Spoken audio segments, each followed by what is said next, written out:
a public hearing on Senate Bill 173, and Grant, are you going to introduce the bill? Okay.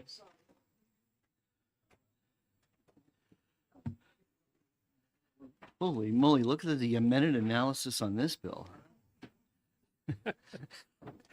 Good morning, Chairman Hunt, members of the Commerce Committee. My name is Grant Bossy, Deputy Chief of Staff of the New Hampshire Senate, introducing Senate Bill 173 on behalf of Senator Sharon Carson, the bill's prime sponsor. This bill brings New Hampshire law into line with the federal No Surprises Act, providing consumer protections to New Hampshire patients at a vulnerable time. This bill provides the Department of Insurance with authority to resolve disputes. It expands New Hampshire's surprise billing statutes to align with federal law. It establishes rules to improve price transparency for healthcare services, and it expands the patient's Bill of Rights to provide patients with notification of their rights. I will defer technical questions to the department and other experts here today, but if you have any questions for Senator Carson, I can get them to her and ensure you get an answer. Senator Carson, thanks you for your consideration and support of Senate Bill 173. Thank you. Okay, thank you. I assume no one has any questions. Okay.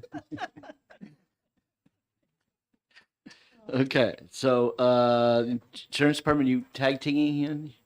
Okay.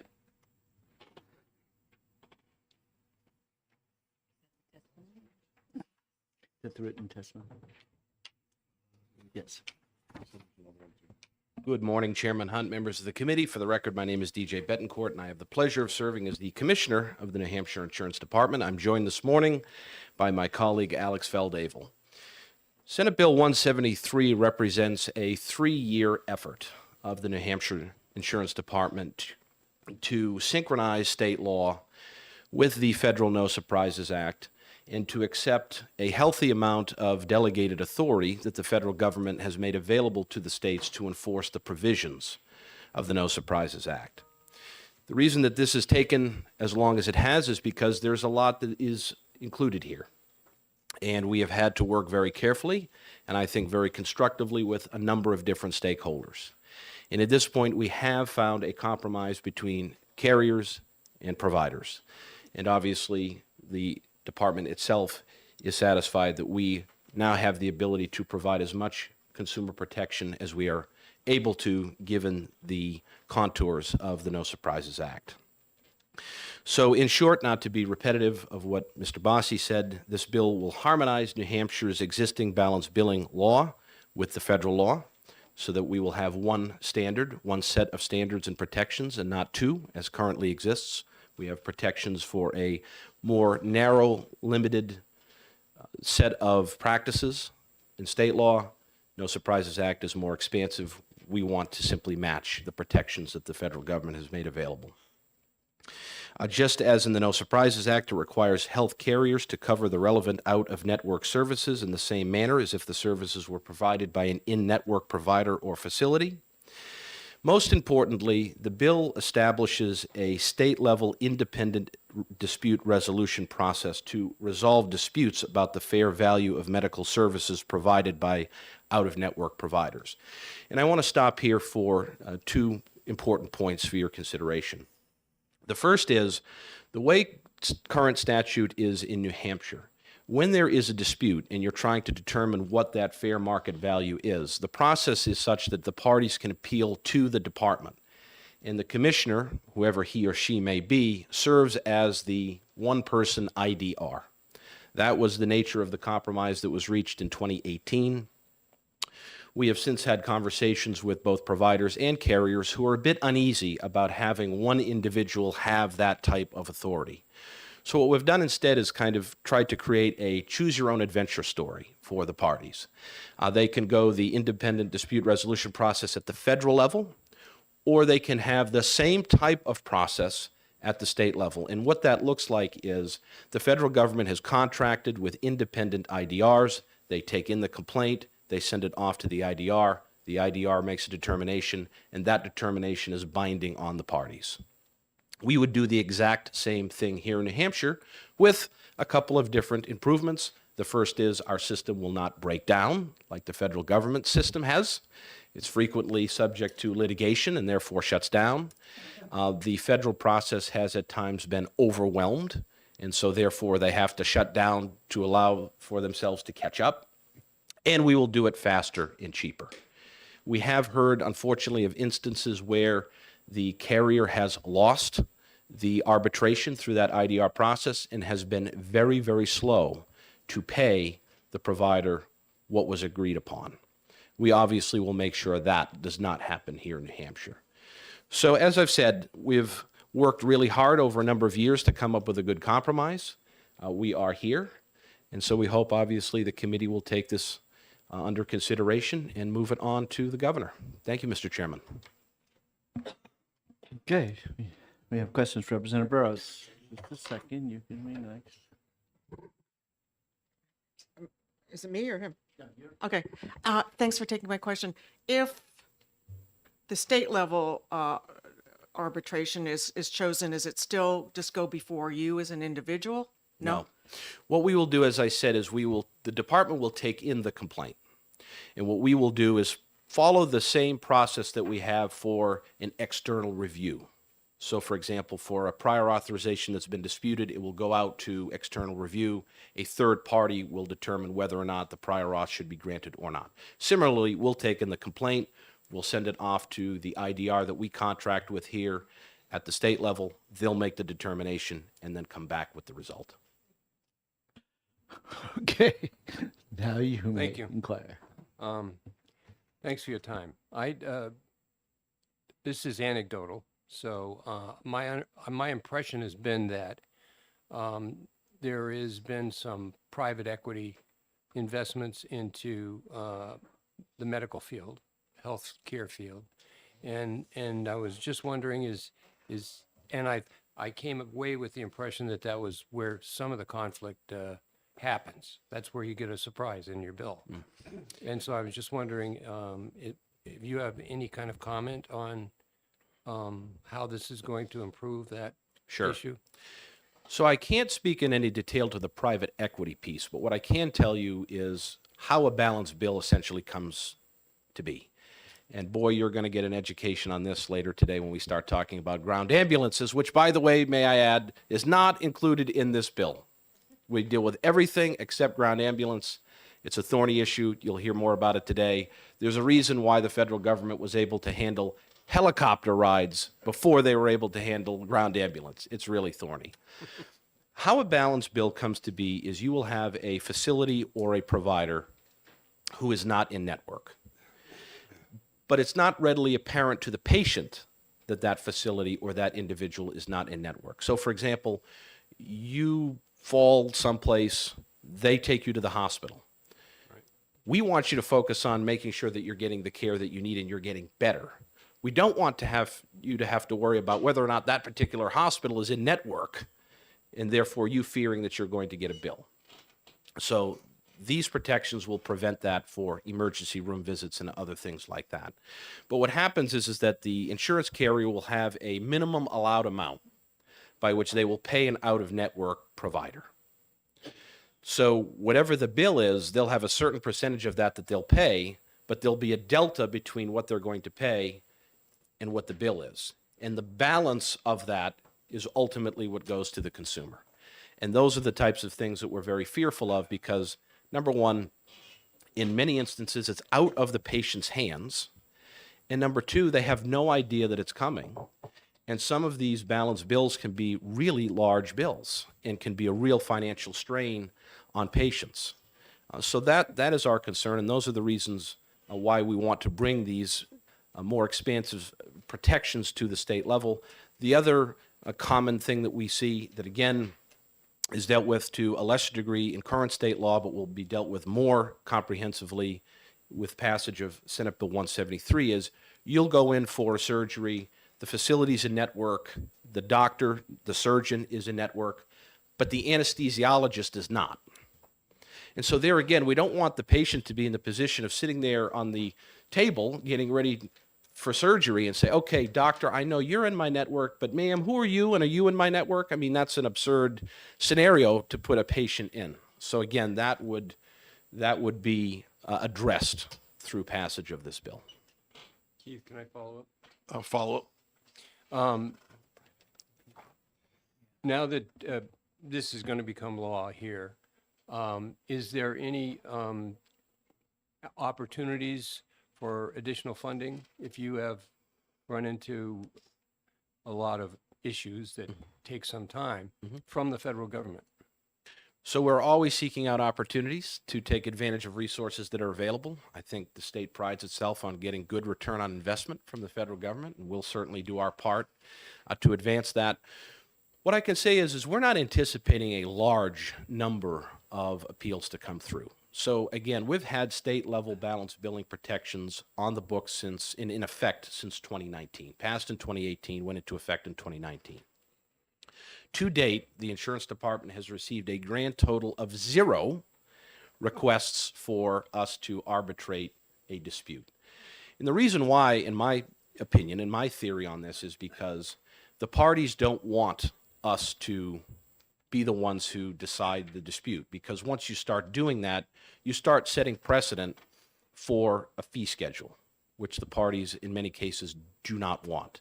So the incentive is there for both sides to negotiate with themselves reasonably and come up with what is actually a fair value for those services. We think that some of those dynamics are still going to be very much in play with the passage of 173, though the dispute resolution process will be different. Representative Porcelli, did you have a question? And then Representative Spears. Yes, thank you for taking my question. So I wanted to know about the ground ambulance, so that's definitely excluded. That is But excluded. the air is included, air So- transport? And then I have a follow-up about actually how balanced Sure. billing works So here. 100% ground ambulance is not dealt with in this bill. Again, we'll talk about that Separate issue. later today. Yes, that's a separate issue. When the No Surprises Act initially passed, it did deal with balance billing issues related to air ambulance, helicopters. The DART program here in New Hampshire, I think, is something you may be familiar with. My understanding is that that was subject to some litigation. And again, don't quote me on this, but I think they ran into some issues with how the No Surprises Act impacted FAA regulations. And that was where the rub came in. So I think that has since fallen away. But again, I humorously noted that the federal government was able to come up with a proposed solution to air ambulances before they were able to deal with ground ambulances. Okay. Which, I have like a real, all right, quick so my follow-up? real Yep. question is, can you help summarize, not what is in current statute, but for this bill? Can you help summarize what is the changes to the balance billing, and what are you recommending now that the insurance companies do between out-of-network, in-network? Can you just summarize Sure. for us exactly what this bill is doing? Sure. So for me, there are two main issues, and then Alex can maybe give his two.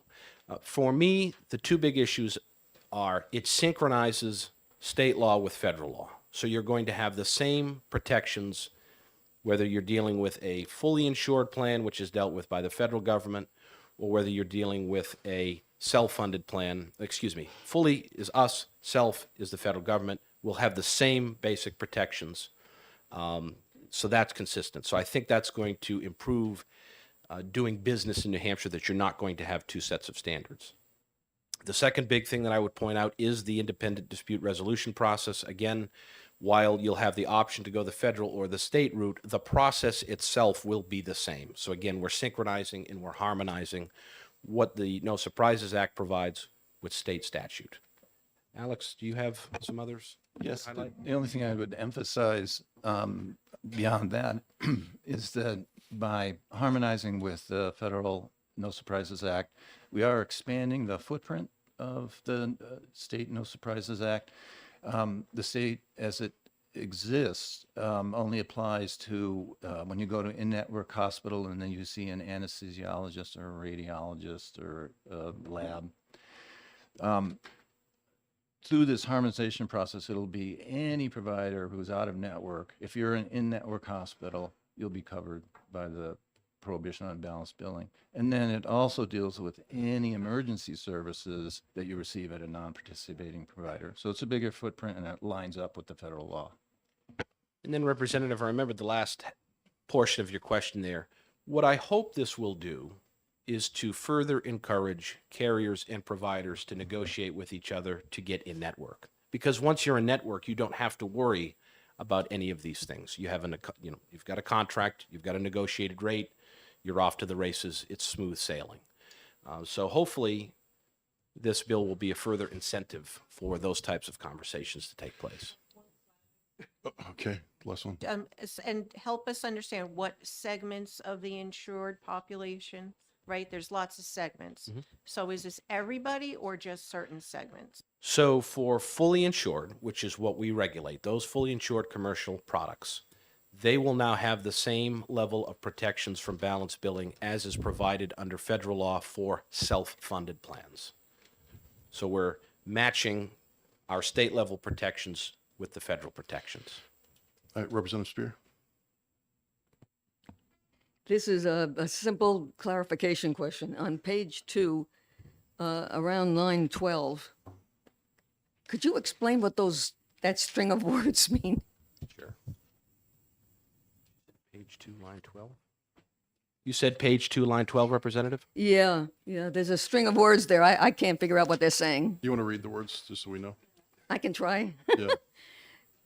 Paragraph 1 shall not apply with respect to items or services other than items or services that qualify as ancillary services under 42 USC section 300 GG-132 B 2 and 3 furnished by a non-participating provider to a covered person if the provider satisfies the notice and consent criteria under, you can read the rest of it. Yeah. Okay, we Translate don't, that for us, please. we don't need to apologize for the obscurity of this language because it's word for word from the federal statute. So they're the ones who are obscure. But basically, what it allows for in certain situations, the patient can waive the right to be protected from balance billing if they're in network and they are notified of their rights and they want to go ahead and get services from this out-of-network provider. They can waive it under certain. Yes. You have to forgive me. I never would have guessed that. Okay. So I have a question. This parallel dispute resolution process, how do the parties decide whether to use the state or federal process? When is it decided? How is it decided?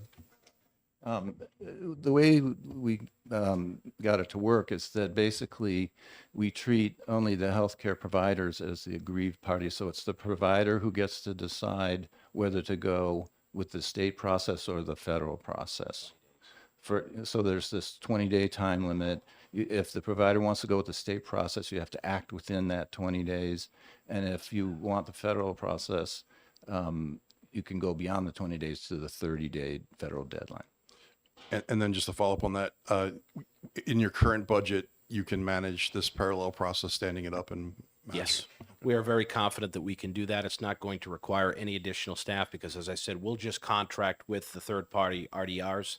We'll send that out to them. It'll come back in.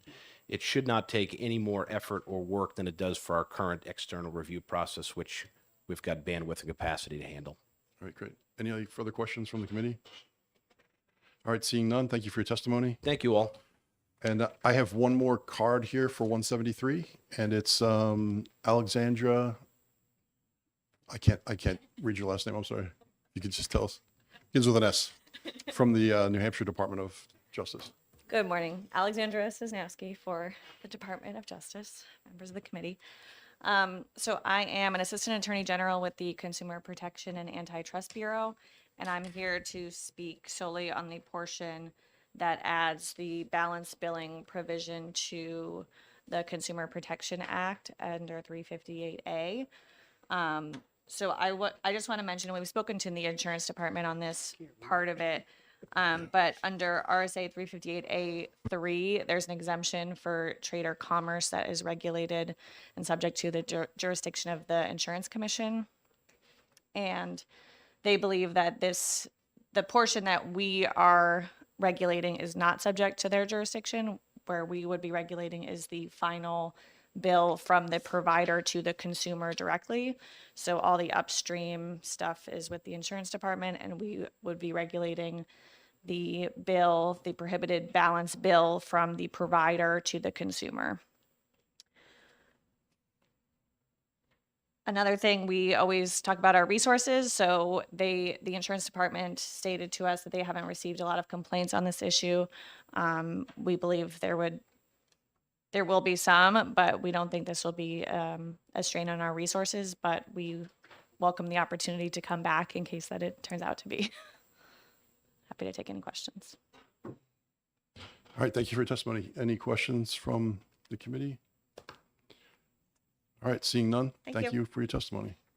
And we have about 2 minutes before the next hearing, and I think Mr. Bossy, is he still in the room?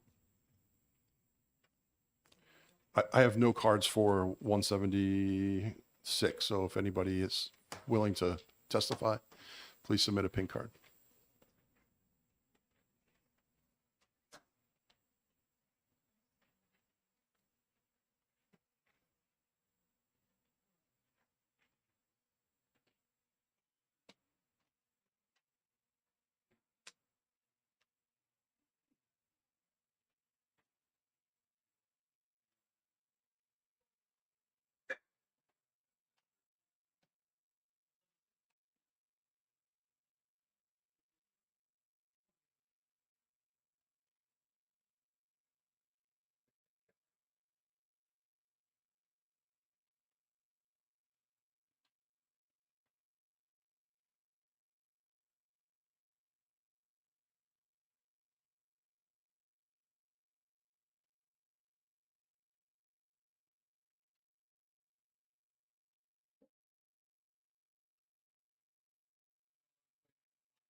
All right, we'll open the hearing for Senate Bill 176 relative to insurance coverage for pelvic floor therapy.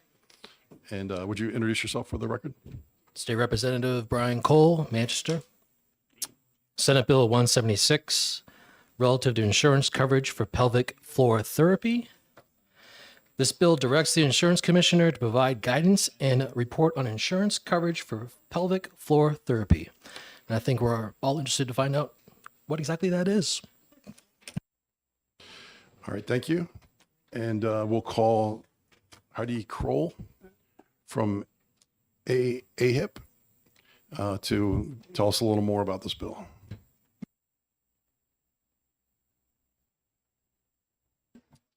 Good morning, Mr. Chairman and members of the committee. For the record, my name is Heidi Kroll. I work at Gallagher, Callahan, and Gartrell, and I represent AHIP, which is America's Health Insurance Plans. I wasn't necessarily planning on speaking on this one. I signed up neutral, but thought it might be helpful to say a few words since no one else was here to speak on the bill. So this issue came up. So this is a bill that was carried over from last year. And I think the concern that was brought by at least one provider group was concerned that carriers weren't covering this.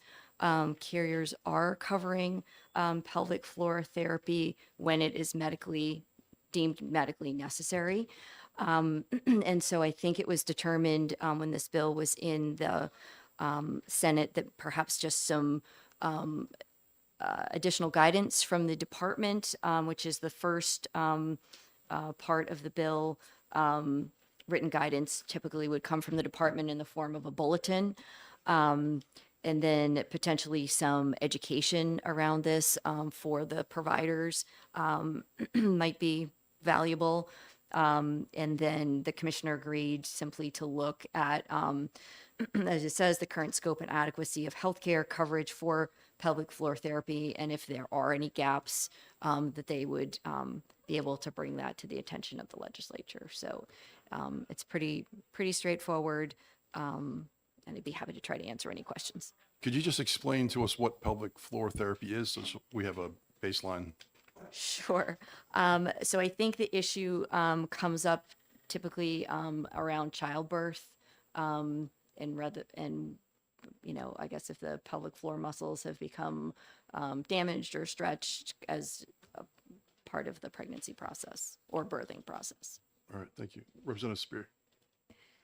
Based on the wording of this bill, should it actually be a bill or should it have been a request of the insurance department? It doesn't seem like it's the wording of it seems like it should be a bill at all. It's just a report. Yeah. Yeah. Certainly, I don't want to speak for the department, but they're always very willing to be helpful. And so to your point, I think probably that could have been an alternative path, simply to ask them to take care of a couple of tasks. So. Yeah. We can't claim credit as politicians if we don't make it a bill. Right? All right. Any other questions? Questions, Representative? Just a quick question. Who typically does this therapy? Is it as nurse practitioner? Yeah, I think it's generally physical therapist, although I think that there may be people who specialize in this type of therapy as well, or it may be a type of therapy that's delivered in the context of maybe other kind of pregnancy and birthing services that may be provided. And so again, I think that might be back to the point around just the education for providers around this. So, yeah. And you had said earlier that this is already covered generally. Yes. By the So insurance? if it's deemed to be medically necessary, if there's some sort of diagnosis, and this therapy is deemed to be medically necessary and appropriate, that it would, help kind of heal or be an appropriate treatment, then carriers are covering it. It's not going to be covered if it's if there is no diagnosis and it's just being done as kind of a prophylactic therapy, then that would be the responsibility of the patient, that they might be able to do this, as part of their exercise routine. All right, thank you. Representative Priscelli? Thank you.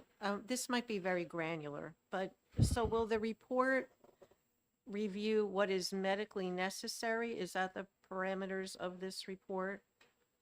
So that we don't get into the, kind of the weeds on what may be beneficial but not medically necessary? Right. So we do have a statutory definition of medical necessity already in the laws in New Hampshire. So the report or the guidance could certainly reference those the guidance around what is medically necessary. Right, and just to clear, to determine. So again, for example, the department. Again, I don't want to speak for them because I don't know exactly how they would do an approach, but they might look at their, they have a claims database where they collect claims from all of the payers. So they might look there to see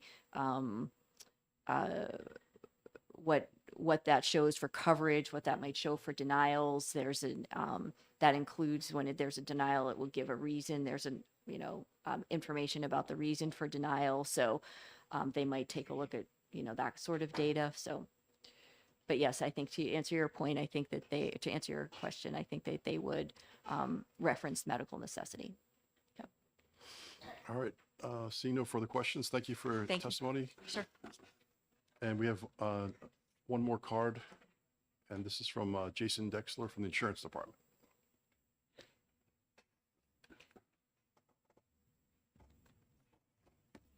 Good morning, Jason Dexter, New Hampshire Insurance Department, Assistant Commissioner. Just wanted to speak quickly to one of the questions that came up. We agree it reads more like a request. We did do a report in March that we provided that details a lot of these issues. We can provide that report to this committee as well. Our general response is we think that there is this coverage is available. Sometimes there's network issues. Certain providers that are out in the market aren't in network, and that tends to be an issue. But other than that, we'll be happy to forward the report.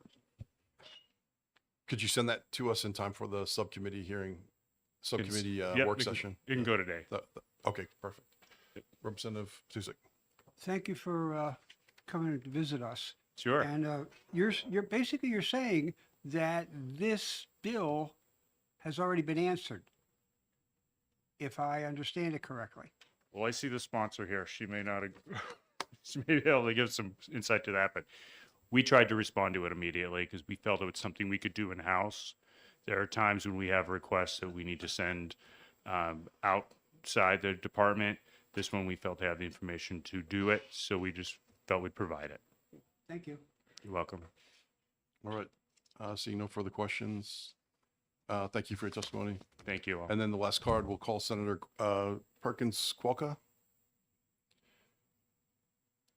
So we had a question earlier. Is legislation for this necessary? Maybe you can answer that question. Thank you. Yes, sure. Hi, committee. For the record, I'm Senator Rebecca Perkins Quokka, and my grave apologies for being late. I'm in committee downstairs, and we're in a line of questioning. So I hear your question about whether the legislation is necessary. I'm happy to talk with the department further about that, but as amended by the Senate, this bill asks for clarity about coverage for our providers. So what we're finding is that the experience of our providers in the field is that there's a little bit of uncertainty around reimbursement. And so even though the carriers are saying pelvic floor therapy is covered and the department has done this wonderful report, which I very much appreciate, I think it continues to highlight that there's still some ambiguity about under what codes treatment can be submitted to guarantee reimbursement. And so it becomes a small business issue because our providers can't open up a practice because they're not certain of their revenue stream. And so we want to guarantee our patients have access, and we want to create clarity for those providers in terms of planning their business, if they need to grow or take a certain number of appointments, making sure they know which codes are going to work to get money in the door to cover those obligations. And so it's been great to work with the department. If this is something they're willing to do without legislation, that's fine too. But I do think some sort of written clarification is needed. And this bill has been in process for a long time. I actually was reflecting this morning. I introduced it on February 1st of 2023 in the Senate. it was re-referred to interim study. It was studied this fall. This was the amendment that was agreed to. It was adopted in January, and I've since had a whole nother baby and created another human in this world. So, I think it would be important to just sort of see this work through and just make sure that those small business owners and those providers have the clarity they need. Just a question for you. The language in the bill is fairly generic. And it sounds like since this was filed, we have a report that may be mostly complete. Yes. But there may be gaps in the report and your vision for what this bill is supposed to accomplish. Could you give us, we have a subcommittee work session on this bill in a week or two. Could you give us some analysis on any deficiencies in the report that the department generated? And that maybe that would be an amendment for this bill to sort of clarify what gaps, specific gaps need to be addressed. That's a great suggestion, Okay. Vice Chair, and I appreciate the opportunity. Yes, I will right. certainly do that. Great. Cool. Any other questions from the committee? All right, seeing none, thank you for coming and visiting. Thank you very much for having me, and apologies again for being late. All right, the next hearing isn't until 11 o'clock, so we have a 20-minute break.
We're going to get started in a minute.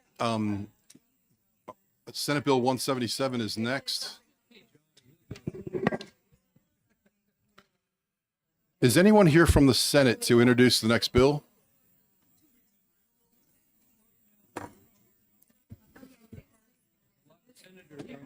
Yeah. Is anyone here from the Senate to introduce the next bill? Okay, excellent.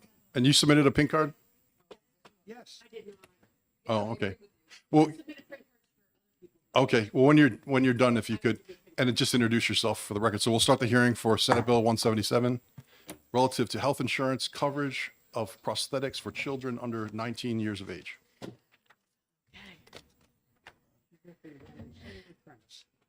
Good morning, members of House Commerce and Consumer Affairs. For the record, and Representative Ammon, you're chairing right now. Yeah, we're pretending to. I'm sure. So good morning, Chair Ammon and other members. My name is Sue Prentice. I'm a state senator from District 5, covering a large part of Grafton County, Sullivan County, and one lovely community in Merrimack County, the beautiful town of New London. So I'm here today to introduce to you Senate Bill 177. This is a bill that was actually retained in the Senate so that we could do some more work on it before it came to the House, and I'll explain a little bit about its progress as we go. But what we're working on here, and this is titled So New Hampshire Kids Can Move, is legislation that will require that our private payers cover at one activity-specific prosthetic, okay, for a child 18 years of age, okay, or younger. And when we first started out, we were talking about orthotics and prosthetics. But in the course of doing an insurance mandate review, the recommendations came back and said that focusing on the prosthetic was where most of the support and the data was moved and was focused in that direction. So let me just tell you a little bit about why we're here and why this is so important to me. In my full-time world, I mean, I'm a paramedic, but I'm also the executive director of a group called the American Trauma Society. We support trauma centers and the Trauma Survivors Network throughout the country. And I have had the honor of working with members of the limb loss community. And this community had come to me originally through trauma, but the truth is it's not just traumatic events that lead to limb loss, it's also cancer, and it also, you could be born, have a congenital defect. What we're trying to do here is basically make it equal for the children in the limb loss community to be able to play, and play on the, be on the playground, play sports, lead an active lifestyle just like any other child. Our concern, or my concern when taking this on initially, besides the fact that they just didn't have access and had to pay for this, was that, these kids, they should be able to play sports just like anybody else. They should be in the playground. I remember we played dodgeball. I don't know if they allow you to do that anymore. Dodgeball, kickball, whatever it might be. But it is also, and it's spoken to in the insurance mandate review, this promotes a healthy lifestyle. So we are doing two things here, bringing inclusiveness and bringing these children into a place where they are comfortably and in a health status part of their community. So that is the focus of this. Other states have been working on this legislation, and Maggie Balmer is here from the Hanger Clinic that will talk about some of the other states that have adopted this. But here's one of the things that I know, and Maggie will talk to this, is that under the Affordable Care Act, the essential health benefits, specifically rehabilitative services and devices, are covered. Therefore, these devices should be covered. So what happens is, under these benefits, there's a limb of what they call like daily living. And that would be, for maybe when you go to school, maybe when you go to, a holiday, whatever the day-to-day activity is. But there's also the requirement for a second device, and that could be an activity specific. We're not asking for multiple specific devices. We're asking under this bill as amended for one activity specific device with all the pieces and parts that go with it. And also that this is deemed as medically necessary. That language was brought in here as well. So that is that's what I have to say today. And I'm hoping that, I'll wrap up by saying New Hampshire children and their families shouldn't have to apply for grants or hold bake sales to afford an activity specific device so they can live their best and active life. I look forward to your support. I think this is there's not the numbers are low in how many we may need to provide, but what is really high and of the greatest importance is this quality of life and ability to be part of their school, their sports, whatever they might want to do. So thank you for taking my testimony. I will try to answer questions you might have. Some of the very technical work will come with Maggie Balmer from Hanger Clinic and some of the folks she's brought with her. Thank you. Representative Burrows. Thank you, Senator, for taking my question. And kids do multiple sports in a year. They may do winter activities, sports that are in different kinds of weather. So why are we limiting it to one activity, the prosthetic for one activity per year? Thank you for the question, Representative Burrows. So it's a great question, but as you know, being a legislator, there are compromises that you have to come to. And if the compromise is not having this covered versus having one covered, then I'm advocating for let's have one covered. Thank you. I just would advocate we go the next step next time around and get another one. Thank you. Representative Petrilli. Yes, thank you. I was going to ask if, and perhaps someone else has the answer, the number of kids that might be affected by this, and if one device would cover most of the activities. I believe in New And it's Hampshire, per year, correct? Because kids grow, so it's one device per year. it's as they need, so it can be, A max. it's aligned with growth, but at a max, yes. And a max of one special. They might not need more. Of course. It's going to depend on their growth. Right, and So, it's one per year. correct. Okay. Depending on their And growth. the numbers of kids and if Less the- than 10 is what the insurance mandate review has in the listed in it. state. Yes. And Follow what? up. Oh, sorry. Go ahead. What segments of the insured would this be? So it's state, local, private, The public? private payers, the state is exempt from this. It doesn't cover self-funded plans under ERISA. So it's only a very small Very segment small. of the insured population. Correct. So what happens to the state and the other? Well, we'd certainly be happy to take that up next. So incrementally, this has been the movement, and if we can make steps into that community, pardon the pun, but make the steps into those communities, we certainly would be happy to, or I'd certainly be happy to. All right, thank you. Representative Sullivan. Thank you, Senator. So you just mentioned, or I got caught up in when you said this is medically necessary. So does that mean like somebody will say this is medically necessary for these second activity-based, sports-based, whatever we want to call it, prosthetic, that would be deemed medically necessary in this statute? Is that how that would work? Thank you, Representative Sullivan. There's a bright light behind you. I don't know if it's okay. It's like, it's just the sun shining. This is a So Angelica we must view get there, used yeah. to that. So that's why I'm squinting a little.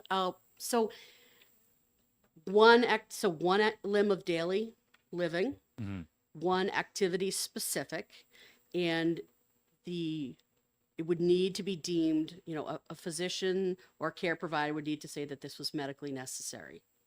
Okay. Like that they qualified and it was necessary for them. Follow up. Okay, so to be clear, I'm very supportive of this. I'm just a little concerned. Could that potentially open like a loophole for them to say, well, clearly it's not medically necessary because these people can survive without this? I'm just worried that it could open up some sort of loophole. So maybe you've thought about that. I have thought about that. So it links into the statute. There is there's like, I think dispute resolution. So if you medically necessary, it gets denied, then there's the next level that you can take it to. So there's an opportunity. The intent here is not to open a loophole and close it, and thank you for identifying that, but we have at least 2 guards at the door to try to make sure that these children can get these activity-specific limbs when it's deemed when it's necessary. Okay, thank you. You're welcome. All right, further questions? Okay, one quick. One quick one, and I'm sorry, this might be again in the weeds, but are these currently covered or it really depends on the insurance company? They're not They're not covered at covered. all? Not at all? Not at all. Okay, thank you. All right, and I did find your card, Senator Prentice. I apologize. Oh, no, it's okay. I didn't even realize Jessica must have done it. Yeah. Not covered it up, correct? No, wait, you have to wait till he calls you. All right, thank you for your testimony. All right. All right, so we have 4 cards here. We'll call up Aiden Collier. Would you like to testify? Yeah, and you can come with your mom. Is it Samantha, is that right? He'd like me to go first. Sure, you guys can sit. There's 2 chairs there. You can both have a seat. And talk right into the microphone when you're ready. And just introduce yourself for the record and the town you live in. Okay. And tell us what's on your mind. Do you want to go first or you want me to? Me? Okay.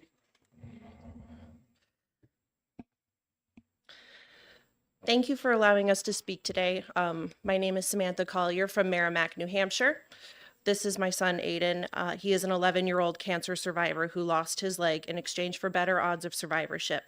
We are here today in support of SB 177.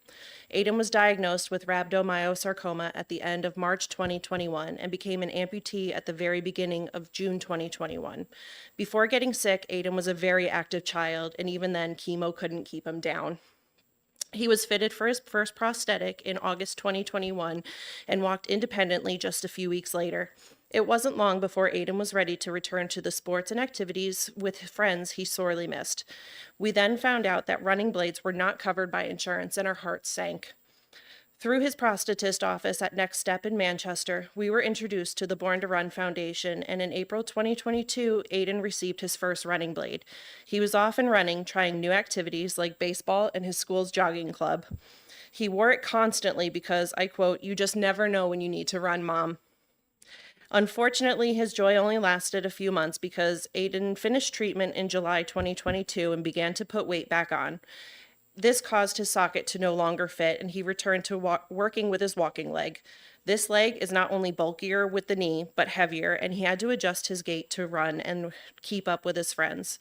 We again turned to Born to Run and got in line for financing for a new blade because we didn't have the money to replace it. It took several months until Aiden's turn for funding again, which we were grateful for that they could cover. He received his new socket in March 2024 and began working right away to regain the skills he lost in the months being without his blade. A weight and loss that wouldn't have happened had our insurance been required to cover his prosthetic, wasting valuable time and skills that he had learned, such as proper pressure to his blade, how to use the spring of the carbon fiber for more power, and keeping his body properly aligned. This resulted in a lot of frustration on Aiden's part because it felt like he had been set back. Today, Aiden is getting ready to run the Bionic 5K in Cambridge on April 28th, and we feel so fortunate that we were able to find someone to finance his blade because insurance didn't find an accessible and active lifestyle to be medically necessary. We, along with many parents of children with limb difference, feel the frustration that our children aren't given access to the prosthetics to continue to do and try activities they love to lead full and happy lives, especially in their childhood. We feel the worry of trying to figure out how to fund the next socket when our children outgrow their current ones because we know that while foundations exist, the funds may not always be available. We encourage everyone before us with all their limbs to think how fortunate they are to be able to participate in activities they enjoy and to vote in favor of kids who need something extra to participate in their favorite activities. All right, thank you. And Aiden, would you like to tell us what's on your mind? Don't be nervous. Just tell us what you're thinking. It's okay. Do you want me to read yours? No. Why don't you start with your name and where you go to school and that kind of stuff. I don't want to. Do you want me to say it for you? It's okay, buddy. What grade are you in? 6th grade. Great. Hmm. Yeah, what kind of sports do you? I do soccer. I really like soccer. And you going to be running soon? Yeah, I run a lot. Why do you need to run? You said you always have to be ready to run. Because you just never know when you need to run.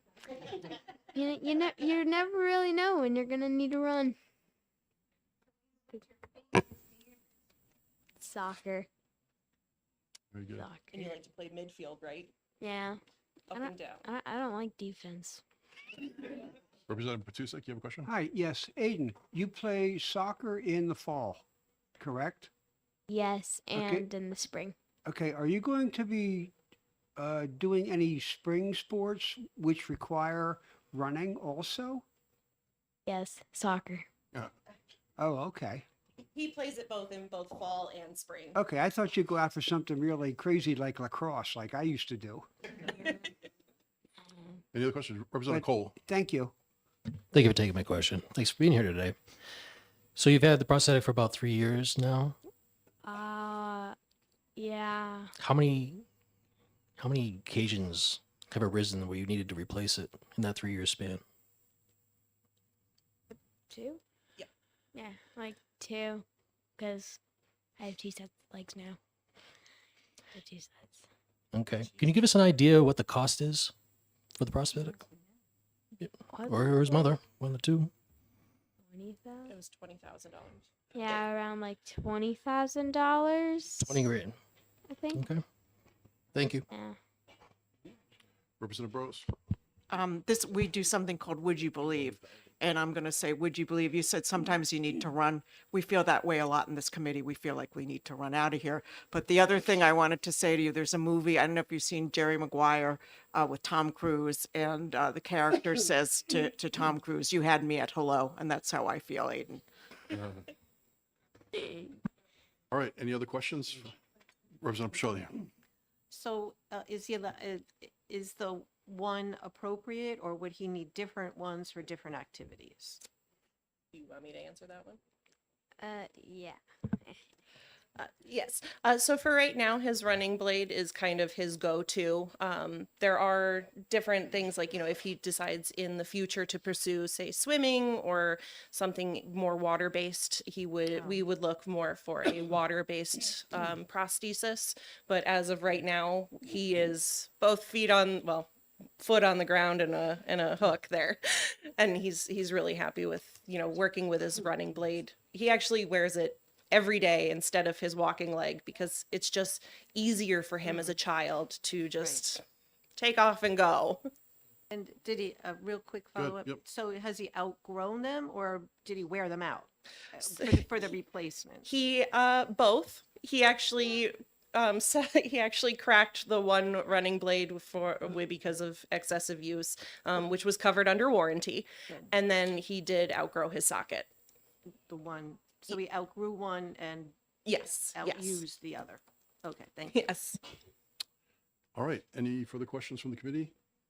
All right, seeing none, thank you both for your Thank you. testimony. Good job. So we have another in support, Kate Martin from Next Step.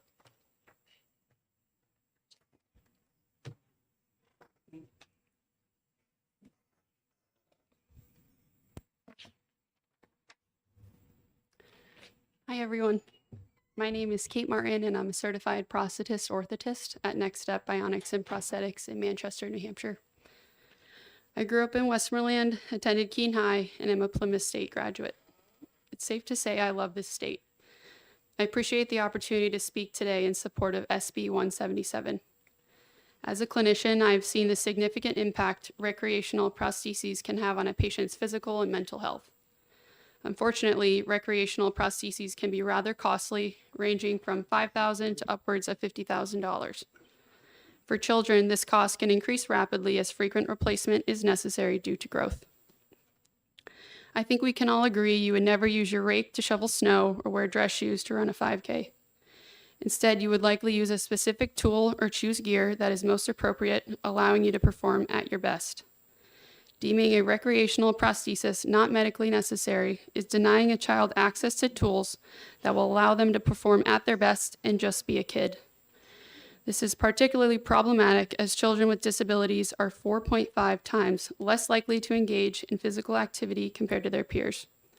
Furthermore, the prevalence of obesity in children with disabilities is almost twice that of children without disabilities.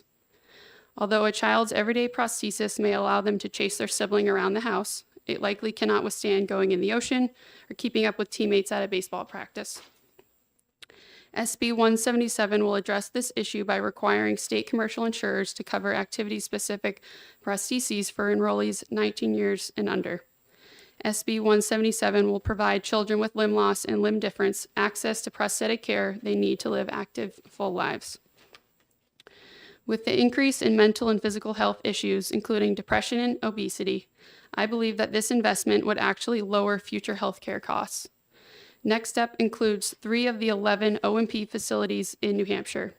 Within these 3 clinics, children under the age of 18 make up only 7% of the prosthetic patients we see. If passed, the cost to commercial insurance companies would be nominal, however, the impact would be substantial.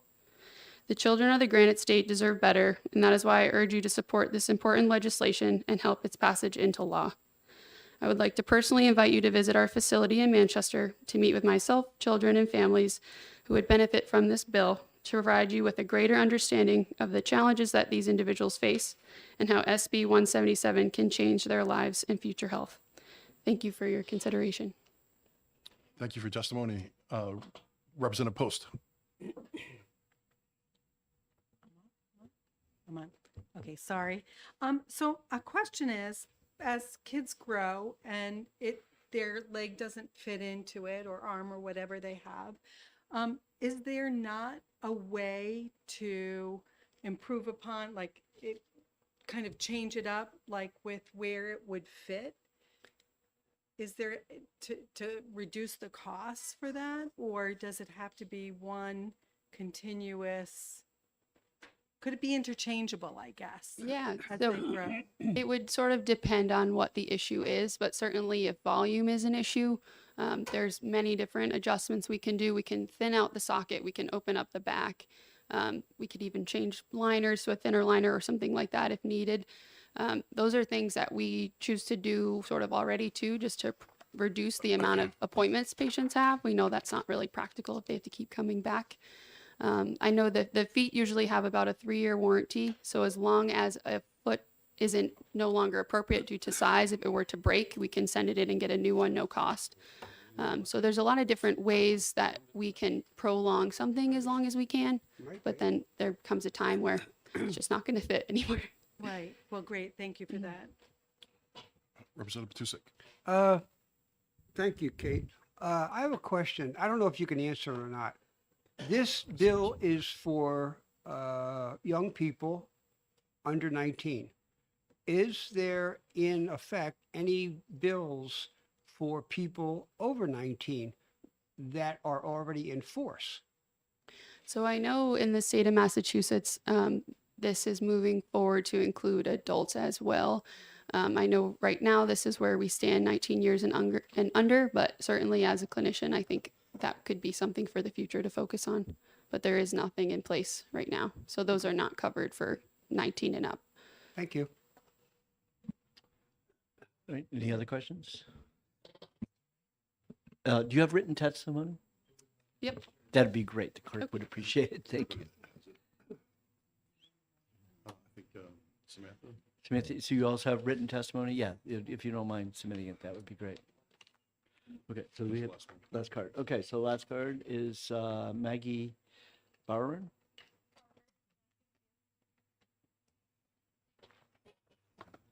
Somebody else in the audience. Okay. Good morning. Good morning. Thanks everyone for having me. My name is Maggie Baumer. I'm actually a resident of Massachusetts, and I'm here representing Hanger Clinic, which is the largest provider of prosthetic and orthotic clinical services in the country. So I'm also the immediate past president of the National Association for the Advancement of Orthotics and Prosthetics, which represents the limb loss and limb difference community. I'm also a person with an upper extremity limb loss, and I wear a prosthetic arm every day. I've been lucky enough to be participating in the So Everybody Can Move initiative, which Senator Prentice had mentioned. This is a movement to pass laws in all states that ensure coverage of orthoses and prostheses for physical activity. So in response to the question that was just asked, there are actually 5 states that have passed these bills since 2023. In chronological order, we have Maine, Arkansas, Colorado, New Mexico, and Illinois. In Maine, this is for prosthetics only and for those under 18. In Arkansas, it's all ages. In Colorado, it's also all ages. And in New Mexico, it's also all ages. And Illinois as well. So Maine is the only state so far that only passed it for those under 18. There's also 2 more bills that are very close to passage in both Maryland and Minnesota. And our goal is to enable individuals with limb loss and limb difference to participate in exercise, recreation, and physical activities to remain healthy, fit, and functional. So in New Hampshire, there are nearly 17,000 people living with limb loss and limb difference. And back in 2003, New Hampshire passed an orthotics and prosthetics insurance fairness, otherwise known as parity law, to ensure adequate coverage of daily use prosthetics in state-regulated commercial insurance plans. This prevented any arbitrary caps or restrictions from coverage, which we were seeing across the country. So there were 20 states that passed similar laws around between 2000 and 2012. So this bill will essentially be an amendment of that insurance fairness law to ensure that those under 18 have access to prostheses for physical activity. The cost of this is minimal, as was noted previously. We have done a recent fiscal and social impact report that estimates the cost in New Hampshire to be between 1 and 5 cents per member per month. We also predict millions of dollars in cost savings per year based on improved health outcomes and the reduction of costly secondary health conditions, including heart disease, diabetes, and obesity, which collectively cost the U.S. healthcare system $626 billion per year. Knee and hip problems resulting from a lack of appropriate prosthetic care can also result in costs ranging from $80,000 to $150,000 over the course of a single person's lifetime. So I am lucky enough to have access to coverage for a prosthesis for physical activity through my employer, which you can see here. It's pretty different than this one, right? Does very different things. I have several attachments that help me do different activities. So this one is specifically for yoga. Then I also have an attachment for weightlifting, skiing, and biking.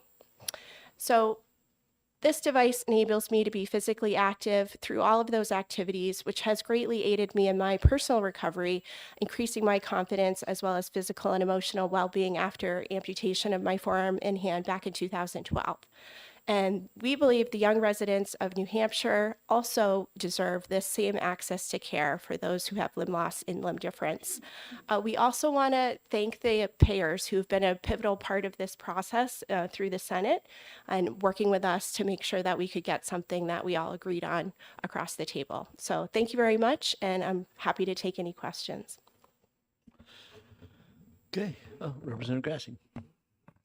Thank you. Thank you for taking my question. Question I have, when you looked at cost here, and I noticed one other person that testified today talked about the onset of diabetes in young children who are not able to be as active. Is there any relationship, or there have been any studies of what costs have been avoided by providing prosthetics to these children and allowing them to run when they want it, when they really need to run? I'm not aware of studies specifically on prostheses, but there's certainly a lot of information from the CDC about how physical activity prevents and ameliorates those conditions. So we do have some of that information in our handout. Also, as far as the fiscal and social impact report that we had drafted, it does include an analysis of, preventative measures, access to physical activity, and how that would save money. Okay, thank you very much. Thank you. And you have written testimony? I do. Thank you. Okay, having no more cards, anybody else would like to testify? All right, seeing none, we will close the public hearing.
Hearing, open the hearing for Senate Bill 312 relative to third-party liability in Medicaid, and hear from the prime sponsor, Senator Birdsall. Good afternoon. Good afternoon. Thank you for hearing my bill, and it's after lunch, so I'll try and keep you guys awake. For the record, my name is Regina Birdsall, State Senator for District 19, which encompasses the towns of Derry, Hampstead, and Windham. And I am the prime sponsor of Senate Bill 312, which is third-party liability in Medicaid. This was actually a bill that was requested from the Department of Health and Human Services. It provides for health carrier acceptance liability to third parties under the Medicaid procedures. John Williams is here today. He will provide you with an overview of Senate Bill 312 and field some of the questions from the committee. So remedial legislation required for federal compliance seeks to amend RSA 167:B-4-B5 to require that responsible third-party payers in Medicaid cannot refuse payment for an item or service solely on the basis that such item or service did not receive prior authorization under the third party's rule. And the length of time a third-party payer has to respond to an inquiry within 60 days of receiving the inquiry. So John Williams is here. He'll kind of interpret that for you, and I will also entertain any questions. Get off easy. Thank you. Thank you. Did you fill out a card?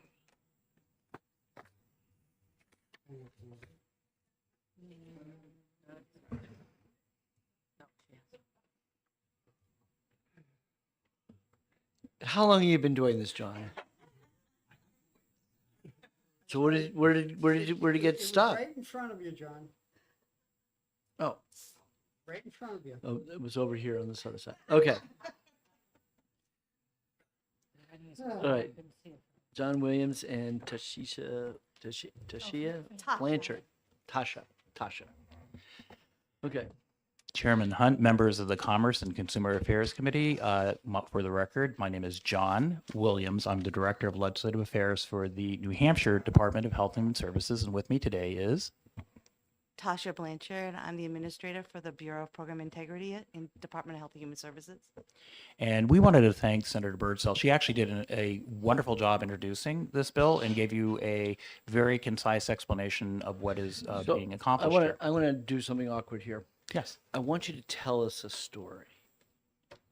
Tell us what goes on, why, because we don't know anything about Medicaid and reimbursement. Tell us the story approach. Give us a story of what's going on here, and why we were in violation of CMS's rules, and just help us understand make a scenario. Give us a story. So once upon a time, they created a program called Medicaid. And as part of Medicaid, there's two different types of Medicaid, standard Medicaid, and as you know, the Medicaid expansion population. So a number of New Hampshire's residents who go to bed at night and get bedtime stories as well, are covered by Medicaid or Medicaid expansion. Let's say that person, let's say John, because John's a great name to pick for the both of us, that Johnny, just got his driver's license and he's driving down the road and doing all the right things according to motor vehicle laws, and all of a sudden somebody who was very reckless slammed into poor Johnny, not only damaging the car but hurting Johnny, who's covered by Medicaid, and there are medical expenses paid on behalf of Johnny by the state of New Hampshire taxpayers, and half of it general funds typically, and the other half federally funded. It's actually a higher percentage, 90-10 for those who are in the expansion population. So that's part of the story. And then the story gets a little bit more complicated. So there's a third party out there, insurer, that provides the insurance coverage for the wrongdoer here. So let's find somebody who we can pick for a wrongdoer. So they're insured. In this case, with the They're insured. They They're have insured. the minimum insurance policy. And we're going to call him affectionately Jeb. Jeb is a really nice man, and you just gotta love Jeb. But he was reckless on this date, but he was covered for his insurance on his motor vehicle, including for personal body injury to another individual that he could harm. Right. So all of a sudden, everything gets going really well. Johnny gets the medical treatment that Johnny needs, and Johnny gets a full recovery. So, but then there's like a price tag for that paid by the state in part, and for that medical care. And then that's when Tasha's a great story name too. It sounds almost like, what are those Brothers Grimm's kind of Hansel and story. Gretel, yes. So Tasha finds out that there's this insurer out there who is going to be responsible for paying back the state of New Hampshire for those medical assistance. Would that be an paid. auto insurance company? Yes, it could be an auto because insurance. there's 50, let's say 50, 25, you had some auto insurance company had some liability here. Which is the second chapter in the next book, which is a great example of another scenario. And so Tasha then sends a claims form to this insurer who currently says, well, under your New Hampshire law, it doesn't say anything about prior authorization. So because we never got prior authorization, and I know we're now getting to health insurance, a little away from the car insurance thing, but Yeah, this is property and casualty. Property and casualty don't have that waiver. Do they have that requirement? Yes, 9 times out of 10, auto insurance wouldn't have that. But for follow-up visits and whatnot, they may require prior auths, and so then they can deny for that. But you're right, for an initial accident, initial, Because our assessment P of and C guys person. were here today, but they're not here now. So they So because the story scenario is kind of unraveling a bit, we'll just get right to the point of what the bill is trying to do, which is coming in compliance with federal law. All the state 4D directors, Henry Lippman, our Medicaid director, all of them received a letter back in April of last year that says your state laws have to come into compliance for good reason, for auditing purposes, which is Tasha's background as an auditor, that claims cannot be denied by virtue of not having a prior authorization under the health carriers, because Medicaid, as you know, doesn't even involve, if it's a Medicaid covered benefit, it's already pre-authorized. So that's a shield for the third party liability company not to pay what they should be paying as part of this. So with that, because I got the aha moment, the moral to the story is always start your presentation based upon a story. I love this approach, Representative Hunt, and I think I will try to replicate it, and I'll work harder on a better story next time. but I'm sticking with it. Okay. Any questions for the upshot department? is that we're trying to get, CMS says we need to be in compliance. We need language that, and of course, when CMS says jump, we say how high. And therefore, we want to always be in compliance. So we do get our reimbursements. We do get our coverage. So perfect. Okay. Now, are there any questions from the committee members? See? Didn't need it. Thank you. Okay, we do have a question. Will this be a major motion picture? Serialized on Netflix. We've got the contracts lined up already. Thank you so much. Okay, thank you. Well, it was, he had tried to explain to me about the bill in the hallway, and I said, I think we need a real life something to. People weren't that bright. That was perfect. I learned years ago when I was on NPR, and Laura Kanoid said, to tell us, people want to hear a story. They just don't want to hear. They want to hear a story. Tell it to the folks on science and technology when they get up well. Tell a story. No, we don't want a story. Okay. Is anybody else would like to testify on this bill? Seeing none, they will close the hearing on Senate Bill 312. Well, this is Senate bill, so theoretically, these bills have already been processed.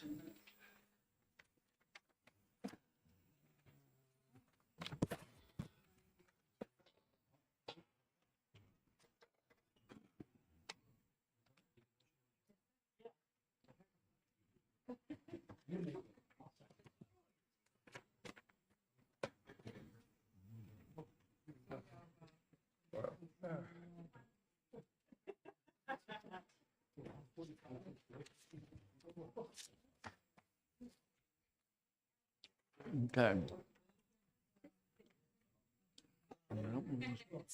Yep.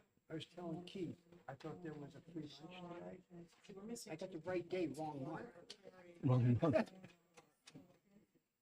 Plus, I had some really good night last night. Okay, yeah. No, I took a very short snooze.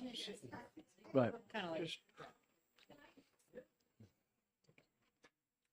Yeah, we're trying to go through them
Welcome again, Thank you Senator. again. Senator. For the record, my name is Regina Birdsall, State Senator for District 19, which encompasses the towns of Derry, Hampstead, and Windham. And I am the prime sponsor of Senate Bill 399. And thank you, committee, for hearing this bill.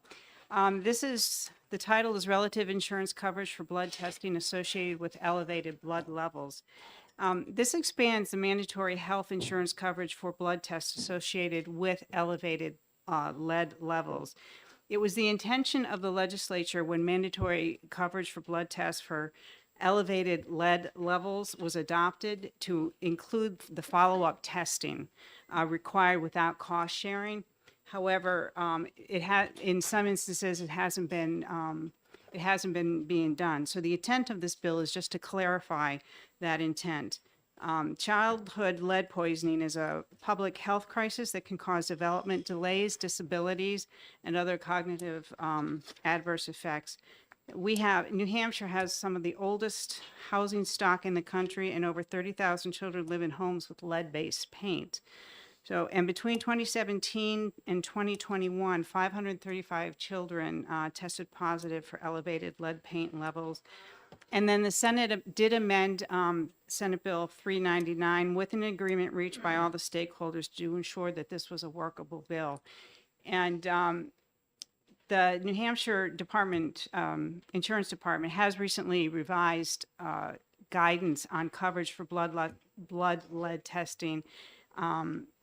And SB 399 aims to align the statute with the practice that the insurance company has, or the insurance department has put forth.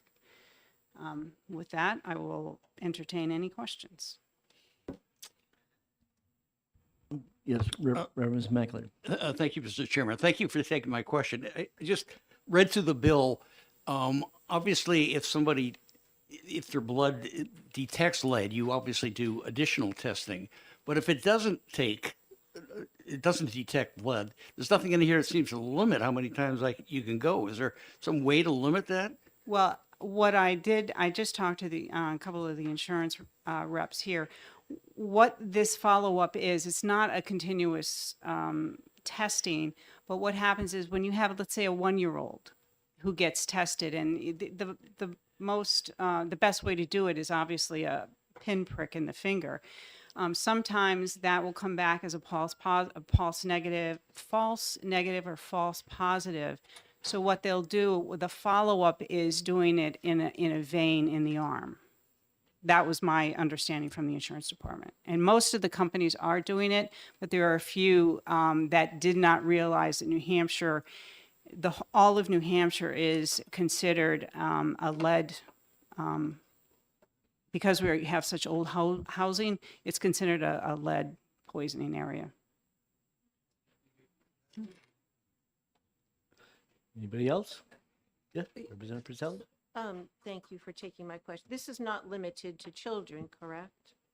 Or Not, is it? no, not that I understand, no. Okay. So, and the follow-up is to have an additional test that would be conclusive? Is that the purpose? If one was non-conclusive, yes. And the insurance company, the insurance department is here to answer any kind of insurance questions too. Thank you. Yep. Thank you very much. Thank you. Chair will call on Alex Feldwebel from the Insurance Department.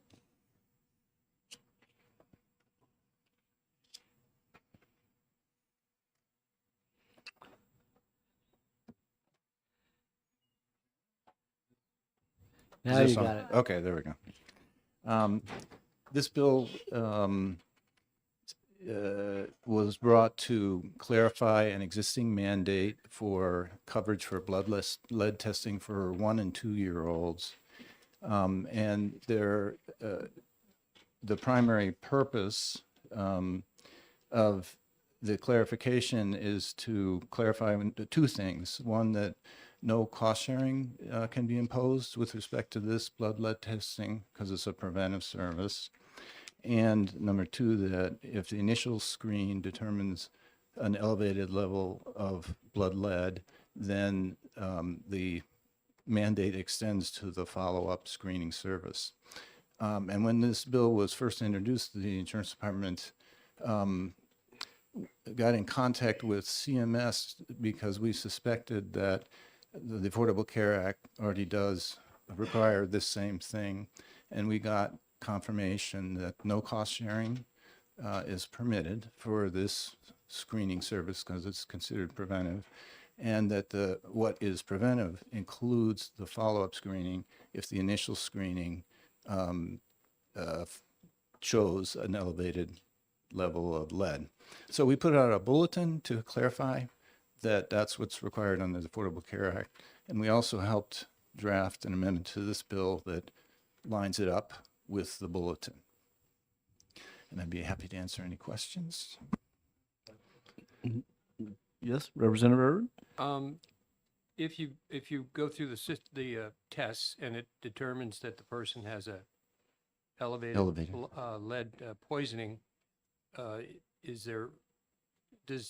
who's going to pay for any kind of treatment? Is it cover treatment for this or anything like that? Yeah, it's very likely that the follow-up care it will be covered treatment. Absolutely.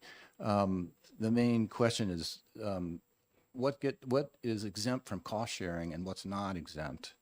And so this bill makes it clear that that initial screening is considered preventive, and therefore no cost sharing can go with that. Thank you. Representative Purcelli. So please clarify again, you mentioned the 1 and 2 year olds. Is Mhm. that what this bill is for? Or is Yeah, it it deals for- with the mandate that specifically applies to 1 and 2 year olds, and is consistent with the American Academy of Pediatrics guidelines that children be tested at age 1 and age 2. And this is per the ACA? It's absolutely consistent with the ACA, and clarifies what the obligation is. One follow-up Further question, Inquirer? So the you issued a bulletin. Yes. So does that mean that we still need this, or I'm It's- not sure what? Statutes are better than bulletins. They're I'm shocked to hear you say that. A bulletin is simply the insurance department's announcement to the regulated entities of how the insurance department intends to enforce a law, in this case, the Affordable Care Act. And a statute is just a direct statement of what the So law we don't is. really know who is not covering it, or? Like how In my big a problem conversations this early is? on with advocates behind this bill, I understand that there were some complaints that families that came to the advocacy organization about having that cost sharing that they didn't expect. And just one. Further what is question, the- Main Inquirer? Thank you. What is the insurance market that this covers? Is it like? Again, yeah, that's always a really good question. It's the regulated market, the fully insured market that state law has jurisdiction over, and it does not include self-funded plans that large employers typically sponsor. Thank you. Thank you. This is sort of deja vu because we had a House bill when it came to mammographies, which is mandated ACA that they would be not charged for. And then there was a need for a follow-up test. Yes. And we had the mandate that we were going to cover that without co-insurance, co-deductible. Yes, very similar issue. This is deja vu. Yes. All over again. So, similar subject. But again, it goes back to that we do have some things that are mandated that there are no deductibles, no copays, because and colonoscopy is the other one. All right. Any other questions from the committee members? Seeing none, thank you very much. Thank you. Okay, Molly Ellis.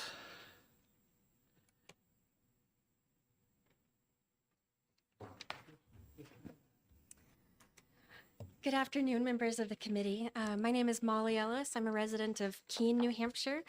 Thank you for the opportunity to speak today. I'm urging you to please support Senate Bill 399. I have a 4-year-old son named Walter, and our house was built about 1850, so On the advice of his doctor, we started having his lead level tested at age 1, and at age 2 it was positive both times, so we continued testing. Last year, his lead level spiked significantly, and public health got involved, so we ended up having to do lead abatement for our home, and we're currently having to test his levels every 3 months to make sure that that his levels are decreasing, and they are, thank goodness. But it's been a real nightmare for our family, feeling that our own home is poisoning our child.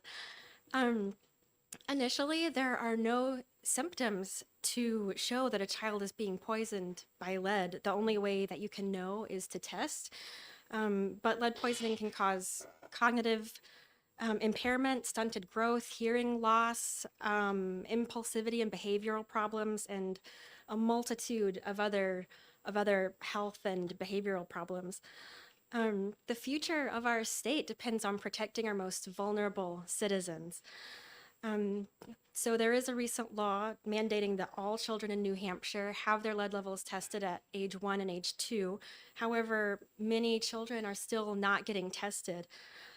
To increase access to testing for all children, this law would reduce barriers to testing and make sure that insurance will cover both the testing and follow-up testing if it's required, as it was for my son because his levels were high. So this would help New Hampshire's most at-risk children receive the testing that they need. So again, thank you for the opportunity to speak today, and I urge you to vote ought to pass for this bill. Question. Great. Representative Herbert has a question.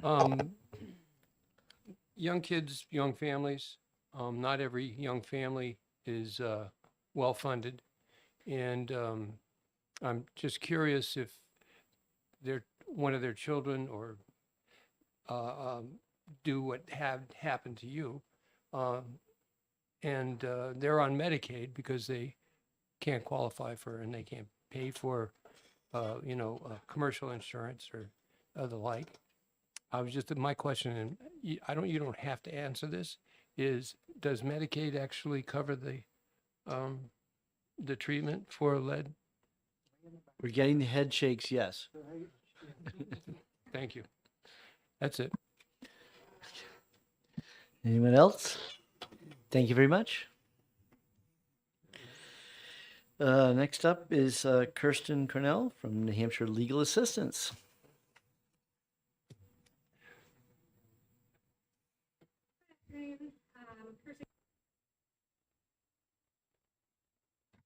Better. Okay. Hi. Kirsten Cornell, New Hampshire Legal Assistance. I'm here today to support this bill. We've heard a little bit about the disabling impact that lead poisoning can have. And I won't spend a lot of time talking about it because it's really not, the crux of this bill. But I think it's important to recognize the impact that lead poisoning has on the New Hampshire economy overall. So studies have been done that indicate lead poisoning. So lead poisoning causes lifelong disabling executive functions, disabling for the child's entire life. So this results, studies have shown, in an increased need for special education services, increased costs to the criminal justice system, increased costs to unemployment due to underemployment. All of these things have a huge impact on the New Hampshire economy. So aside from wanting to protect our youngest state residents, it's also important to note that it has these broad-reaching impacts. I'm a housing attorney, and the reason that this is so important in my work directly is that we don't have in New Hampshire what's called primary prevention, which means that there aren't any steps that we take to ensure that children don't get poisoned in the first place. So the way that we become aware of lead hazards by and large in homes is when we identify a child as having an elevated blood lead level. And the way that that identification happens is by these two mandatory screenings. So there is an opt-out since we're in New Hampshire. And that's how we are then able to, the state is able to investigate properties to see if there are lead hazards in homes. So this has to do with rented homes. I think that it's important to note that, so to your point about Medicaid, Medicaid has required this testing, I believe, since the 90s. It's been quite a long time. And the reason that Medicaid was doing it first is that there was a determination that kids who are on Medicaid generally were at a higher risk for lead poisoning. So back in 2018, we worked on some legislation to require the private insurance carriers to require testing throughout the state and seek this, not have there be a cost burden to parents, because the amount of housing stock in this state that is built prior to when lead poisoning or use of lead paint was banned is over 60%. And a lot of it is rental housing. And just a small amount of lead dust can poison a child. I think folks are aware of the housing crisis we're facing, and this has far-reaching impacts as well, because what you're seeing is kids who maybe would ordinarily be living in a home that their parents owned are renting or in a rental situation where they don't have as much control over maintenance, things, and exposure to hazards, but they do have private insurance. So they don't qualify for the Medicaid program that will ensure coverage and has for decades. So they will rely on this private insurance. But because, finances are tight right now, I think that people are pretty aware of that. There's an opt-out provision in the statute. So I think if parents are fearful that the test won't be covered, they may opt out of it. And that also has far-reaching consequences for the overall housing conditions in the state, because once a lead hazard is identified, it has to be remediated, which improves housing conditions overall and prevents, the next kid who lives in that house from being poisoned. And this is, again, particularly important during a housing crisis because tenants are very afraid of reporting conditions issues for fear of being evicted because there's really no place to go. But in this instance, it's not the tenants, they aren't the ones who have to report it. The state reports it. And so it takes some of the heat off of them and also requires the landlord to provide some assistance in relocation during the time that the remediation work is being done. So I just, we do support this bill. I think that this is a particularly important moment to ensure that these tests are covered by private insurance companies, not just Medicaid, so that, we don't have barriers to testing, that kids who are poisoned can receive the early intervention services that they need right now. And the, next kid to move into that house won't need that help at all. So I know I talked for a while. Thank you very much for listening to my testimony. Another question. Thank you. Representative Herbert has yet another question.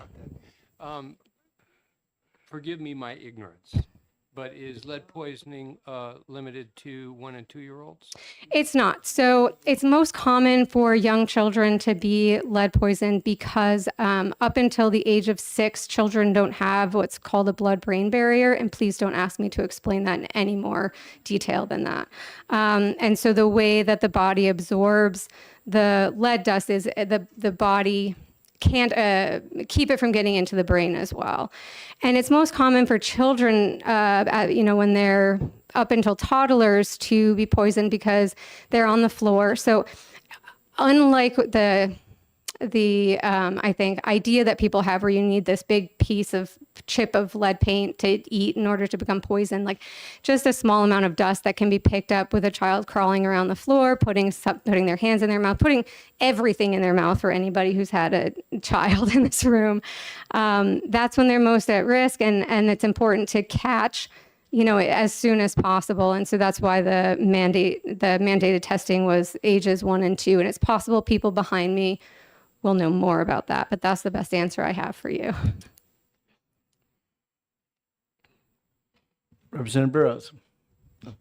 I know this isn't thanks for taking my question. I know this isn't part of the bill and maybe peripheral, but shouldn't we also be doing more to ensure that home sellers and landlords do remediation before kids move into these places so we don't have to go through all this? Yes, Okay. absolutely. Okay, We thank you. should be doing that. You asked the right person for that question. Yes, Representative Purcelli. I have a question about the scope of the bill, so if you don't know the answer, no problem, we'll talk about it, I'm sure, in subcommittee. So the way I understand it, it's the initial test that's inconclusive and one follow-up is the scope of this bill, correct? So my understanding is that, yeah, at both the first and second year appointment. So, you know, if a kid tests positive, if they don't test positive, so let's say they test positive when they're 1 and they need a follow up, you know, they'll get screened again at 2 and it's possible they'll need a follow up then. So I would assume that that would be part of the screening process and it would apply in those circumstances as well. Yeah, I'd like to understand, like, when it.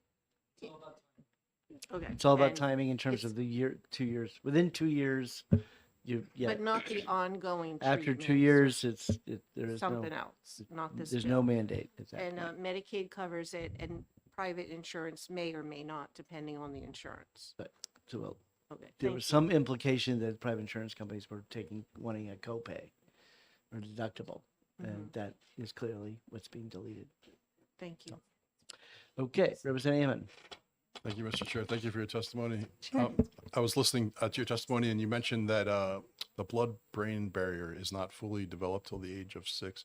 Could you tell us where we could find that information or learn more about that? So that's information that I have gained through going to a variety of presentations by medical experts in the field.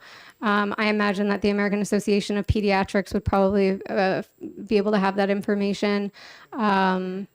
Like I said, I for a period of time was doing a lot of work around lead hazards in homes and had the opportunity to go to a lot of presentations, and that was what was consistently explained to me. So I would assume a medical provider, a pediatrician, someone along those lines would be able to give you the citation. Sure, it's on WebMD. Okay, yes, Representative Thexton. Yeah, in response to Representative Ammon's question, I would refer you to the New Hampshire Healthy Homes and Lead Poisoning Prevention Program. They have extensive information, and they are more than happy to share this, I'm sure, with members of the legislature. Okay. And I can share that contact information with you if you want. Great. Representative McGee. This is an issue that came before the other committee I serve on. And would you believe that July of this year, there's a lead paint certification act that goes into effect July 1st of 2024. It was actually passed in, I did just have to look it up, but 2018, but it came up because we were modifying the real estate form. So effective July of this year, there's I think it's just new construction as I quickly read it. For rentals and daycare, there's a new lead paint certification, and that's as much as I could glean quickly, but it's right on point for this, and it's just now going into effect 6 years after passage. It's called a would you believe? Yeah, but just I came up would. somewhere else. Was that a question? Yes. So maybe you know more about it actually than I could just. It does apply only to new construction. Everything that you said about it is about the extent to which I'm familiar with it, but unfortunately, no, it doesn't require any work to be done on homes that were previously built or daycare facilities. And the reason that's unfortunate is that the use of lead paint wasn't banned until 1978, and until 1950, it was nearly ubiquitous. So it's everywhere, and it's great that there's a certificate going forward. You can't really use it now anyway, but yeah, let's do everything we can. I hope that in the future we'll be able to get some work done on the older homes too. Great, thank you very much. Thank you. Heidi Trimarco, representing CLF. Oh, I know this. This is, tell us what it is. Good I afternoon. know we've Heidi, met before. Heidi Chmarko with the Conservation Law Conservation Foundation, Law. CLF. I didn't know if you wanted I know what it to was. get there, if you wanted me to. That's right. Thank you for hearing my testimony. I'll keep it brief because I'm working with other lead partners, and you just heard some other testimony. So we're all working kind of in concert to get this bill passed. We urge the committee to vote ought to pass. As the committee heard, as a result of SB 248 in 2018, the state required all 1 and 2-year-olds to be tested for blood lead levels. And we have that data now, and the DHHS puts out a data brief that has all of that evidence, and you can look it up and see all of the evidence of lead poisoning in the state. In 2022, 816 children in New Hampshire were poisoned by lead. So this is a really prevalent problem in our state, and it's something that we know what the problem is, we know where the science is, and we know how to address it and how to prevent it. And so we look forward to legislation working to prevent lead poisoning in the future. This bill is to fix a gap in the just in the insurance coverage for that testing for the 1 and 2-year-olds. And so it was always the intent that the insurance would cover that testing, and this bill just clarifies that. And we urge the committee to vote ought to pass. Great. Thank you very much. Thank you. Michelle Merritt from New Futures.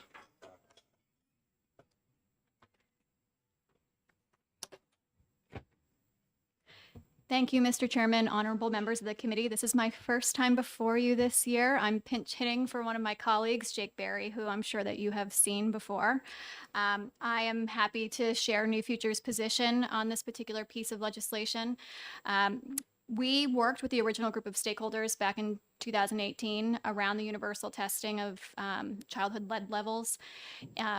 And at that time, we have the legislative history as well as our own notes that it was fully the intent of this legislature to ensure the full cost and coverage of children when they were if they were privately insured for those tests. Unfortunately, New Futures is also the Kids Count organization for the state of New Hampshire. And we received some anecdotal information from some of our advocates and community partners that the universal coverage was not actually happening. We also looked at the data and saw after the law was passed in 2018, we saw a spike in the number of kids that were being tested, as you would presume, when there's a universal testing requirement. However, after COVID, it dropped by 25%. And we were really scratching our heads as to what was happening. Some of it was COVID related, but that wasn't the entire story. And we started to receive more and more examples of cost sharing that was being passed on to parents in conflict with what the underlying intent of the legislature was in 2018. We also just want to reiterate the points that were made by some of our other colleagues that spoke on behalf of the bill prior, that there are currently 32,000 kids in this state who are living in homes where there are known lead hazards. This bill is a necessary statutory clarification so that we can close the gap that currently exists. While the insurance department did issue a bulletin, we do believe that statutory clarification would be important in this particular case. Let me see if there's anything else that I want to share that hasn't already been said. Again, it just reaffirms the intent of the 2018 legislation and provides the needed clarification. So I'm happy to answer any questions that folks may have, but that is the experience of New Futures and the folks that we work with in the community. Great. Thank you. Nice to see you again. Thank you. Okay. Anybody else would like to weigh in? Seeing none, we'll close the public hearing.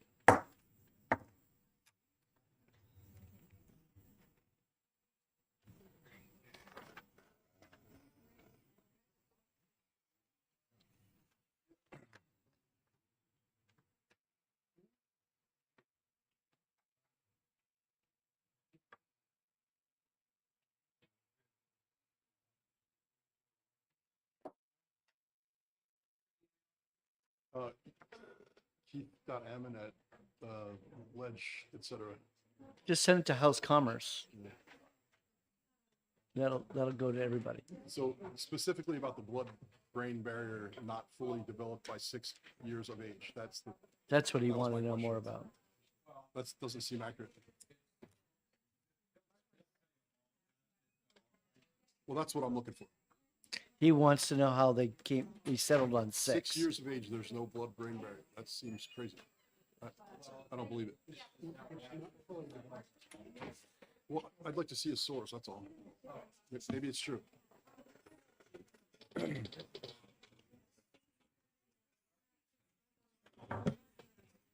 You Googled it and didn't find it?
Hi, I'm gonna walk it.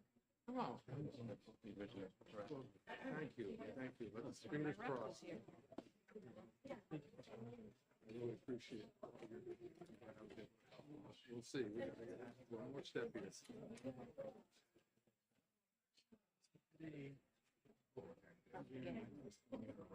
Pardon?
Have you seen the Medicaid?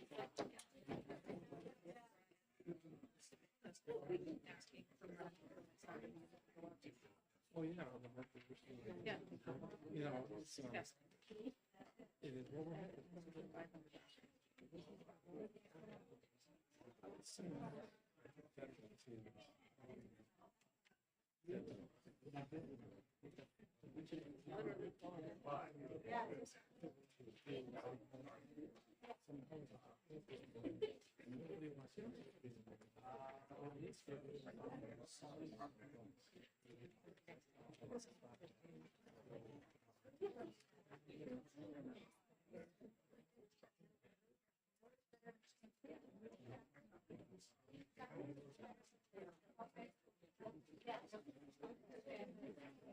what I told you about? Do it now.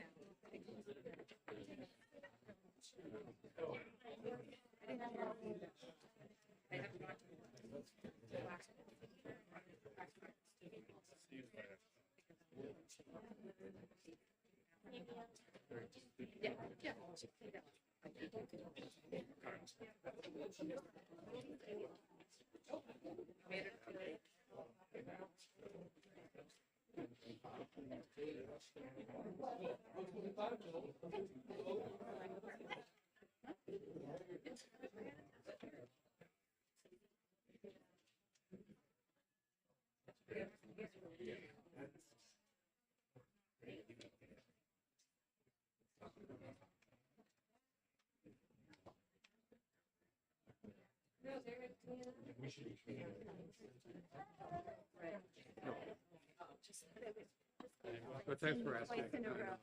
It's that kind of day. Next few days too, just that way. Okay, we'll get going here. Open up the public hearing on Senate Bill 353 and hear from the prime sponsor, Senator Waters. Good afternoon, Senator. Thank you, Mr. Chairman and members of the committee. I'm Senator David Waters from District 4, introducing Senate Bill 353 relative to insurance coverage for autism spectrum disorder and Down syndrome.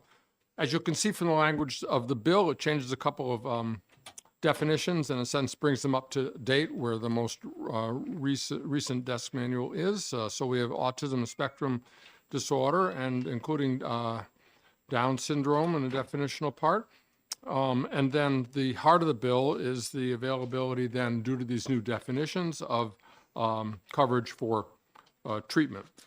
In particular, as you'll hear from the advocates who will follow me and some from healthcare professionals, we're particularly talking about applied behavioral analysis. This therapy for those with autism and Down syndrome has been demonstrated as one letter we had in the Senate from a physician as a kind of gold standard for helpful treatment here. So that's the essential part of this. I think we're going to hear from some families and advocates as to how this kind of therapy has helped. And I will leave more of that medical discussion to the folks who follow. I did want to say a little bit because here we are in commerce, and of course the insurance costs and other things will be of concern to you. And as you'll see that the bill will have no fiscal impact this year, and the fiscal note suggests that it's somewhat indeterminate as to how many more cases will come in the following years and potentially have some kind of cost or impact. If it helps, in the Senate hearing when there was a question about, well, how many people might be covered by this, and there is a physician down in Massachusetts who is the kind of go-to person. And for Massachusetts, about 80 people, and that would translate in terms of population to maybe 14 up here. Yes, there's a little uncertainty over the costs and the insurance impacts, but I do think you're going to see the benefits that this might provide to families. And it explains why, after the hearing, there was such strong bipartisan support in the Senate, as you can see from the folks who are lined up here. And a lot of us have personal stories with autism and Down syndrome from family members. And I think we know the extraordinary progress that a caring society like ours has made towards making sure that families get the help so people can lead full and productive lives as much as possible and get the kind of help. So I think this is a very good step forward for the state to be able to cover ABA, and that's why the bill is here. And Mr. Chairman, I think questions for me would very quickly get beyond what I can meaningfully offer. So I would be happy to take any, but I think what you're going to hear from the folks behind me who have very deep experience on the personal and medical side of this your time would be better spent. Okay. Thank you. All right. So I have a lot of cards here. Do we have, is anybody here an expert on this issue or can tell us what this bill is all about?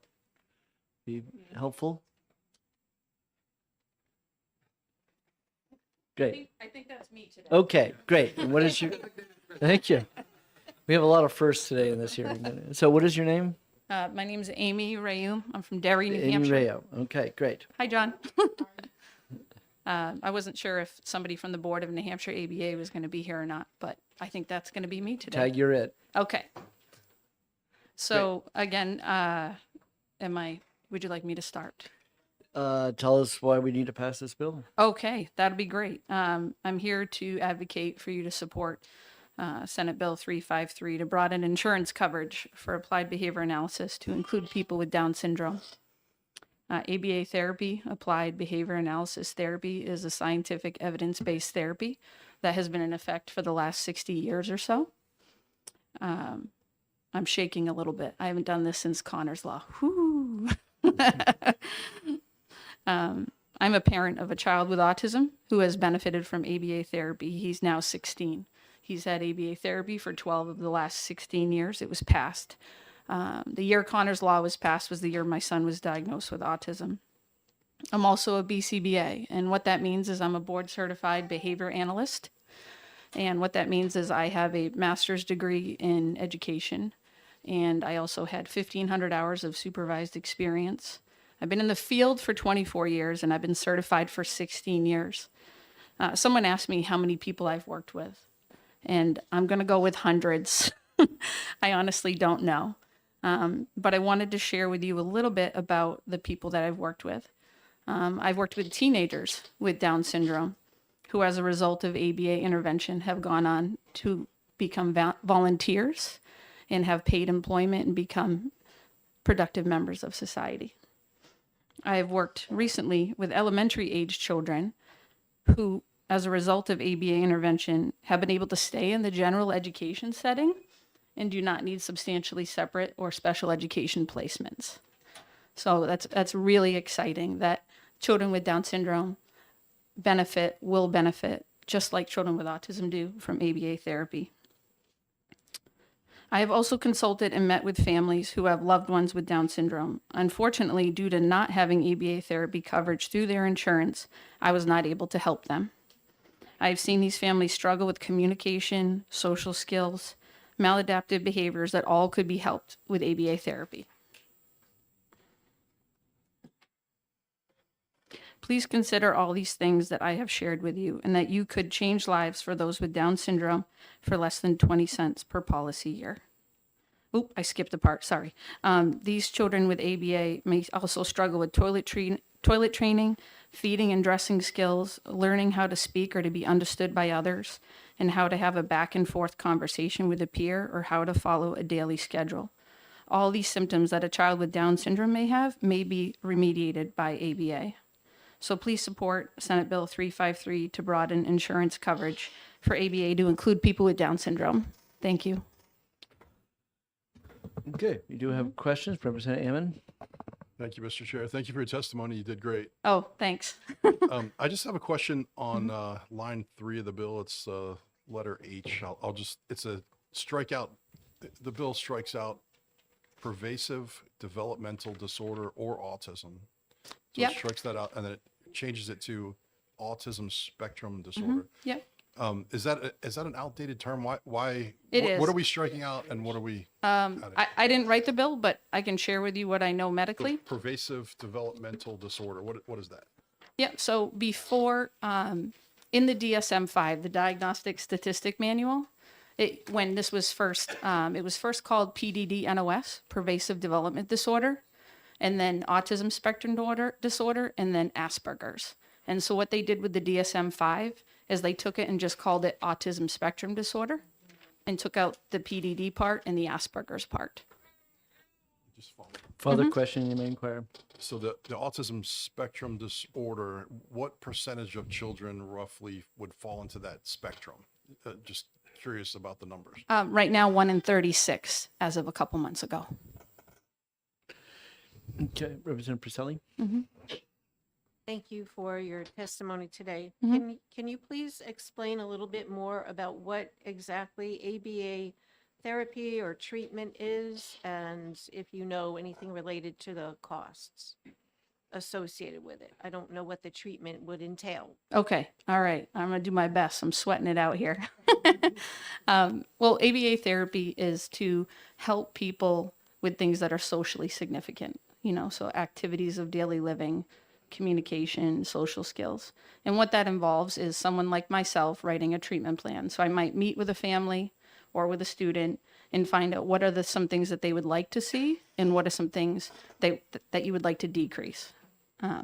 Often children with disabilities have behaviors that are a result of having a lack of communication skills. So what I would do is I would train somebody like a direct therapist or a registered behavior technician, and they're just someone that I would train on how to carry out that treatment plan. So I would teach them, how to teach them.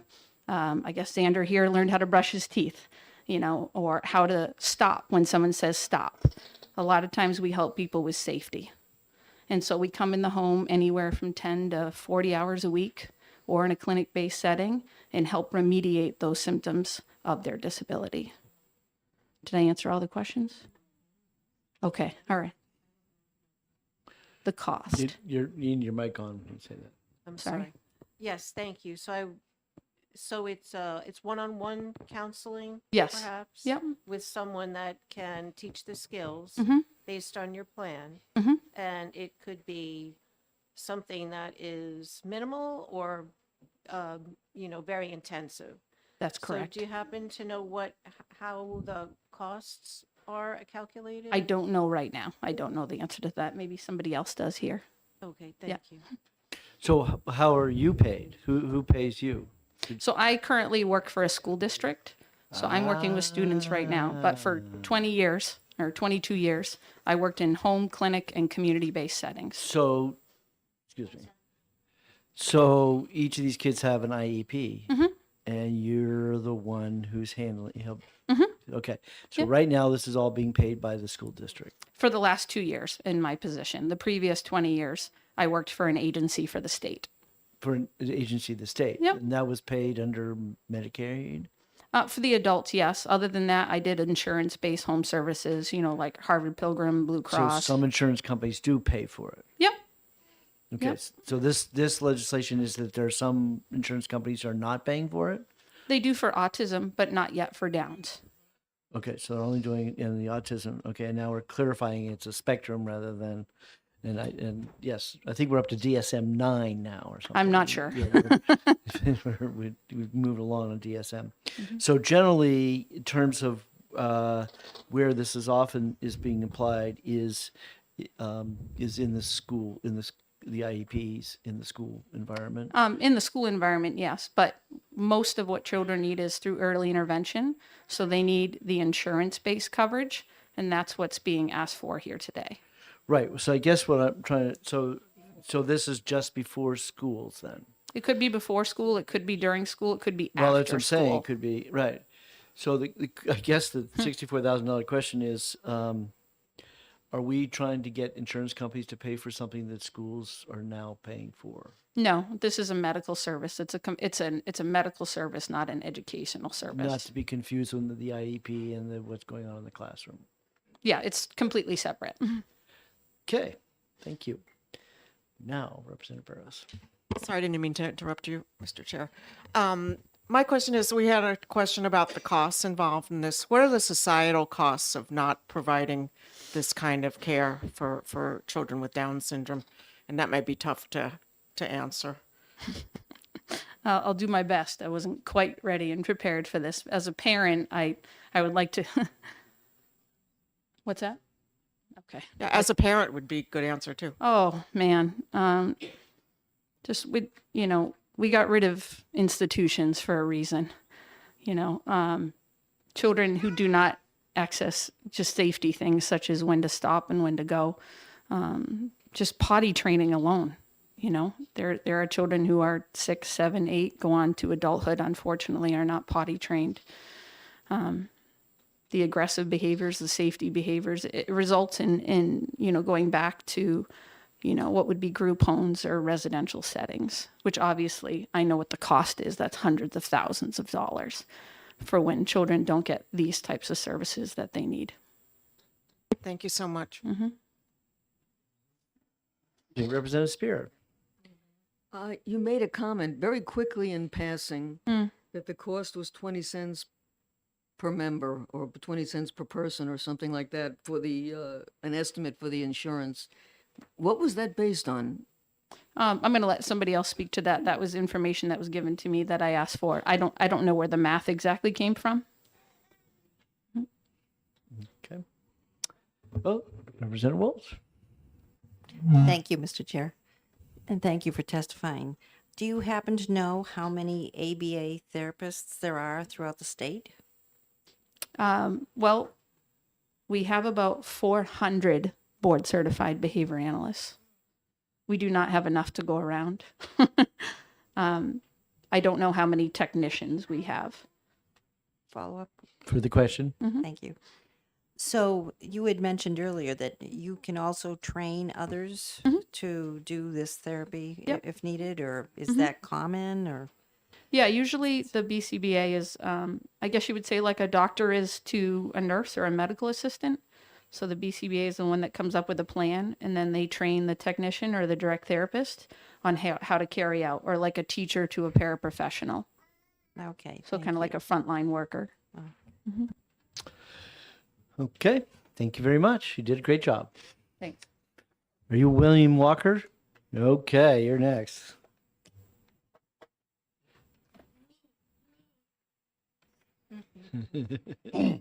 Thank you, Chairman and members of the committee, for considering my testimony today. Appreciate it. My name is Will Walker. I live in Hollis, New Hampshire with my wife and my 25-year-old son who has autism.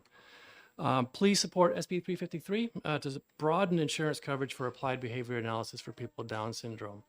And I really want to clarify, we're talking about broadening insurance coverage to include people with Down syndrome. The talk about autism spectrum disorder and all that, that's clarifying and updating language in the existing law. Okay, so it's not adding anything for people with autism. People with autism already have the insurance coverage, just asking for including people with Down syndrome. I am the legislative liaison for Gateways Community Services out of Nashua. It's one of the 10 area agencies in the state that enable services for people with developmental disabilities and acquired brain disorders. As a legislative liaison, I'm active statewide, and I also lead a group of approximately 280 families in my area to advocate for appropriate policy that enables people with developmental disabilities and acquired brain disorders to live full, inclusive, and productive lives. You're going to hear very compelling testimony today, okay? And I could give you similar compelling testimony about the impact of ABA that it had on my son and my life. Okay, I can also talk about research that has been done that says how effective ABA is for people with Down syndrome. Okay, so NIH studies, peer-reviewed research that demonstrates ABA is very, very compelling and effective treatment for people with Down syndrome. But I'm not going to do that, okay? Well, maybe I just did, but I'm not going to do that. I'm going to talk about why this is a fiscally responsible thing to do. In Massachusetts, we have House Bill 1084 and Senate Bill 617. Okay, these bills have been in the Massachusetts legislature for a while, and they're very similar to what we're asking for today. And the Massachusetts general law requires an estimate of a bill's fiscal impact, as well as a review of the efficacy of the therapy. Okay, so Massachusetts has done this already, and they contracted with Barry Dunn, a national services firm, to do this study. And I'm going to just point out, one, they support the efficacy of the therapy. Okay, so it is a reasonable and very good therapy for people with Down syndrome, and you'll hear more about how it helps people. But the other thing in the Barry Dunn report, and I'm the one that came up with the 20 cents. All right, so the Barry Dunn report said the additional cost per member would be between 0.0010% and 0.0025%. And they put a dollar figure on that. And if you multiply that out, it adds up to about 18 cents per member per year in the worst case. Okay, so it's not a lot of money. So what does it 18 cents give you, right? What's the return on investment of 18 cents? For a single individual, it can save tens of thousands of dollars in medical costs due to accidents caused by maladaptive behaviors. You can also argue that it can be a life-saving therapy. It can increase an individual's independence and reduce the cost of care over their entire lifetime. Okay, they don't need a care provider to help them through. This can help really improve behaviors and reduce the cost of care over their life. In school children, okay, it can enable a child to be in an inclusive environment, included in the classroom, resulting in a reduction in the cost of supports needed for them in the classroom. It can enable the individual to get a job. It can enable the individual's families to go back to work. Okay, so this is what we're looking at, right? For 18 cents per member per year, we're looking at this entire benefit on society. So I think the sooner we support SB 353, the sooner our state will benefit. So thank you for considering my testimony. Please support SB 353. It'll help families obtain insurance coverage for ABA for their loved ones with Down syndrome. And it not only makes sense from a personal standpoint, but it's also the fiscally responsible thing to do for our wonderful state of New Hampshire. Thank you. So before I take a question, you say this has been in front of the Massachusetts legislature for a couple of years? Yeah, what happens is somebody brought a bill forward, and Massachusetts general law requires a study to be done. It took time for that study to be put in place. When did that study get done? It was done in August 2023.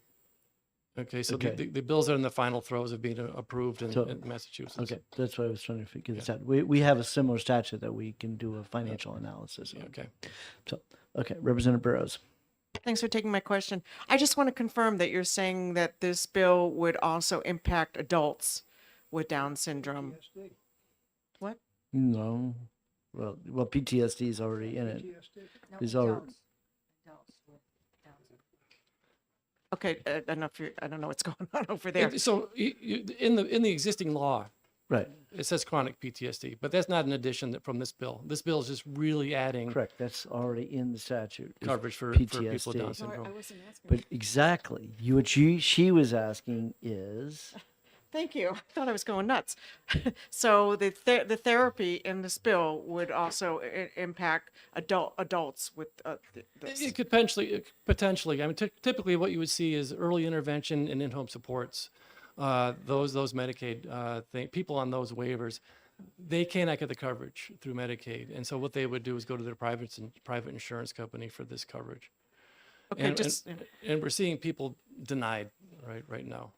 Just a follow up because I'm still trying to understand. I'm thinking about a friend who has an adult child with autism, and I worry about what's going to happen to him when she's no longer around. So I think he's 27 now, so he would still be able to get services through this. It would be, if you approve this bill and it goes through, it broadens insurance coverage for people with Down syndrome. Okay. So anybody, right? Perfect. Okay. Thank you so much. and you mentioned you have a son yourself. I have a son who's 25 years old. We saw him go through ABA. Okay, he has autism. Okay. And I guess, how do I put this? Imagine that you're in pain or something's really, really bothering you and you can't communicate it. Okay, you have no way of expressing that. How would you behave, right? You can do things in a very unpredictable way. You could do self-harm, you could run out into the street or whatever. And what ABA helped my son do, right, with that type of thing, is be able to communicate. And that ability to be able to express something Sure. diffuses a lot of the stress. So does you still use the service, or that No. did he got cured from that that issue somehow? It's not a lifelong therapy, no. I mean, I would think that that's where she was going with the question, which is worrying that it could be something that would be unending. I don't believe it's unending. I mean, but when we talk about adults, there may be people that have been denied insurance coverage, but it could be applicable for them. Right. So you said Massachusetts, has anybody talked about how long you would have it, or for instance, over the years, one of our big issues with mental health, and we actually had limits to how many visits you can get, in terms of what was medically necessary. So has any state ever done that with this autism subject? I don't know about limiting the therapy. I mean, there's only so many hours in a week, but I think. No, we're talking about lifetime. Yeah, I'm trying to think in terms of my son, ABA. Could you hold on?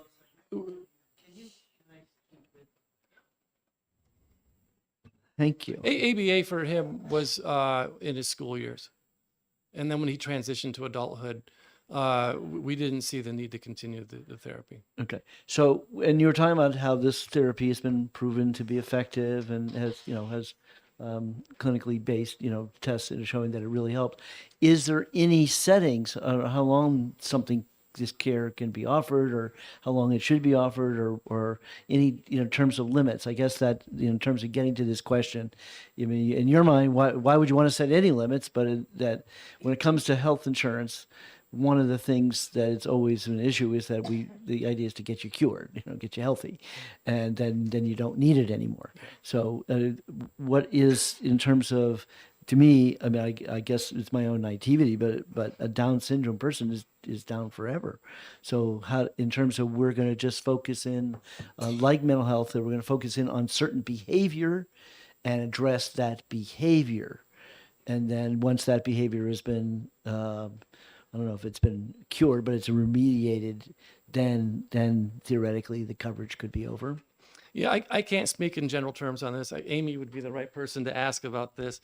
I can say for my son, he has autism for his entire life. Okay, Right. He's not cured.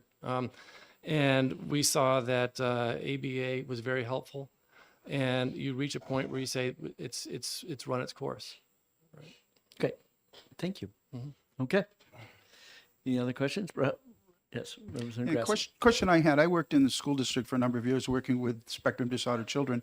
And I was wondering, a lot of times what we would have to do is particularly if we were working under a counselor, that we would be able to bill for our hours. Would this allow school district to bill for hours when they were doing certain counseling services with their children? So may I ask Amy Sure. a question? So, do school districts For cover? direct services, yes, you can bill Medicaid when a BCBA provides a direct service. Okay. You might have to repeat that. But not private. Yeah. Not private. We wouldn't be able to Right. private. Okay, thank you. Great, thank you very much. Thank you very much. Okay, I have a bunch of cards here. People want to speak for the bill. So, but before I do that, we'll just have someone who is actually in opposition to the bill. Heidi, I see you're hiding back there.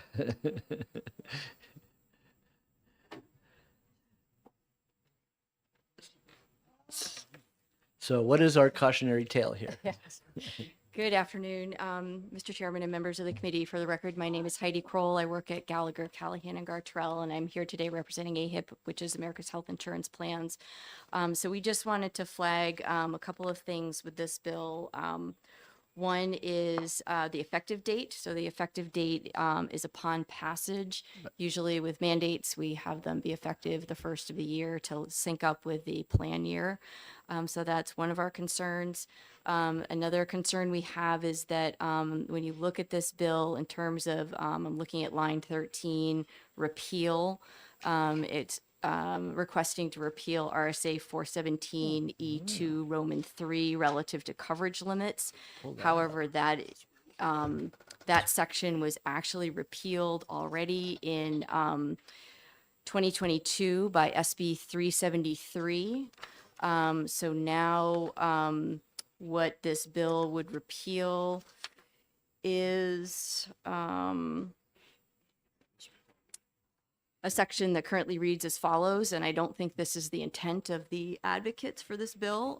They would now be repealing a section that reads, nothing in this section shall be construed to affect any obligation by a school district or the state of New Hampshire to provide services to an individual under an individualized family service plan or an individualized education program as required under the Federal Individuals with Disabilities Education Act, the State Children's Health Insurance Program, et cetera. I don't think that the advocates really want to be repealing that provision of law.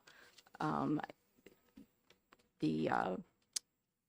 I said, the provision that used to be Roman 3 relative to limits has already been repealed. So whoever drafted this piece of legislation, I think, looked at an old version of the statute. So, two other points I was just going to make. One, this again only applies to the fully insured market, not the self-funded market. it would apply to both the individual and the employer groups, but again, only fully insured, which is approximately 28% of the market. So this would not apply to self-funded plans, which make up about 34% of the market. So I think people's expectations just need to be set appropriately, that there will still be people who are under those plans who are not going to have coverage under this particular statute. And the final thing I was going to say, and ultimately this is a legislative decision.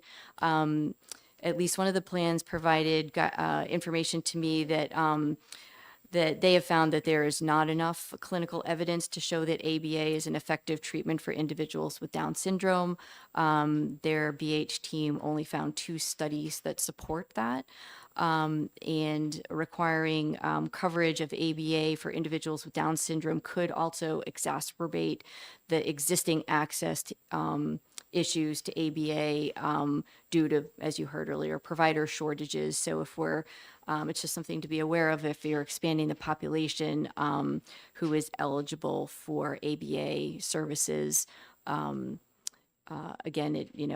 I guess maybe there's not the substantial body of clinical evidence that I guess there is for the autism spectrum disorder, and just making folks aware that it could make access even more challenging because you'd be adding more people eligible without increasing the provider supply side, if you will. Network So- adequacy. Yes. Well, wait. yeah, just the Okay. fact that the providers are just not there in the state. But that kind of begs the question, is this a new mandate? And so therefore the state has to pay for it when it comes to the marketplace? I guess I look at the insurance department on that? No. I don't have an answer for Because you just on that. expanding a law that already on the books. Okay. Benefits already required. Okay, right, it's already, but it's already required, right. Okay. It just because we're clarifying, adding, it's not adding a new category, it's a statute that already exists. Okay, all right, cool. Any questions? So when this thing got repealed, I'm did sorry? we do that? Did that repeal? Apparently, it was a well, actually, I'm looking. At least in the Senate, it was the Health and Human Services Committee. It was a Senate bill. It was Senate Bill 373.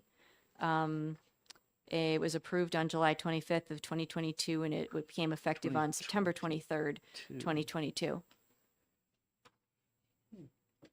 So. Okay. So I think whoever drafted the Well, bill because just looked the at it. limits is really what we're talking about in terms of it has age limits and it has dollar amounts and had some guardrails, as you might call them. Okay.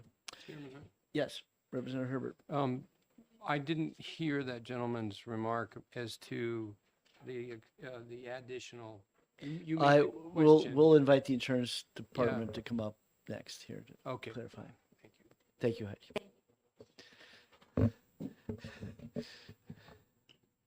Okay, Tag, who wants to come up and explain these two pieces?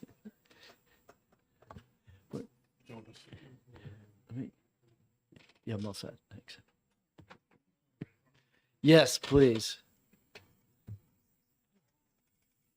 Oh, look what we have here. I didn't see you sneak in, Commissioner. I should have hit better. Okay, so we had the two questions we have obviously is that paragraph that got repealed. Yep. And what was the basis around feeling that we didn't need any guardrails around that? And does it change now that we're adding Down syndrome to the list, which then we just heard is that for some insurance companies that the efficacy of care coverage for Down syndrome is in question? I'm going to start with the easy one, which is we brought a bill in 2022 to repeal the limits because the Mental Health Parity Act prohibited us from having those limits. Okay. So we were unable to enforce those limits, even with that law in the books. So we came to the legislature and said, we need to remove it. So that was done quickly, and that would apply. We can't add them back. The same issue applies. We have the mental health parity issue. We have to apply it generally. So that is I would view that as a technical flaw in the bill that should be, I think it should be removed, or Just, well, they just remove line 3. yes, There's no need to repeal that. Just remove line 3. correct. And then change the effective date to January 1st. Okay, so those are good. But how about this efficacy issue? Well, I mean, that's obviously something that we don't weigh in on. Those are for doctors and medical professionals to make those determinations. And ultimately, it's Well, it's up to medical you to set the directors of policy. the, you might want to pull the mic a little bit closer. Sure. But that's up to the medical director of the health insurance company. That's right. It is a determination for the medical director of the carrier to get together with the physician that is treating the patient and come to an agreement on what the most appropriate type of care or treatment is. That's not something that we get involved with. That's a medical necessity determination. We're not qualified to weigh in on those matters. Well, let's say if there's a disagreement, then it would go to the grievance. Ultimately, it could go to an external review. That's right. External review to decide whether the protocol was appropriate or not. That's right. Okay. Thank you all. Thank you very much. Thank you. Okay. Now we got those out of the way. Okay, so all I ask everyone, because there's a pile of cards here, and I know you all would anxiously wanted to come and share with us, and we do want to hear from you. All I can ask is please don't repeat what someone else said. If you've got a unique story, that's what we like. Rebecca Bergman. Some of those cards, maybe they're children too. I'm calling them out as I see.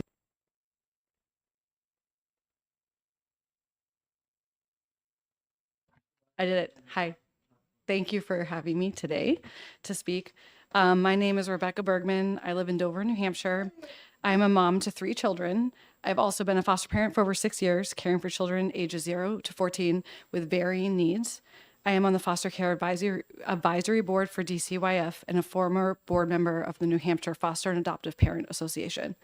I care deeply about the needs of children in our state. I speak before you today as a parent and advocate for children, including those with Down syndrome. I'm here to wholeheartedly support SB 353, a bill that aims to expand insurance coverage for ABA for those with Down syndrome. I have experienced firsthand the transformation and power of ABA therapy in the lives of children with Down syndrome, thanks to the targeted interventions provided by ABA therapists. My 7-year-old son, Asher, is good friends with Xander, who is a 6-year-old boy with Down syndrome. Since starting ABA, I've seen huge changes in Xander's communication with my son and others in his friend group, his ability to understand social situations, and his ability to interact in group situations, such as kicking the soccer ball in an age-appropriate way, which is something they enjoy doing together. One of the most significant challenges we face is the current qualification criteria for ABA services, which often rely on a diagnosis-based approach. While this approach is suitable for many, it does not always consider the individual needs of children with Down syndrome. Last summer, my oldest son, JJ, was diagnosed with level 1 autism and ADHD. His neuropsychologist suggested several supports, including OT and counseling, but they did not suggest ABA based on his individual needs, even though he qualifies based on his diagnosis.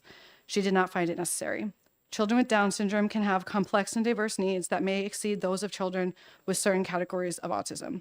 It's essential that we adopt a needs-based approach for qualifications for ABA services, ensuring that all children can benefit from the therapy and have access to it. And I know money has obviously been a big part of the conversation, so I know there's others like me who aren't having access to this bill, even though they could. So not all of us are using that therapy, so hopefully that would make room for others that need it. So I urge you to support SB 353 and help make ABA therapy more accessible to individuals with Down syndrome. By doing so, we can make a meaningful difference in the lives of these families and the individuals. Thanks. Thank you for considering that. That's excellent. Thank you very much. Perfect. Cal Watson.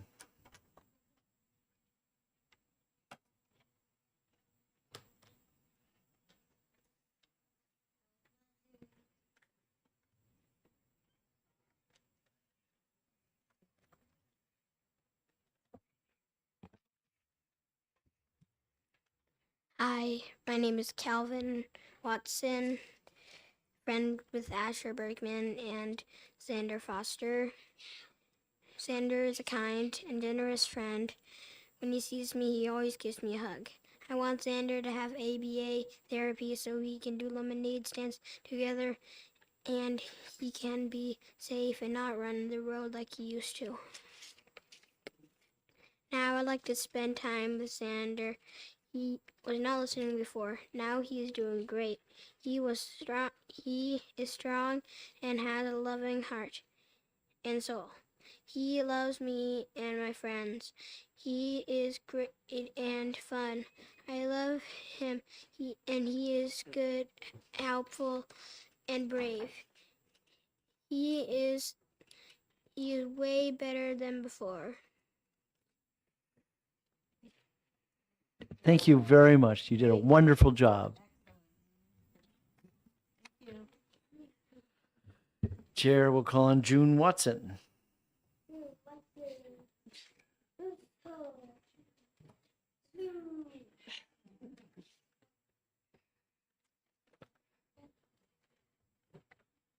Hi, my name is June, and I've known Xander since the day he was born. Xander is really silly and fun to be around. I like to jump on the trampoline with him and catch frogs in the woods.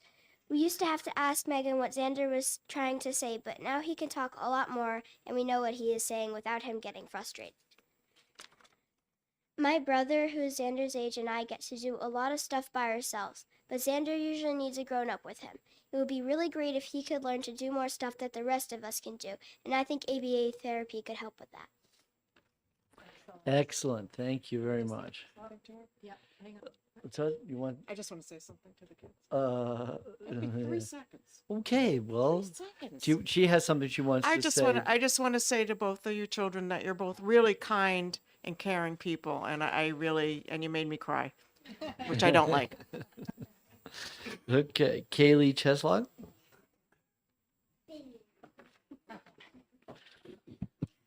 Hi, thank you, Chairman Hunt and members of the House Commerce and Consumer Affairs Committee. My name is Kaylee Cheslock, and I live in Dover.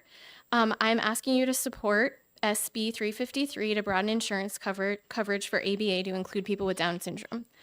I'm in favor of this bill because I have the privilege of knowing Xander Foster, and I just have the desire to see him thrive. I've seen the benefits of ABA therapy in his life with his socialization and ability to stay safe. I've been there in times when Xander has run away or done things that are scary. And I have seen that ABA therapy has helped him to stay safe and has reduced the risk of injury to him and those around him, which I do believe, I know that you're all considering costs, and this will reduce medical costs in the long term, just for the care that he needs. I have my 2 oldest children with me here today, and I just wanted to read, just talking about the benefits. And you heard June and Calvin say that they've seen changes in Xander, and my girls have too. Ariana is 9 years old, and she says that she loves Xander, and she loves when he hugs her and says her name. And ABA therapy has helped Xander to be able to say her name and understand what she's saying. And Lexi, who is 6, says that ABA therapy has helped Xander learn to be safe, and that she wants Xander to be safe. So thank you for considering my testimony and the testimony of my daughters, and I urge you to support SB 353. Thank you. Great, thank you. Chair Lisa Beandon.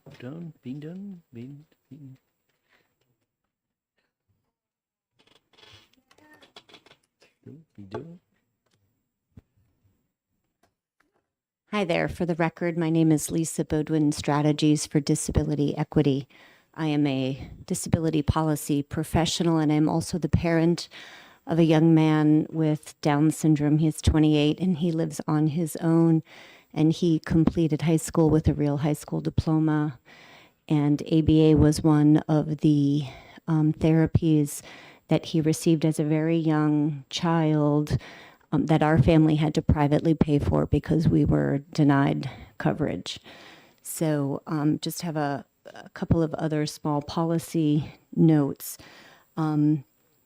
Just to differentiate, when children with IEPs who are in school, who get ABA, they're getting it covered through Medicaid. It's the Medicaid to school programs.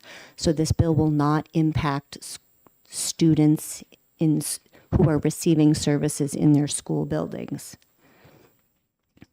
I also wanted to emphasize Will Walker's point.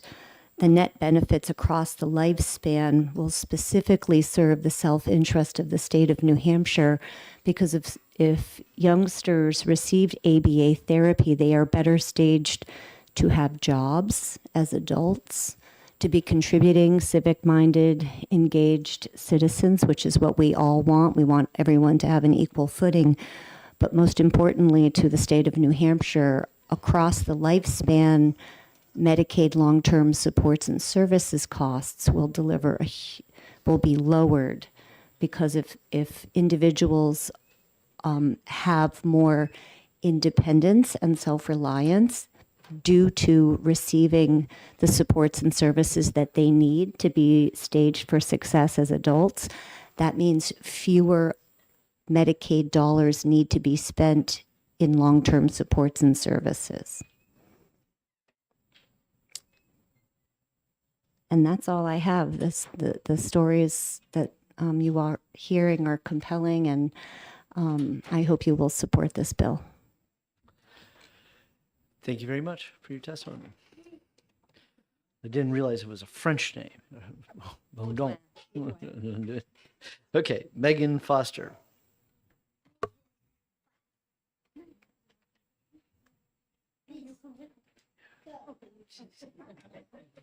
You come after me? Hi, I'd like to thank the chair and the committee for the opportunity to speak. My name is Megan Foster. I live in Dover, New Hampshire, and I'm asking you to support SB 353 to broaden insurance coverage for applied behavioral analysis to include people with Down syndrome. I am a mom to Xander, a 6-year-old boy with Down syndrome. And last summer, we had the scare of our lives when Xander eloped from summer camp and was gone for about an hour in an area surrounded by water. Later in the month, he swallowed a number of acetaminophen tablets and had to be hospitalized and treated at Mass General Hospital. We immediately started researching behavioral interventions. I'm a registered nurse by trade, and so evidence-based practice is incredibly important to me. During the research, we came across evidence regarding the effectiveness of ABA with individuals with Down syndrome and had multiple assessments done on Xander. And the providers who knew Xander best decided that the interventions offered by ABA were medically necessary. ABA could address not only the major safety concerns that we had, but many of the personal hygiene and self-help skills that would help protect Xander's personhood, his dignity, and health every day. When applying for coverage for the ABA assessment by our insurance, it took over 8 months to process because Xander didn't have an autism diagnosis. And believe me, we tried that route. We tried to get him an autism diagnosis. He doesn't have autism. Every neuropsych eval said no. Shortly after beginning services, we heard that our insurance again denied coverage, even though the assessment had said that he could benefit from ABA services because he did not have an autism diagnosis. Despite research, medical necessity is deemed both by Xander's primary care doctor and an expert in the healthcare of individuals with Down syndrome, and documented progress that these services had been effective. These things didn't matter to the insurance company because the only measure they relied on was the law stating that it only needed to be covered for individuals with autism. Xander has continued ABA therapy after many phone calls to senators and many hours on the phone with insurance companies. He's made strides in participating in safe and health-promoting behaviors that will serve as prevention for major health problems later in life. He's acquiring skills and independence through ABA, which will serve to reduce the cost burden for caring for him in the future. This is the case for many individuals like him. Xander has Medicaid, and his acetaminophen overdose alone cost tens of thousands of dollars. Prior to beginning ABA therapy, Xander was unable to tolerate toothbrushing at all. He had to undergo anesthesia for a cleaning and a cavity fill that cost over $10,000, again, covered by Medicaid. But after repeated exposure and utilizing expert shaping skills for his negative behaviors, he can brush his own teeth and tolerate toothbrushing by his parents. He hasn't had a cavity since. Medicaid also currently pays for Xander's incontinence supplies, but with ABA, he has demonstrated moderate success and other costs which predicts another cost that will be relieved with continued ABA. Thinking back to the beginning of my testimony when I shared about Xander eloping, in the worst case scenario, had Xander been hurt or drowned, there would have been enormous financial costs to the emergency services, not to mention the lasting financial and emotional costs that would have been borne to the town and organizations involved. Prior to ABA, we were avoiding and narrowly missing situations like this every single day. Now Xander stops when he's told to and understands the need to stay with adults in unsafe situations. As a mother, seeing Xander be more successful in interacting with his peer group, which you heard about, accessing education with the tools that he's built through ABA therapy, he wouldn't even stay in the classroom before ABA. I'm grateful for the ways that this has created systems in our home that help us navigate caring for Xander in ways that preserve his safety, personhood, dignity, and health. For reference, I've included testimonies for the Massachusetts House Bill 1084, which is like this proposal in SB 353 from the foremost experts in Down syndrome, Dr. Brian Scottco of Massachusetts General Hospital, Angela Lombardo of the Massachusetts Down Syndrome Congress, as well as the doctors at Boston Children's Hospital. Thank you, Chairman Hunt and members of the Commerce and Consumer Affairs Committee for considering my testimony. I urge you to support SB 353 to decrease future costs associated with supporting individuals who have developmental disabilities like Down syndrome. This will help Xander live a safe, more independent, inclusive, and productive life. Thank you. Thank you very much. Any questions? I think they're all questioned out. Timothy Graham.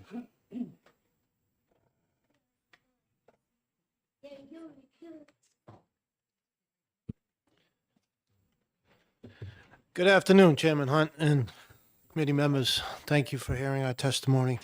My name is Tim Graham. I live and work in Exeter, New Hampshire, and I'm not going to repeat a lot of what's already been said here today, but suffice to say that as a grandparent of Xander, I've witnessed some of what ABA has already done for him, and I fully support and ask you to support SB 353 to help pass this bill. I'm quite nervous, and I will. I'm just going to leave it with thank you very much for putting this committee together, and thank you very much for listening. I hope you support the bill. Thank you. Fair enough. Thank you very I'll much. give you my testimony. And we love to have that testimony. And when you get home, you can watch this on YouTube too. Okay. Okay. Last but not least, Xander Foster. Hi, I'm a sinner. Hi, I'm a sinner. I brushed teeth and then the water face and then for the soul and then bathroom.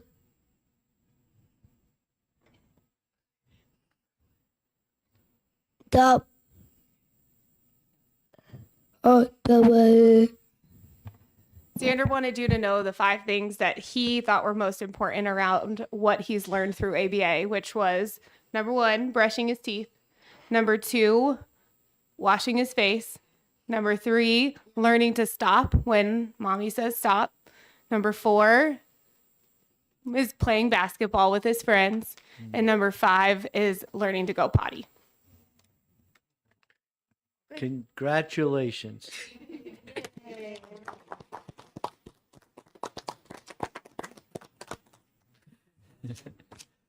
Okay, with that, we will close the public hearing.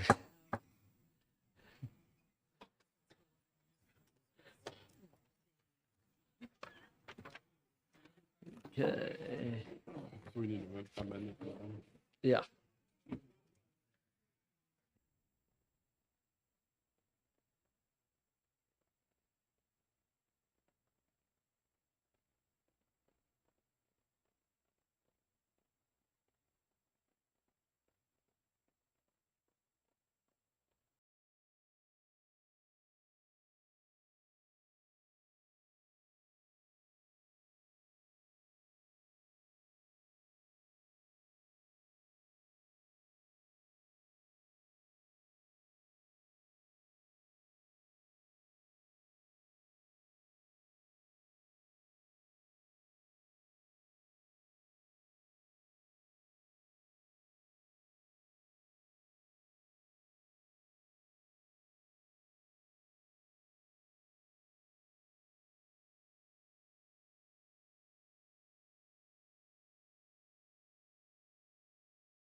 try to move right along here.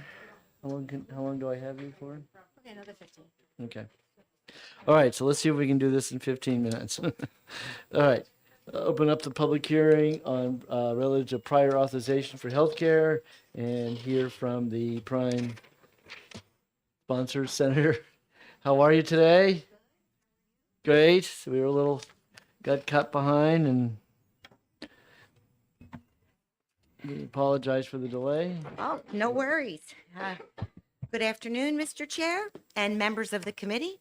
My name is Denise Rishardi, and I have the honor of representing New Hampshire Senate District 9, which includes the wonderful communities of Bedford, Fitzwilliam, Greenfield, Hinsdale, Jaffrey, Lineborough, Mount Vernon, New Boston, Richmond, Sharon, Temple, Troy, and Winchester.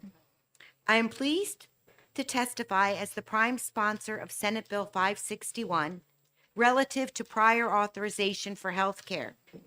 Over the past several months, I've been working with sponsors of this bill and healthcare leaders from across the state, including representatives from the New Hampshire Hospital Association, the New Hampshire Medical Society, America's Health Insurance Plans, and the New Hampshire Department of Insurance to draft legislation in response to the concerns that I've heard from my constituents about their challenges with prior authorization. While prior authorization can help ensure medical care is necessary and appropriate, it can also be an obstacle to necessary patient care when providers must navigate complex and widely varying payer requirements or face very long waits for prior authorization decisions. This bill will remove barriers to patient care by streamlining prior authorization requirements on insurers' websites. The bill codifies into New Hampshire statute a clear peer-to-peer process for providers to engage with a clinical peer from their patient's insurance carrier for a direct exchange on the basis of the prior authorization request. This bill also requires carriers regulated by the New Hampshire Department of Insurance to report on prior authorization metrics in line with a new federal rule from the Centers for Medicare and Medicaid Services. As I noted, this bill is in direct response to concerns from my constituents. Too many Granite Staters are left in limbo, waiting for approval from their insurance company to move forward with important medical care. This bill enacts a reasonable timeline for carriers to make a prior authorization determination in line with federal timeline regulations. This will allow the New Hampshire Department of Insurance to enforce timely prior authorization decision-making on the health insurance plans that it regulates. This bill breaks down the barriers to make it much easier for doctors and nurses to provide care that people really need to stay healthy. Finally, although we have not had a specific study on the expected savings from this bill, by enacting efficiencies and streamlined prior authorization process, Senate Bill 561 should put downward pressure on insurance premiums and the cost to provide care. In fact, a recent rule from CMS that includes many of the same provisions as in Senate Bill 561 estimates the rule will result in at least $16 billion in savings over 10 years and a reduction in provider burden of at least 220 million hours over 10 years nationally. In closing, I would like to thank all the stakeholders who worked with me and the other sponsors of this bill to bring forward a great compromise amendment that is supported by both providers, carriers, the insurance department, and in working with these stakeholders, it is clear to me that all parties advocate in the best interests of their patients, their members, and all of our constituents. I want to thank you for the opportunity to introduce Senate Bill 561, and if you have any questions for me, I'd be happy to answer. We do have a question. Yes, Representative thank you, Post. Mr. Chair. Yes, thank you. Senator, I have a question about whether this goes beyond a doctor or a nurse. Does it apply to people with physical therapy or any other person that administers healthcare. Yes, it will do that. It will not address prescriptions. That's a separate issue. Any other question? Representative Burrows. Thanks for taking my question. Excuse me, as a wife of a former emergency doctor who had to deal with this a lot. So I see the 72-hour, has to be 72 hours in an urgent situation. What happens if they don't get that authorization within the 72 hours? What happens? Automatic approval. Oh, okay. You have to have a response from the insurance carrier within 7 days, even if it's non-urgent. If you don't have a response from the insurance carrier, it would be automatic approval. Now, a response does not mean that, they may need more information, but you do have to hear from the carrier within 7 days. That's the biggest part of the bill that was really important to me. I had too many people where their health care was declining while they were waiting. The other really important part of this bill to me that I love is that it's peer-to-peer review. So there won't be an instance now where maybe your cardiologist is talking to a podiatrist. It will be peer-to-peer. This is really good for the state of New Hampshire. And again, the fact that the insurance department, all the stakeholders, the insurance carriers, we had at least 6 very long meetings over months till we came to something we could all walk in. And when we walked into Senate Health and Human Services, we walked in proudly and all in agreement. Great. For the question?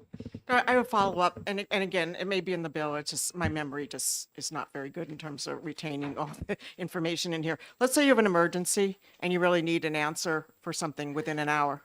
Emergency is, if you deem it as emergency, it goes through. There's no issue. Okay. Emergency is an emergency. Okay. It's more if, I'll give you an example, if I may. Your doctor thinks maybe you need an MRI of your brain. Yep. Doesn't think it's urgent, but really you need it. This will allow or enable the insurance carriers to respond within 7 days instead of, months long down the road. But an emergency is no issue. Okay. Thank you. Representative Ammon. Thank you, Mr. Chair. Thank you, Senator, for taking our questions. I have a question about the peer-to-peer review process. If you could just elaborate on how that would work. Well, when the doctor goes to put in the request for the prior authorization, that request can include a peer-to-peer review so that the person on the other end of deciding on the prior authorization has the knowledge about the actual patient in question. It means the person they're talking to knows what they're talking about. Is the Thank you. physician for that patient? Well, they're in the same field. Okay. If that's helps.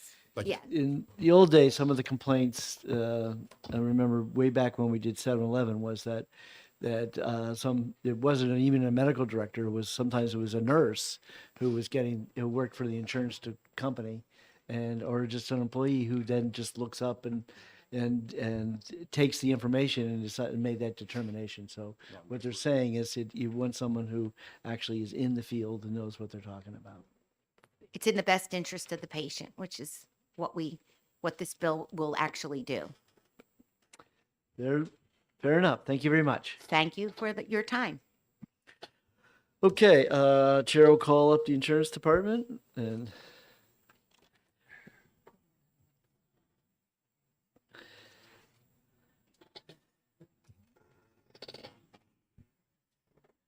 Thank you, Mr. Chairman, members of the committee. My name is still DJ Betancourt, and I still have the pleasure of serving as the Commissioner of the New Hampshire Insurance Department. I want to just emphasize 2 things that Senator Ricciardi mentioned. First is this was a wonderful example of stakeholders coming together and working productively and collaboratively to reach an end product that all sides are in agreement is a good product. So I do want to thank, as the Senator did, everybody who came together to bring this important reform that is before you today. It is important to remember that prior authorization, while a pain point for a lot of providers and patients, is a key component of our managed care system. And it is aimed to, in the first instance, control cost, but more importantly, it is aimed at ensuring that the patient is getting the most appropriate care in the most appropriate setting. And so I know that there has been some movement, some growing attitudes towards trying to vastly erode or outright eliminate prior authorization.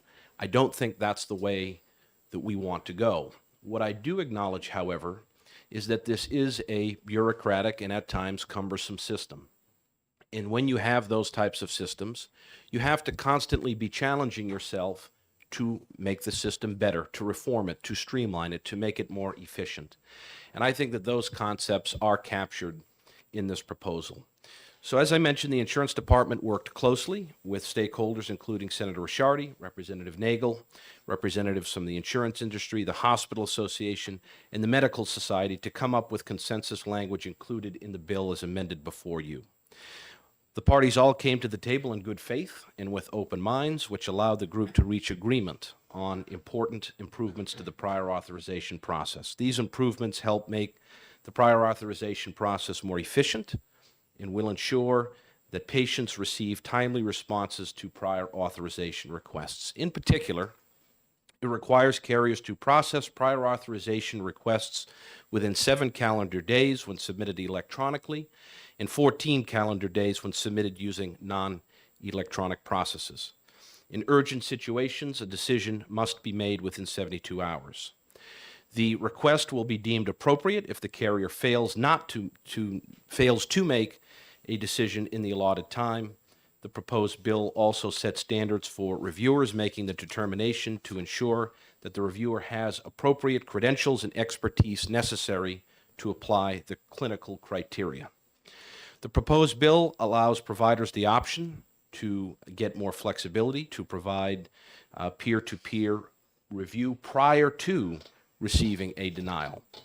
This can help streamline the process by allowing providers access to peer-to-peer, especially with complicated situations that may require more of an explanation. And finally, the bill will require my department, the insurance department, to post certain prior authorization metrics for each carrier on its website to improve transparency and to empower consumers with critical information. I would note that, as the senator did, several of these reforms are as a result of the federal government finalizing a proposed rule around reforming prior authorization. Those components are captured in the amendment. The benefit before you is that in many instances, what is going to be federally required is now fast-tracked to take effect sooner. The carriers understand that they're going to have to go through this process anyway, and as part of their end of the compromise, they've agreed to, as I said, expedite what is going to be required of them, and that is captured in the proposal before you. So with that said, we're happy to take questions.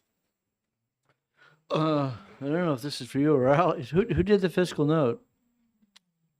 The department did, I would assume. Yeah, because the senator said this was going to save us $16 billion, and I don't see that in the fiscal note at all. I see this could be incrementally cost us money.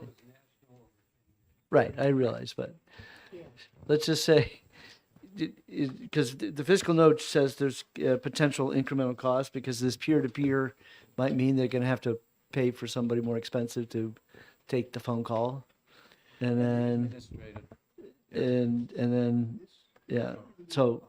Yeah, our fiscal note was more short-term vision. Short-term, okay. All right, all right. So theoretically, no necessarily any actual savings, and we don't know that there really is. That's more speculative. Yes, okay. That makes me feel better. Thank you. Any other questions for the insurance department? Yes. I want to, would you believe that I really like it when the state is making an effort to synthesize with the federal government. And that's all I have to say. Thank you. Thank you very much. Would you believe? I would. Most of the time. Thank you very much, gentlemen. Thank you all.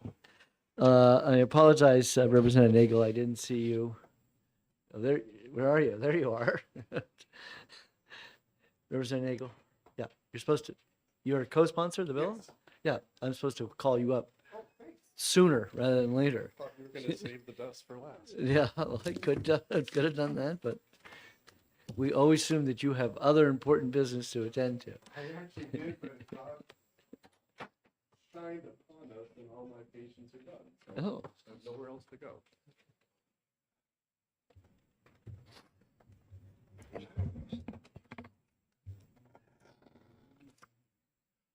There's two handouts there that, the one I'd already sent all of you. It's just my written testimony. The other one is a statement from the AMA about why this issue is important. And I didn't really want to spend a lot of time to go over these details with you. For the record, I'm David Nagel. I'm a representative. I'm also a physician. I practice in New Hampshire for 34 years now. I've been involved in advocacy work for a very long period of time, standing up for the rights of patients. I wrote a book a couple years ago on pain care policy, and there is a chapter, actually, or a section in a chapter on prior authorization and its potential good and bad effects on how we care for people. This is a very important issue for me. That's why I spent a lot of time on it. I am extremely honored to have been part of this multi-stakeholder group. I'm so honored to have worked with you are now a Dr. Ricciardi, Senator Ricciardi on this bill, and it's been a real great learning experience for me. One of the things that's really important to me and why this bill is important is that we're in a healthcare climate right now where we're watching the fall of the private practice, where at some point in time it will cease to exist. And that really scares me. And there are two cost reasons that are killing private practice. One is the electronic record, and the other is prior authorization. The question was asked earlier about, non-doctor practices, physical therapists, chiropractors, things like that. As they become part of the medical mainstream, I keep asking them all over and over, why do you want to be part of the medical mainstream? You can't afford it. And I don't think that's a good thing. And that's why reforms of this type are important. My role in this and how this came to be, that's what I want to focus on. I am a middle child born on a Wednesday. I end up in the middle of everything. My colleagues will be very upset with me to hear me say that I think prior authorization is important. The reason it's important is doctors are really good at assessing risk-benefit and meaningful outcome of our interventions. We stink when it comes to cost-benefit. And there needs to be some level of oversight. And as was stated earlier, that's what the point of prior authorization is. However, the system doesn't work very well. I think my colleagues at the Insurance Commission were polite in saying how the system can work. I think it has a lot of problems, and reform is important. On the sheets I handed out you, I listed all the problems. On my transcript of my note, I listed all the problems. I don't really want to go in any detail. The way we started looking at this was well over a year ago. I talked to the folks at the Medical Society. When I ran for office, I said, this was important to me. What do we do? They showed me the legislation that had been looked over at the last couple of years, and it really didn't address meaningful, broad-based reform.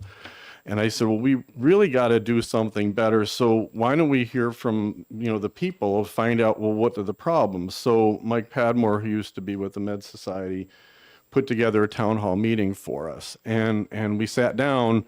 There were 50 doctors, a lot from private practice. I was impressed by that. And we sat down and looked at, well, what are the problems? Everything was listed on what I just handed you. And what are the potential solutions? What do we need to accomplish? I mean, issues of transparency, cost, time, energy, all those things were listed.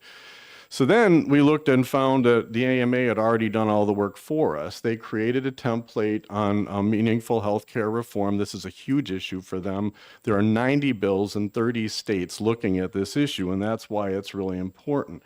And I looked at it and I said, well, this is a good template for where to start. So that's what we did. I then went beyond that because, again, I'm concerned about other people. So I met with a physical therapist, I met with the chiropractors. I said, what do you guys want out of this? And we started looking at, well, you know, what could we do? And so whatever we did, whatever reform measure we did, it had to satisfy everybody, not just physicians. That was really important to me. And I'm very honored that that's been honored in this process. Once all that was done, we sat down and created a subcommittee, and we wanted to look through the AMA guide and see, well, how does this work for New Hampshire? And that's what we did. We looked at their model as a template. Michigan had already passed a law. We looked at that as a model. We looked at several of the other state models. In the midst of all this, Paula Minahan had pointed out that Senator Ricciardi was very interested, and she did one of the smartest things ever. We sat down, talked with her, and it was her suggestion that we sit down and talk with the insurers about that. And that's what led to this, you know, multi-stakeholder effort. And that's what led to the bill that's right before you. God shined upon us 3 days before our Senate testimony. The CMS reforms were released. It's 800 pages if you've got nothing better to do to look through that. I do have a shortened version of that. But what we found was what they did, what we did was very similar. And that made us feel better. And the reason why that was important was a lot of people weren't thrilled with what we were doing because it would only affect the commercial insurance industry, which is like 25% of the market. The minute we did this with them, 75% of the market overnight. And that was a really important thing because for this to be meaningful, it had to be more broad-based. And as was stated, their estimate is that we're going to save $15 billion nationally. You asked about the financial note. I have a lot of concerns about that. So, you know, as far as I personally see that in the long term, especially, I'm going to take a step back and say that this is a start. It's not a finish. There's other things that we want to accomplish, things that aren't in there that really involve a lot more discussion. You know, things like how do we pick what evidence base we use? Because right now every insurance company has their own. That's crazy. Why can't we have a uniform evidence base so we don't have to all know what each insurer wants? That's a step forward. There's this concept of gold cards that you may or may not have heard of, where if I'm really good with my prior authorizations, it's like that easy pass thing at the, you know, when you're going through the metal detectors at the airport. I can't remember what it's called. It'd be like that. You just go right through, and all of a sudden, you're not costing the system money. You're saving money for everybody.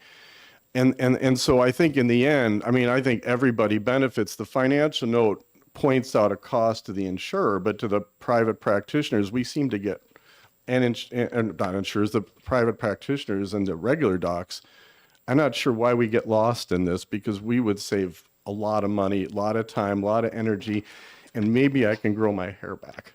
And I think that's pretty much all I've had. The last thing I wanted to say, again, it's been an honor to work with everybody. I don't think of this as a finish, but a start, and we created relationships that I think are lasting, that are going to go on for a while, because this is just the beginning. So thank you. Thank you. Any questions from the committee members? Seeing none? Thanks. Have a good one.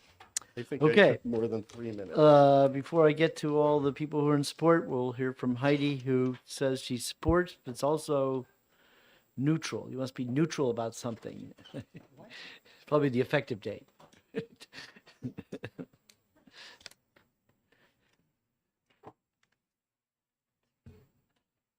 No, effective date's right. Okay. Yeah. Afternoon, Mr. Chairman and members of the committee. For the record, my name is Heidi Kroll. I work at Gallagher, Callahan and Gartrell, representing AHIP, America's Health Insurance Plans. The neutral part was simply that, you know, we didn't initiate the bill, but we are very happy, as other speakers have indicated, to work collaboratively with the senators and Representative Nagel and the stakeholders, the insurance department. So, you know, I want to sincerely thank everybody. It was, as they've described, a great stakeholder effort. Everyone worked really hard, and we collaborated in order to get to this amendment. As you've heard, lots of meetings, lots of time and effort. So as you've heard from me and the carriers say on many occasions, utilization management, including prior authorization, does play a very important role in managed care. Prior authorization ensures that patient care is consistent with the most up-to-date evidence-based practices. It helps lower a patient's out-of-pocket cost, so they're not paying for unnecessary care, or they're not paying for more expensive care when there might be lower cost alternatives available that are appropriate to try first. It prevents the overuse and misuse of care, as well as potentially avoids harmful care. And finally, it does trigger additional care coordination for in terms of the services for the patient. So from AHIP's perspective, this amendment does a good job to ensure that these benefits of prior authorization will continue while also addressing the interests of the sponsors and the providers. As you heard, in mid-January of this year, CMS finalized its latest rules on prior authorization to streamline the process, and the timing was very helpful in that the stakeholders were able to kind of sync up some of the key provisions of the New Hampshire proposal with the federal proposal. So I think it will be very helpful to providers and the carriers alike in standardizing some common practices. For example, we have aligned the turnaround times for issuing prior authorization decisions with the federal rules. And we have aligned with moving toward greater use of electronic prior authorization, which the CMS rules ultimately require of the carriers and the providers to kind of improve efficiency and streamline the process. So with that, I'd be happy to try to answer any questions, and appreciate your time. And Representative Purcelli has a question. Thank you. Thank you for letting me ask the question. Do you feel that there's any confusion at the beginning of the process to understand exactly what requires prior authorization, either on the provider side or the, insured side? I always found that very confusing of what needs prior authorization. And then if you don't get prior auth, and you get the service, you get the bill, you thought it was covered, and it gets confusing. Yeah, I think by and large, I think providers are familiar with what, in their day-to-day practice, what requires prior authorization. I think they're pretty familiar with that. And of course, if they're using electronic systems, they'll also, get alerted electronically about whether something requires a prior authorization. So it's not to say that it's a perfect system, but I think by and large, people do understand where those requirements are. And carriers have, they're continually reviewing what services and products, medical products do require prior authorization. So they're continually, things that may have required prior authorization no longer do. And then other things that may be new in the pipeline might require it. But I do think there's communication going on there that the doctors are aware. Thank you very much. Thank you. Ben Bradley.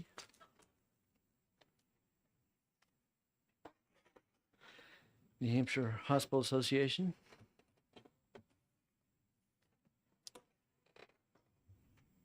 Hello, Mr. Chairman, members of the committee. For the record, my name is Ben Bradley. I'm the Vice President of State Government Relations for the New Hampshire Hospital Association. I am not going to read my testimony, but I do want to cover a couple things. You heard about the stakeholders coming together and coming to an agreement, working together on a solution, a bite at the apple on prior authorization.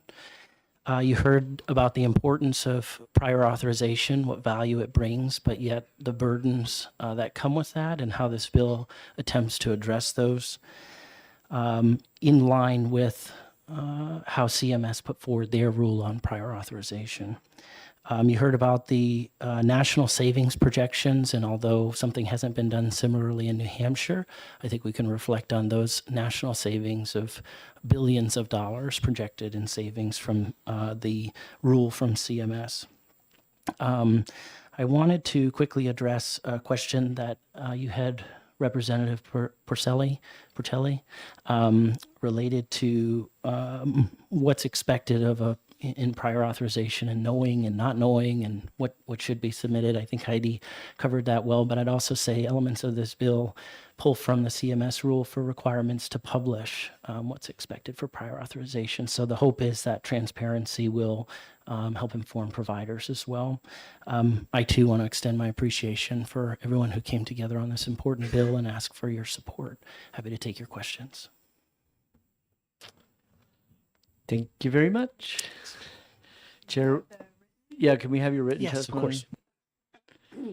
course. Chair will call on Holly Stevens from NAMI, New Hampshire, in support of the bill.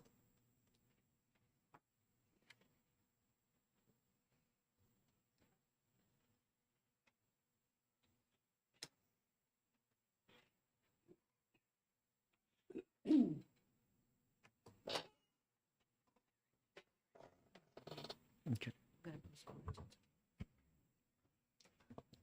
Chairman Hunt, members of the committee, my name is Holly Stevens. I'm the Director of Public Policy at NAMI, New Hampshire. NAMI is a nonprofit grassroots organization whose mission is to improve the lives of all people impacted by mental illness and suicide through support, education, and advocacy. On behalf of NAMI New Hampshire, I'm here today to speak in support of Senate Bill 561. As you've heard, Senate Bill 561 establishes criteria around prior authorizations, and given the current variability of the way prior authorizations are used, this is a welcome change. In mental health care, prior authorizations are most often used with medications, higher levels of care such as residential or intensive outpatient programs, as well as newer treatment procedures such as transcranial magnetic stimulation and ketamine-assisted therapy. The application of prior authorizations by insurers can have a detrimental effect on the health and well-being of their members and can disproportionately affect those seeking mental health care. According to a recent Kaiser Family Foundation survey, which I've included for you folks, 26% of people who sought treatment for a mental health condition in the past year experienced an issue with prior authorization, as compared to 13% of folks who did not seek mental health care. So folks that are seeking mental health care are twice as likely to experience an issue around a prior authorization with their health carrier. Additionally, people whose insurance issues included prior authorizations were 3 times more likely to report being unable to receive medical care or treatment that was recommended by their provider as a direct result of their issues with the prior authorization. And we also know that the survey showed that a majority of folks who had issues with prior authorizations also had detrimental effects to their health and had increased out-of-pocket costs due to prior authorization issues. So we do know that this is an issue, and although we were not a part of the group that came together, we are thankful that everybody came together to work on this legislation, and we do ask for your support. Great, thank you. Thank you. Chair will call on Emma Savigny from New Futures.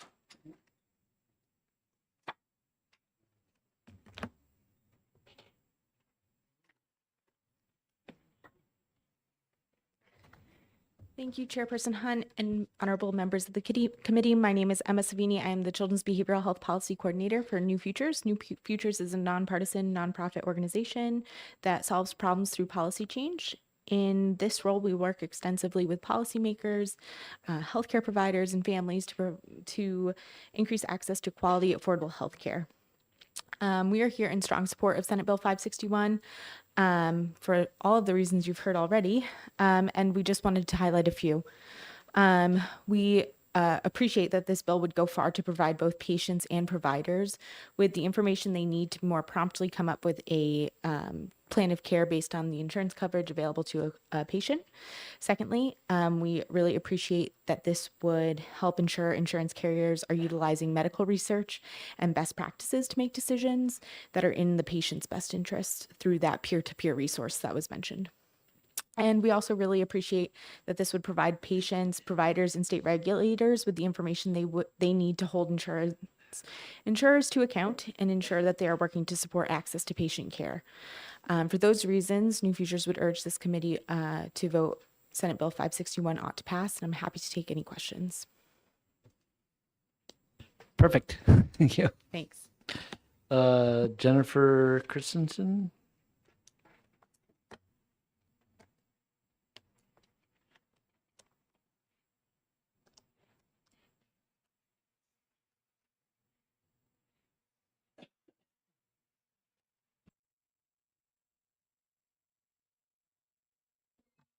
Better. Okay.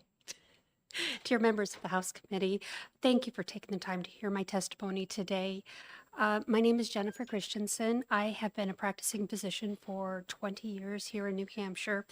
The majority of my patients have opioid use disorder, and I currently am a solo practitioner.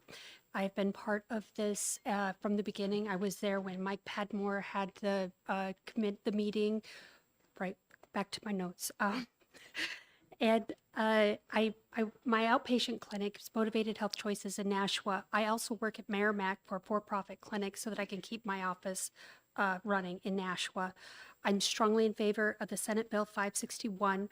My patients who do well, they become active members of the workforce, and they increase their work, and they end up going to commercial insurance and usually lose their ability to get medication at that point.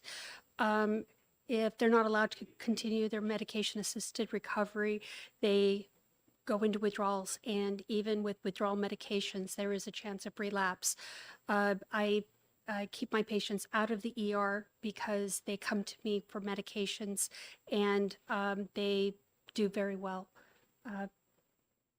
I could tell you about all the deaths that I've had while awaiting for prior auths, but I think that can be left as a non-spoken thing. If there have any questions. Seeing none, thank you. Thank you so I have much. one card left. Stephen Gardner. Support the bill.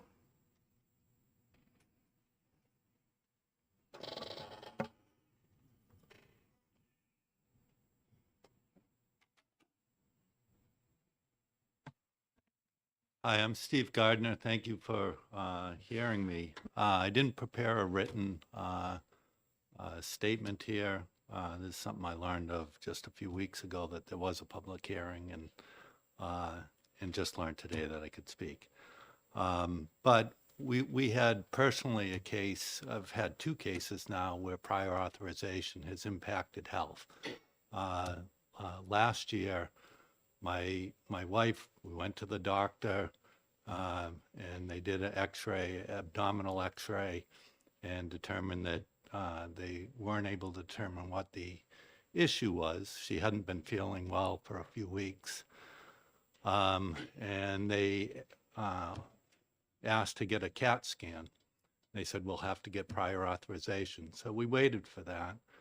A few days later, we ended up in the emergency room at Concord, and she had a perforated diverticula, infected her whole abdomen, spent 3 weeks in the hospital in critical care, and has since gone through multiple surgeries. Thankfully, she's with us today. But the prior authorization prevented us from going ahead and getting the CAT scan done immediately. And they do say at the doctor's office, if you feel it's an emergency, go to the emergency room. And we didn't think it was necessary to go there, so we waited. And that was a mistake, obviously. But the prior authorization process, the way it is now, I got the denial 2 weeks later. I opened it up on Christmas Eve, seeing I got a denial, and just about went through the roof. I've since been doing a lot of research on prior authorization and how this has impacted people. The AMA, as one of the people referenced, has done a lot of articles on prior authorization, the need for reform. This bill goes a long ways to promote that, but not far enough. The electronic, having this data electronically available should be able to get the doctor's authorization on the spot. They shouldn't have to wait even 72 hours for urgent request, because many of the criteria are, I went through and looked at the criteria for my wife's case, and they required a abdominal x-ray, which she had, and for some reason it was deemed medically unnecessary. I had another case a few years earlier where I had a kidney stone, prior authorization, similar issue. It was denied. And they say, go to the emergency room. Well, I wasn't going to go to the emergency room. It was during COVID at that time. So I wasn't stepping into an emergency room. Wasn't an emergency, so I didn't go, just went through the pain, ended up having it removed. And they did CAT scans in order to remove it because it was something that wasn't going to pass. But the prior authorization process currently definitely needs to be reformed, and I'm glad to hear that there's going to be additional bills coming through. I don't know if you remember, Representative Burrows, I contacted you a little over a year ago concerning prior authorization and trying to get a bill started. I'm glad to see that this is now in place, and I hope that everyone here supports it. Thank you. Questions? Representative Burrows. Just a quick question. In case of your wife, Yeah. if she had gotten the prior authorization quickly, would it have prevented some of the consequent surgeries, et cetera? I certainly can't say for certain because it was a few days later that we were in the emergency room. But she needed that surgery immediately. And what happened is it ruptured and infected her whole abdomen. And every day, every hour counts when you have an infection that bad. So I don't think the perforation had fully infected her abdomen at that point. And a few days later, we were, like I said, in the emergency room. Thank you for coming. Appreciate it. Okay, I have no more cards, and so we have 32 people in support, 1 person opposed. That's the online? Yes, Yeah, the online. Okay. With that, I'm going to close the hearing and get ready for this next one here. You're going to want more than 2 cards.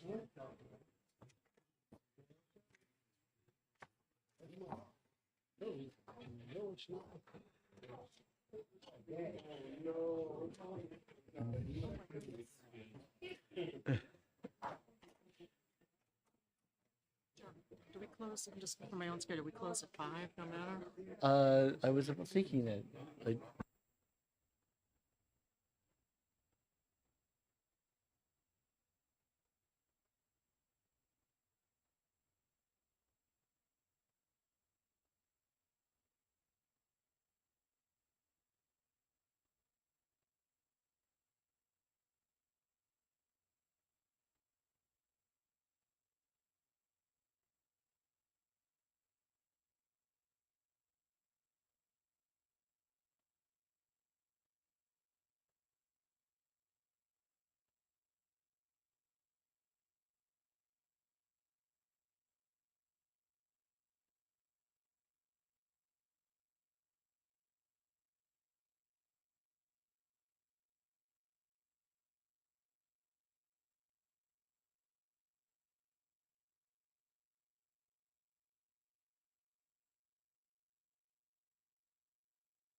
So Senator Prentice, do I have a card here from you? Yes. Okay, you handed it to me. Oh, that would be dangerous. Okay. I ended it over there. Okay. Well, why don't we go ahead? I got a card here. Let's go. Okay. Just general announcements because I see we have a lot of people who want to share, and that they want us out of here at 5:00. Okay. So all I can do is ask you to be a model of brevity. A lot of you have very familiar faces because this is not the first ambulance bill we have had in this committee, nor the first one this session. So, you're on. I'm on. Great. Thank you. Good afternoon, Chair Hunt, and members of House Commerce and Consumer Affairs. This is time number 2 that I'm joining you today. And just for the record, it's my daughter Phoebe's 27th birthday. So Phoebe, if you're out there, your mother's wishing you a happy birthday. And also for the record, my name is Sue Prentice. I'm a state senator from District 5, covering a large part of Grafton, part of Sullivan County, and one town in Merrimack County, the beautiful town of New London. So I am here today to introduce Senate Bill 407. This bill would require, in an emergency and when out of network, commercial insurers to pay ambulance services directly for the care and transportation provided at rates set by a community in a public process or a percentage of Medicare, whichever is less. And I'm going to go into detail, but not too much because I've got 5:00 on my mind. So during emergencies, patients, the consumers of healthcare, should not have to worry about being in or being out of network, nor should the ambulance services when trying to navigate these situations. So it's Groundhog Day for you. It's a little Groundhog Day for me as well. I visited a House Study Committee report that was issued in 2018, and I actually think one of the hearings I was here for, you, Representative Amon, you were able to, you had located this as well. And in this report, it cites going back to 2009, the problem of insurance carrier reimbursement for ambulance services has been discussed in the New Hampshire legislature. One of the final recommendations in this document is the direct pay part of this bill. However, here we are again. Now, I understand you've passed 1081. Thank you very much. I think it's a great bill, and I really appreciate all your hard work on that. But as it stands today, if you call for help and you are transported and you have commercial insurance coverage, the payment for that service often goes to the patient, not to the provider of the service. I mean, we have this established in this committee. You know exactly what I'm talking about, so I won't belabor this, but I just want to be clear that at the time you dial 911 or you need an emergency transfer to a higher level of care, so that's like if you're a trauma patient who needs to go to Dartmouth or go to Boston, this should not be an issue worrying about whether you're in network or not. The closest, most appropriate service should be the key consideration. I've asked I've spoken with AHIP and tried to get a copy or a full list of all the ambulance services that are in network, just so that that can be considered as part of the conversation. And Heidi Kroll's been helpful, but we don't have a full list yet. And I trust Heidi and have her assurance that we'll get that, because that's something that even through a couple months of discussion, I'm not completely clear. I know more are out of network than are in network, but I'd like to be able to, it's what you think, what you know, and what you can prove. I'd like to be able to list that out for you. So the unwillingness or inability to pay services directly, regardless of network status, has resulted in putting patients in the middle because they're getting the check. And some of them don't know what to do with it, and some of them do. And it creates a gap in revenue that's left the taxpayer to cover. So the Valley News, which is, I'm from Lebanon, is my hometown newspaper, actually wrote an article on this on July 26, 2024, rising ambulance fees highlight shortfalls from health insurers' payments. And it talks about this cost shifting that's happening because of this gap that's been created. So let's talk about the cost of service. I believe, and especially after serving at the local level, I am a paramedic. I've been a paramedic maybe too many years. I get my hair colored, so I'm thinking we're going somewhere on 30 to 32 years of being a paramedic. But I also have served as a city councilor and a mayor, and so I understand how communities make the decisions that they do about the services that they want to provide. And what it's going to cost them. So based on their size, their location, and the volume of emergency calls, a community will decide how they're going to provide emergency medical coverage. This could be 1 ambulance, 2 ambulances. Are you going to have a certain level of care that's available? These are decisions that communities make, and I don't want to get in the middle of communities making those decisions. Just like any other healthcare service, ambulance care and transportation is a covered service by the public payers, which is Medicare and Medicaid, and private. So there would be our Cignas, long day, Anthem, and I saw Peter Bragdon here from Harvard Pilgrim Healthcare. But it has to be part of the plan. So the plan includes, if it includes ambulance transportation, then these private payers have a role in covering an ambulance bill that one of their beneficiaries gets. Most, if not all communities, use a convention, what I call it's conventional wisdom, a mix of a per capita assessment for revenue to help support the emergency medical operation. And then there's also the revenue from the billing of the patients. We also recognize that there is a self-pay component to this because not everybody has Medicare, Medicaid, or even private insurance coverage. We're really close, but we recognize that there are some self-pay cases that come into play. The per capita largely covers the cost of readiness, and the revenue from the billing of the insurance carriers, whether it's public or private, covers largely the costs of care and transportation. New England, New Hampshire, part of New England, traditionally has lower reimbursement rates. 2 GAO reports, so our governmental accounting office, says that Medicare reimbursing ground ambulance service has been reimbursing ground ambulance service below cost. That's according to Fair Pay. In the past year, for the first time in 17 years, we did see a raise from Medicaid. They went from 38% to 50% to 100% of Medicare, and that's great. But over time, this lower than average reimbursement, this issue with public and private, and combined payments going to patients has shifted costs and destabilized the system. So yes, we have gotten a raise from Medicaid, but we've been functioning for 17 years at the lowest average in New England. Now we're not. That's something we should all be proud of, but still we have this problem. The EMS system in New Hampshire is not unlike the rest of our nation, which is struggling. Reimbursement is a key contributing factor to the impending failure of our primary care safety net, emergency medical services. In order to do the work, we need sustainable wages for our personnel, safe transportation. We do need state-of-the-art equipment because that's what you would want if you were sick or a family member of yours was sick. And just like hospitals, to be both they have state-of-the-art equipment, this to be built specifically for use in the field. Without aligning reimbursement and including paying ambulance services directly for work done and at a rate that covers their costs, we are enabling mounting pressure and, again, a lack of stability in a system. You can't turn around.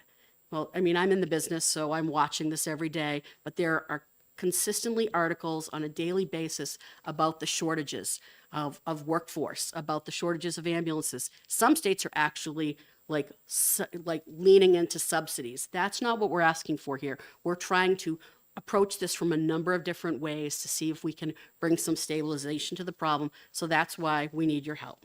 So Senate Bill 407 specifically, going back to my opening, this is for out-of-network rates, and these rates are set by the community on the reasons that I told you, how they decide how they're going to deliver their service, what it costs them.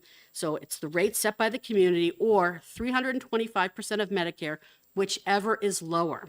This bill does not set rates. It does not raise rates.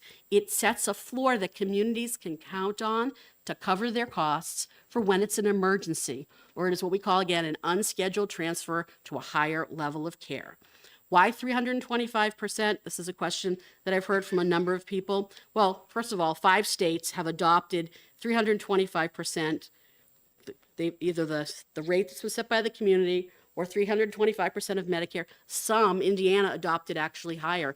They're at 400%. Some of the folks from the fire service and emergency medical services community will provide specific examples of how this would impact them.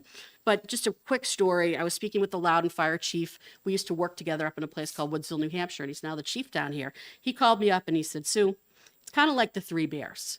We don't need too much. We can't continue to get too little. Can you bring us somewhere in the middle so we can do our job?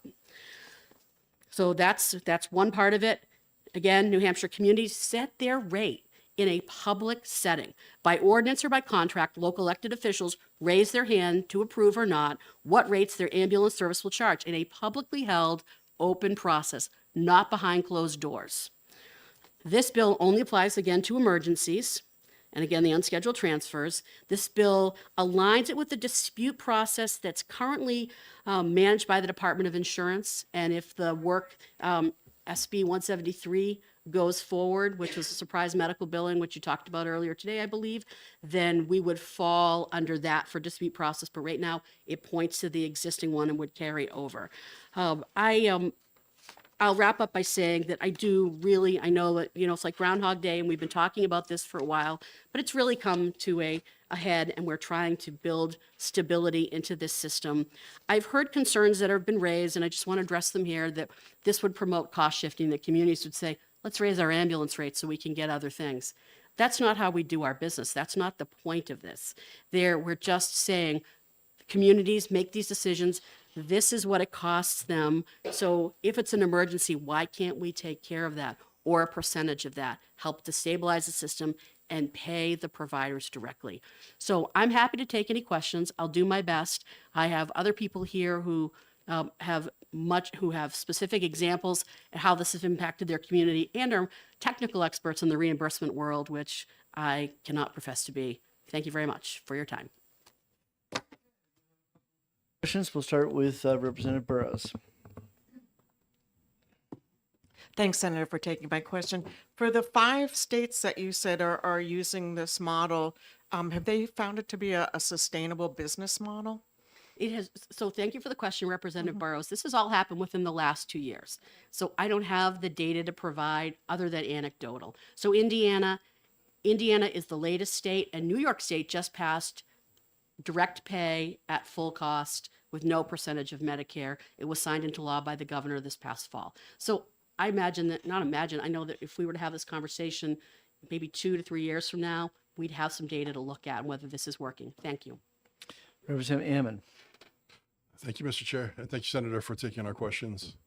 I just have a question about the possibility, or maybe you could explain to me, is it possible that this could disincentivize ambulance providers from contracting with insurers and establishing a in-network relationship?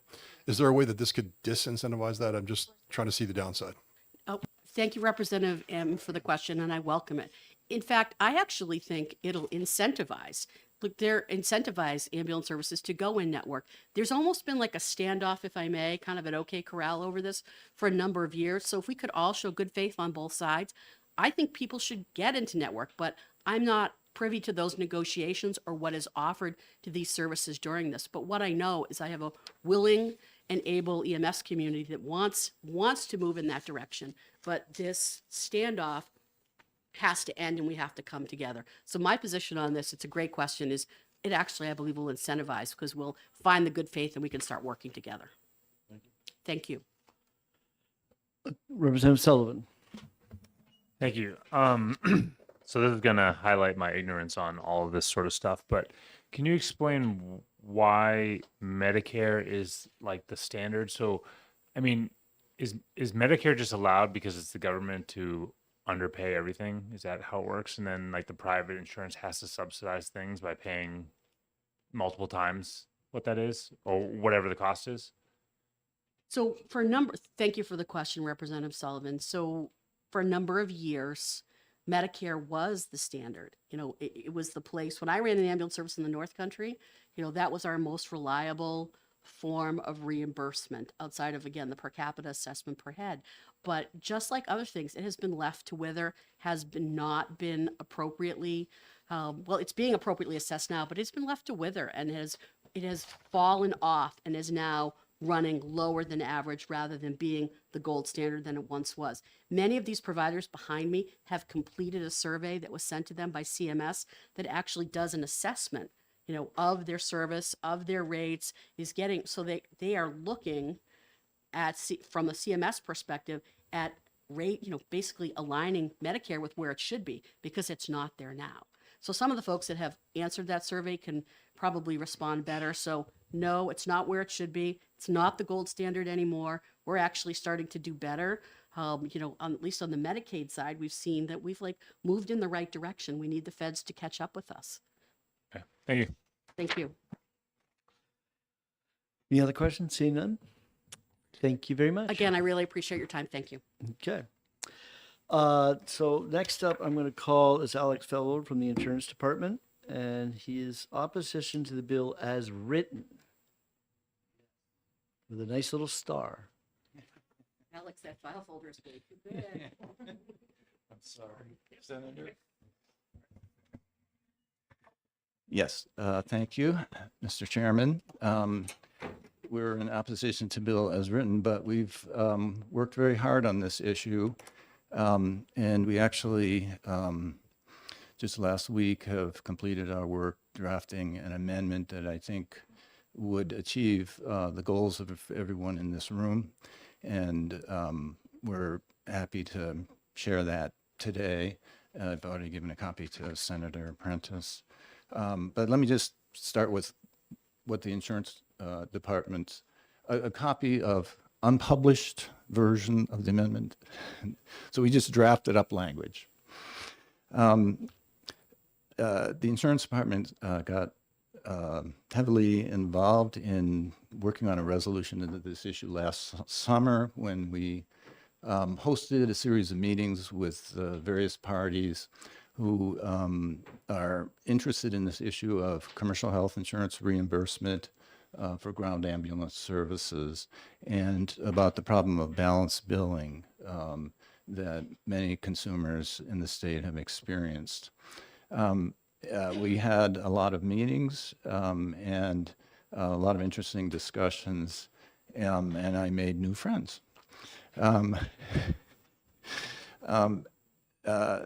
We were ultimately unable to come to agreement on a concept.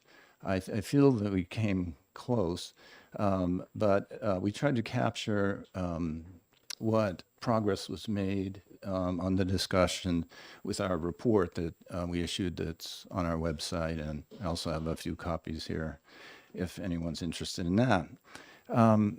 Our perspective on this Senate Bill 407 is, as written, is that it doesn't really come out of the work of the summit meetings, and it's narrowly addressed to the simple issue of reimbursement for ambulance services, when what we really have is a cluster of issues that includes the problem of balance billing and the more global problem of sustaining a vibrant ground ambulance system in the state. Because as we all know, costs are going up, and it is a challenge for our local providers to maintain the level of service that ought to be there. So in terms of the summit, our goals were to deal with the problem of balance billing, to come up with a system for adequate reimbursement for ground ambulance services from commercial insurance, and to set up a process that would address the longer-term systemic issues that are confronting ground ambulance providers in the state. Just a small example, the no transport issue where ground ambulance providers are having trouble getting reimbursed, but they have a lot of expense for their service. One of the developments that we found encouraging was that the health carriers step forward and showed a willingness to increase their rates for ground ambulance services if, in effect, they could buy an end to balance billing with that increase. And one of the main concerns we have with the bill as written is that it does not end balance billing. So it establishes this rate of 325% of Medicare or actual charge, which from our claims data, we found that actual charges are roughly 325% of Medicare. So they're in the, in the ballpark. And that would represent roughly a doubling of current allowed amounts. My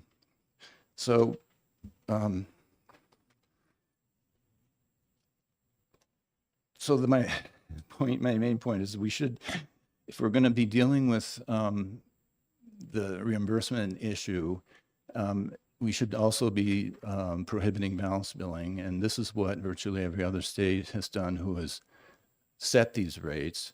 They also at the same time prohibit balance billing. What I'd like to do is just to say what the goals are, I think, for the summit meetings and for the amendment that we're offering for the committee's consideration. Number one, ground ambulance services should be funded in a manner that's sufficient to maintain an adequate and sustainable ground ambulance system. Number two, the burden of funding a sustainable and adequate ground ambulance system in the state should not fall disproportionately on commercially insured consumers. Everybody should do their share. And all consumers in the state should be protected from ground ambulance billing, balance billing, and from the heightened risk of untenable levels of consumer medical debt for ground ambulance services.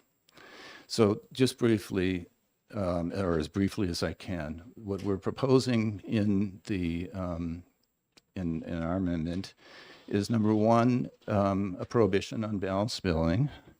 Number two, the requirement of direct pay to the providers. Number three, data collection on ground ambulance costs. One of the problems with picking a rate today is we do not have good information about what costs. And what we heard over and over again from the fire chiefs at the summit meetings were they just want to be adequately reimbursed for their costs, including the cost of readiness. In order to do that, we have to have collection of data on costs. So the amendment that we're providing sets up a process where that information could be collected, and then an actuarial firm would take that information and propose a rate structure. And the criteria for that rate structure is that it must cover costs of providing the care, including the cost of readiness.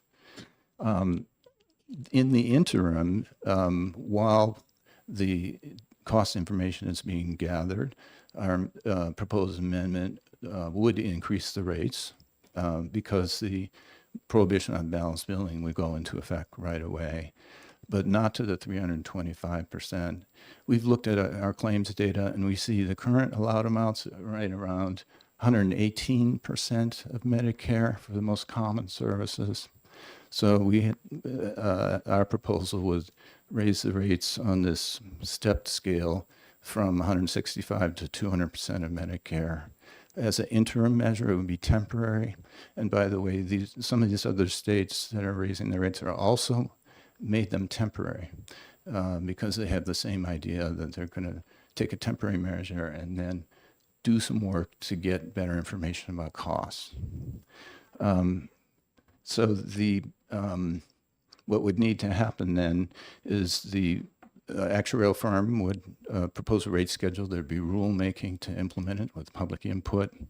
And then there would need to be periodic review of that rate schedule for the effect on the market, on providers, and for any necessary adjustments to the rate schedule. And then importantly, the amendment that we propose creates a commission going forward to look at the more systemic issues around ground ambulance services that I mentioned, or I mentioned some of them, but there are more to do with, are there more efficient delivery methods that we can be using? Are there different policies we should have for facility-to-facility transfers versus emergency services? And there are a number of important issues, and this sets up a good vehicle for addressing them going forward. So I've taken up more than my share of time. Okay, thank you, Alex. All right, Nina, you're Representative Burrows. Okay, Representative Bullion. My question is, this has been going on for a long time. Why hasn't the cost issue, been fulfilled? I mean, are you saying that all of these people in the people that run the services have not provided you information on costs in the last 5-10 years? Is that what you're looking for? Is I'm data? saying that, yeah, we need uniform information, and the Medicare's effort to develop a cost reporting template is very useful in this regard, because you need everybody reporting in the same format. What we did during the summit was put out some questions to the ambulance providers relative to cost, and we got answers in different formats with different assumptions. And that has been historically the barrier to getting usable, accurate data about costs. Is we need to basically have a uniform method of accounting in order to establish those costs. And I think we have something that is great in that regard in the Medicare cost reporting tool. Okay, Representative Burrows. Thanks for taking my question. The concern, I mean, the things that you described that you want to accomplish all sound great, but it sounds like a really long time frame. And we have a situation here where we have ambulance services and, from what we've heard the past year, in danger of going under. So, how can we, That's why move the this forward so that we can help these folks out now? Right. That's why the bill includes a short-term increase in rates. Remember, we have the Medicaid increase that just happened, and then under this proposed amendment, there would be an increase in rates that's substantial relative to the existing allowed amounts, and that would cover the period of time that it takes to do the study and develop a permanent rate schedule. So yeah, an increase would go into effect right away. Further question? Yeah, I think you said it would go up from 100% to 200 something is what you Roughly, said? yeah. And is that, I guess, we'll hear from people, is that going to be enough in the interim I see people shaking their heads no, is that going to be enough to keep these places afloat? Right. We've done a draft fiscal note for our bill and for 407 as written. It's based on the claims data, so we just compare the existing payment amounts to the various percentages of Medicare. So the amendment we've written would increase income to ambulance providers by between 2 and 3 million, and the amendment, the bill as written, would increase reimbursement to ambulance providers by about 11.8 million, or $4.47 per member per month premium. Representative Spear. Okay. So I'm looking forward to the amendment. When will that amendment be available to us? May I hand it out?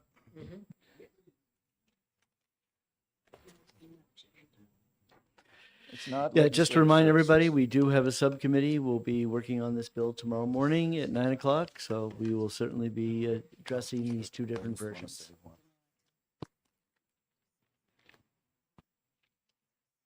Yeah, I didn't know whether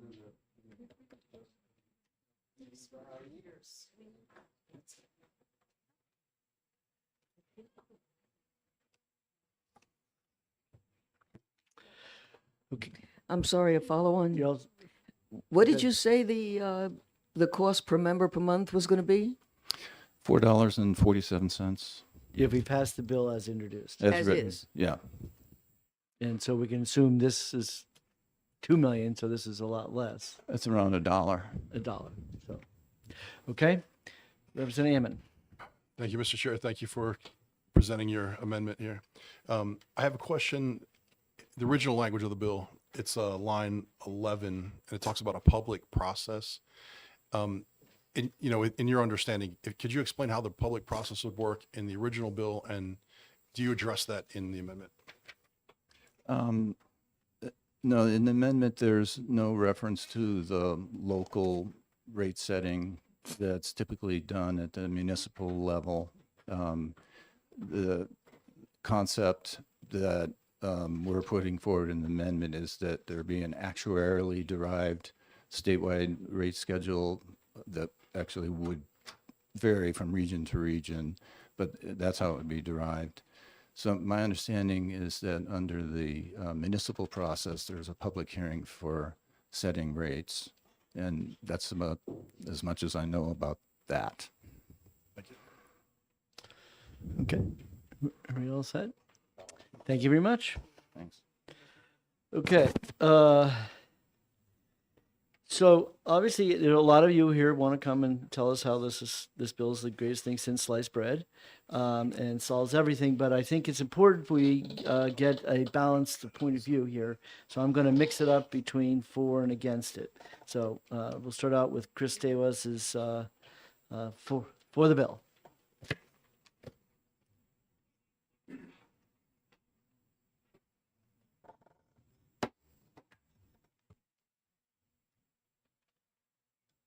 Thank you. Thank you, Mr. Chairman. Chris Stawas, Hollis, New Hampshire, New Hampshire Ambulance Association.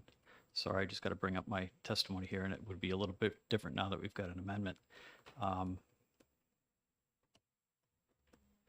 Which I have to point out, I haven't seen the amendment. However, after 407 unanimously passed the Senate, we saw an offer from the insurers for the very first time. Didn't get an offer, didn't get anything from them throughout the whole ambulance summit. And it sounds very much like the amendment, which we had talked about as a number and dismissed because it takes away the ability to balance bill, which we all want to get rid of. However, it doesn't quantify the amount of money that the providers are able to get by balance billing in the addition to the rate structure of the insurance product. It knocks it down in some cases significantly for a number of providers by bringing it to 200%. I would argue or offer that if we left it at the 325% and did the amendment and still did the study committee with the cost data, that may actually be something that would be palatable to the majority of ambulance providers, because it would bring us to a level where we know we could survive and still provide cost data, meaningful cost data for the future to look at where we need to be. I would suspect that the insurers, as they have all along, would vehemently oppose that, including the Insurance Commission for some reason.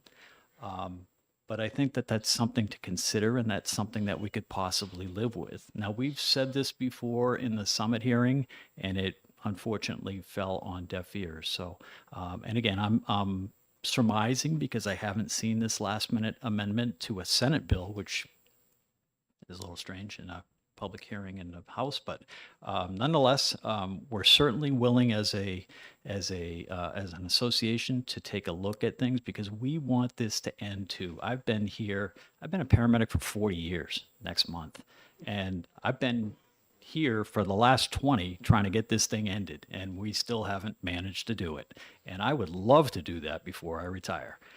So that it's fair and equitable and people get the ambulance services that they need and they don't sit and linger in hospital beds waiting to be moved in an emergency situation like they are now.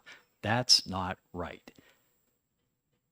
I'm happy to take any questions. My testimony was going to be pretty much everything you've already heard and probably what you're going to hear in the future. And I think you know my position. So I'm in deference of time and to the chairman, I'm happy to answer any questions. Okay, Representative Burrows. Will the 325% number be sufficient for the rural ambulance services to survive?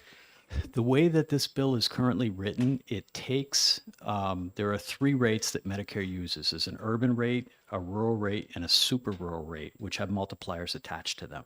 So my understanding, and I would let Nate Borland from the most super rural ambulance service that we have in the state at the 45th parallel in Colebrook speak to that, because he would know much better than I, but I believe it does. Yes, Representative. I'm spacing on your name, sorry.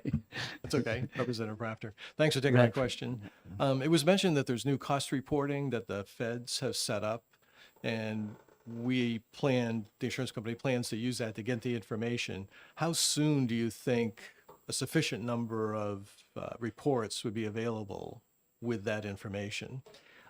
I believe we are in year 4 of a 5-year cost study report, mandatory cost study report to CMS for every ambulance provider in the United States, with the ultimate idea being to rebase Medicare at some point and make it so that it actually does cover the cost. COVID, like everything else, threw a wrench into that and delayed it, but I believe we're in year 4 of year 5 now. Many of the providers in this room have probably already done their cost reports. I know we have. So. Thank you very much. Oh, Representative McHugh. Thank you, Mr. Chairman. Thank you for taking my question. What do EMTs and paramedics in the state of New Hampshire get paid? I'm hoping it's more than the $7.75 an hour that I first made at Rockingham I think when you hired me. I can only speak for our organization. The minimum starting wage for a basic EMT is about, and I don't have the union contract in front of me, but it's about $21 or $22 an hour. A paramedic starts out around $35 an hour, and an AEMT, makes somewhere in the middle of that, probably $25, $26 an hour. Follow up. Keep asking questions, but we want to get out of here at 5. I think it helps put it in context what the good this might do. So thank you for the follow up. Thanks for taking the follow up. Would the increase in reimbursement help those wages? Help the ambulance companies prevent them from going out of business and help them perhaps increase the wages of this staff? I believe it would. We are not immune to the workforce challenges that all of the other health agencies and public safety Thanks. agencies have. I think we've got 25 or 30 open positions right now. Great. Thanks for putting it in context. Thank you. Thank you for your time. All right, Chair will call on Sabrina Dunlap from Anthem.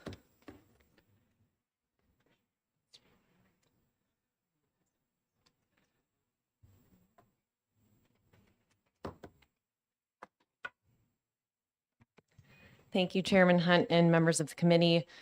My name is Sabrina Dunlap. I'm Director of Government Relations for Anthem. So I will try to keep this quick. I have a few key points I'd like to make. So we're opposed to SB 407. And on a process issue, I just want to respond, if I could, to the comment that carriers had not made an offer until after the Senate had already passed the bill. Just as a point of clarification on process, the original Senate bill that had a hearing was very different from the bill that's before you. It really addressed this direct pay concept. And then after the hearing, there were some conversations behind the scenes, but we did not see an amendment until it was in Senate HHS in an executive session. So this is the first time we've gotten to discuss publicly this concept of 325% of Medicare.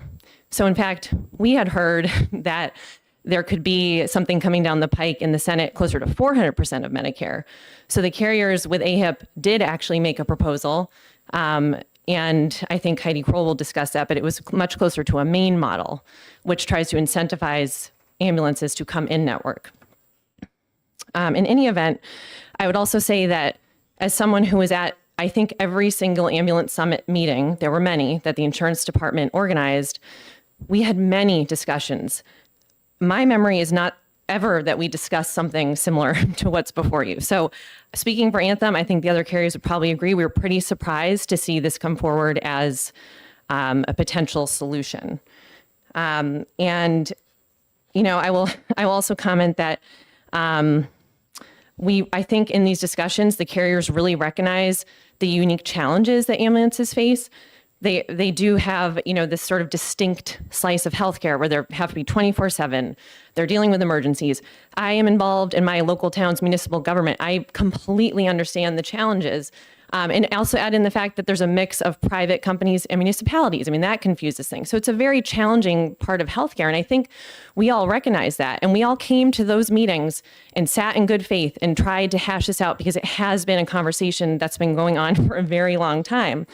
But I think it's important to point out that one of the tenets that we keep in mind, one of the tenets of managed care is the concept of networks.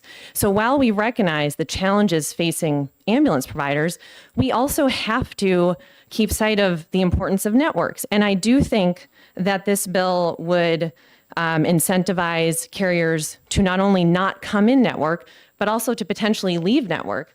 We do have a significant number of ambulance providers in network. Anthem does in New Hampshire. And I think what this bill would do is really set kind of a default rate of 325% of Medicare.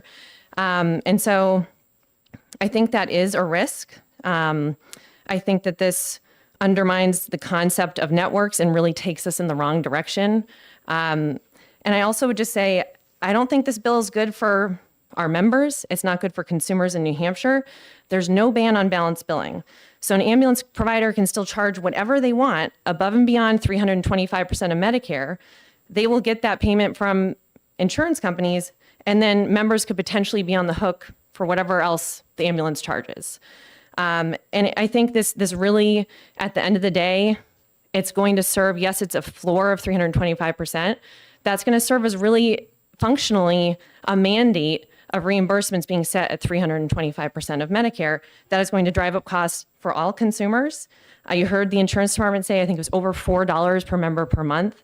That is a significant cost increase. So I think, this takes us in the wrong direction in terms of building our networks.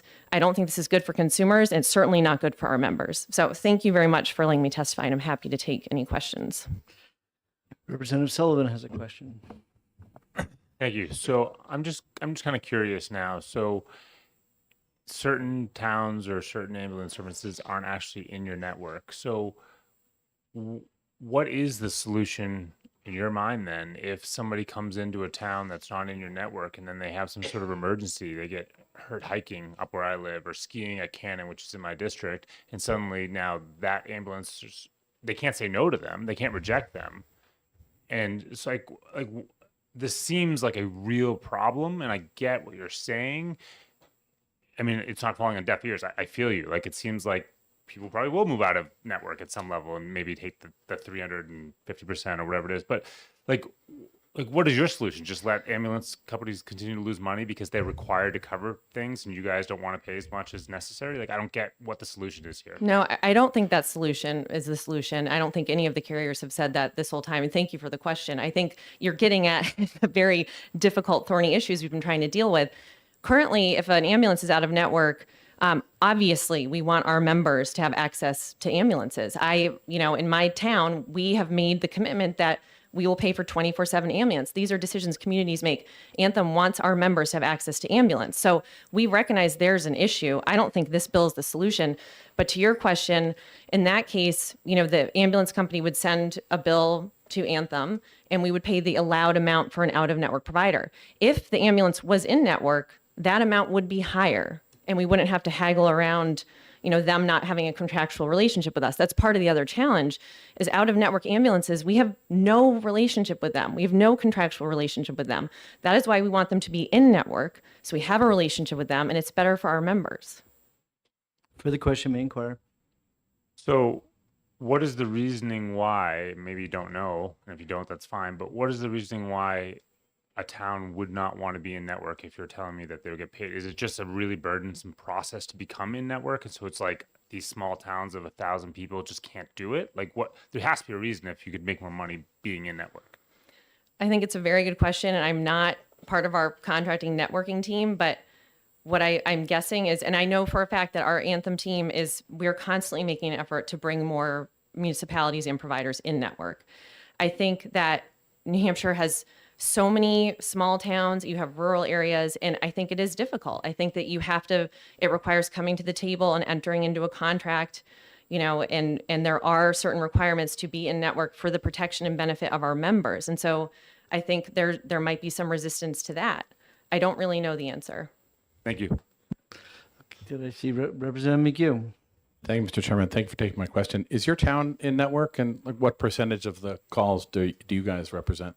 So I'm not here on behalf of my town, so I don't want to speak on behalf of the Hopkinen Select Board, so I won't.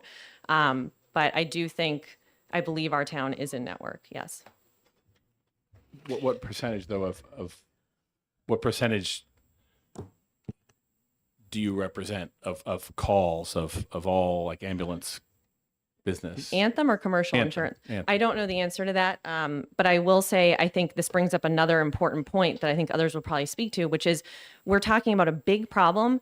And when we're talking about just commercial insurance, and again, the fully insured market, you're talking about a tiny sliver of who we're covering in the state. So I think this bill gets at sort of the wrong group for the solution. I think we're part of the solution, but this bill only goes after commercial insurance and fully insured people, which is a very small sliver of the state. Okay, yeah, Representative Thaxton. So an objection or a sticking point here that I have been going all around this bill is this subject of balanced billing. And I have trouble understanding, living in the rural part of the state or semi-rural, depending upon where you are, why there wouldn't, and maybe this isn't how the billing works for an ambulance, but I can understand the floor being the 300% of the Medicare rate.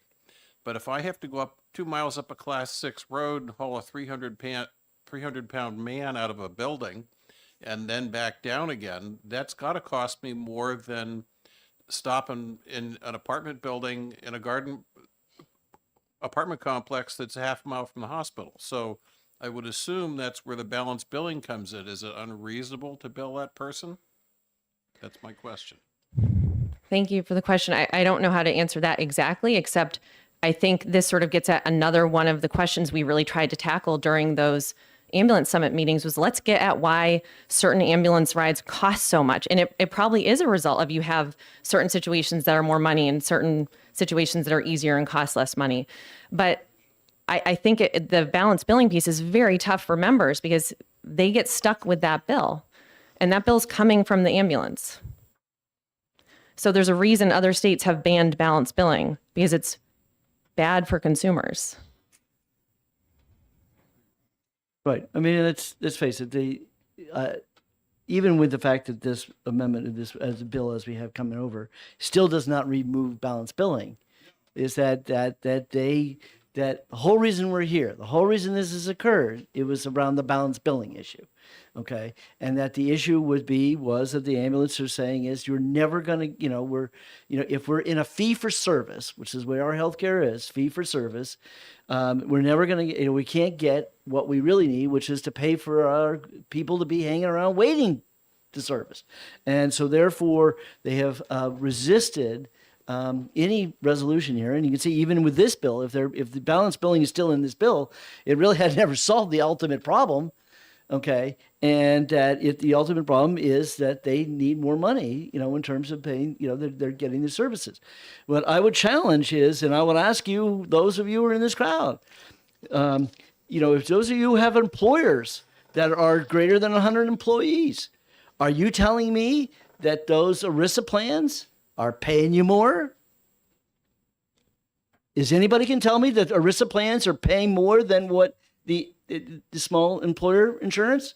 Because if they're not, I want to ask you, how would you like it if I told you we're going to hit you with, with $4, was it $36, whatever?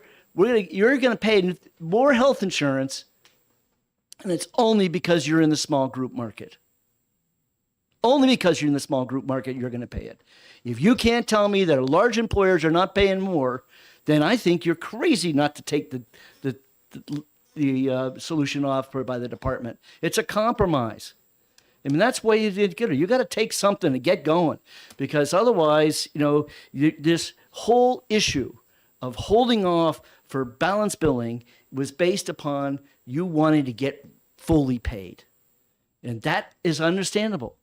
But at this point in time, if you were expected to think you'd hit independent insurance, a small employer in health insurance, and say, oh, Tag, you're it. You're the one who's got to pay up the difference, the $11 million. Come on. It's not fair. Any more questions? Thank you. I guess that's a would you believe. Okay. Chair asks for Ed Walker from Peterborough.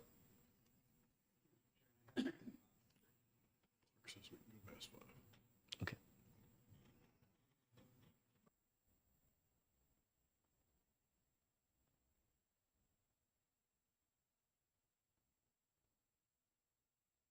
There we go. Thank you, Mr. Chair. Good afternoon, members of the committee. I'm Ed Walker. I'm the Fire Chief and Ambulance Service Director for the town of Peterborough. I've been active in the fire and emergency medical services for over 40 years, 14 of which have spent leading municipal fire departments with a transport ambulance. I'm here today to urge you to support Senate Bill 407, an act relative to pay for ambulance services, which seeks to compel insurance companies to pay ambulance services directly and sets a minimum payment, or floor as it's been referred to, for ambulance services in the state. Town of Peterborough Ambulance provides emergency transport service to over 13,000 residents in 6 communities, as well as emergency transports out of Monadnock Community Hospital, a critical access hospital located within our community. Last year, we transported 1,494 patients. In the past 3 years, we have transported a total of 212 patients that were paid to patient, totaling over $423,000 in charges. These charges take an average of 133 days for us to recover, significantly longer than is typical for direct payments. More importantly, the pay-to-patient method of reimbursement to ambulance providers is confusing and stressful to our patients. An individual who has experienced an accident or medical emergency is often not able to easily manage the barrage of bills and payments. They are not always aware of what specific payment is intended to cover, of what bill a specific payment is intended to cover. On multiple occasions, we have been forced to take individuals that we have been transported to small claims court in an attempt to secure payment that was paid to them directly by their insurance company, specifically for the ambulance charge, and not turned over to us. The second area addressed by this bill is the establishment of a reimbursement rate for medically necessary ambulance services. During the past decade, we have seen the percentage of original charge paid by primary insurance fall from 43% to 33%, while the cost to deliver those services has significantly increased. Although taxpayers in our service communities contribute to the operating budget, we rely heavily on patient billing revenue to fund the service. The establishment of this minimum rate at 325% of the Medicare rate, or the community established rate, whichever is lower, would provide a basis for reimbursement that more closely represents the cost of service delivery and would shift a larger portion of those costs away from the taxpayer and back to those who are receiving the services. Senate Bill 407, if enacted, would greatly ease the burden of patients sorting out bills and payments and help to ensure that ambulance services are receiving insurance reimbursements in a timely fashion and representative of the cost to deliver those services. Thank you very much. Oh, we do. We have a question. I have a question. Why do you not want to be in network? I mean, I don't know if you all have the same reason, but I just don't get it.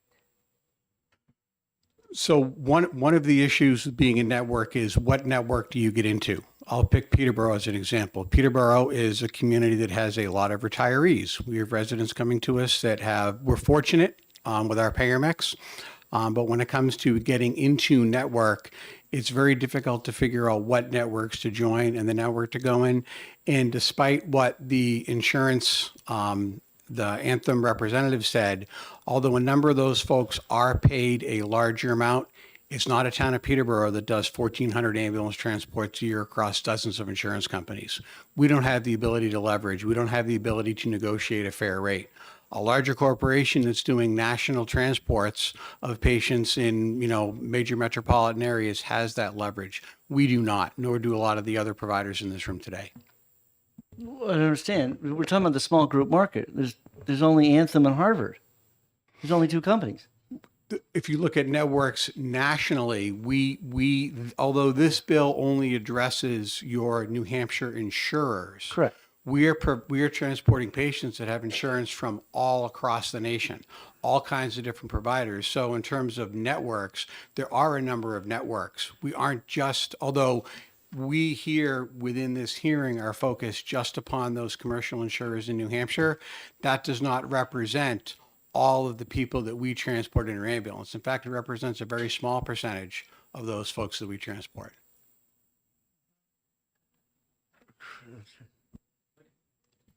Question.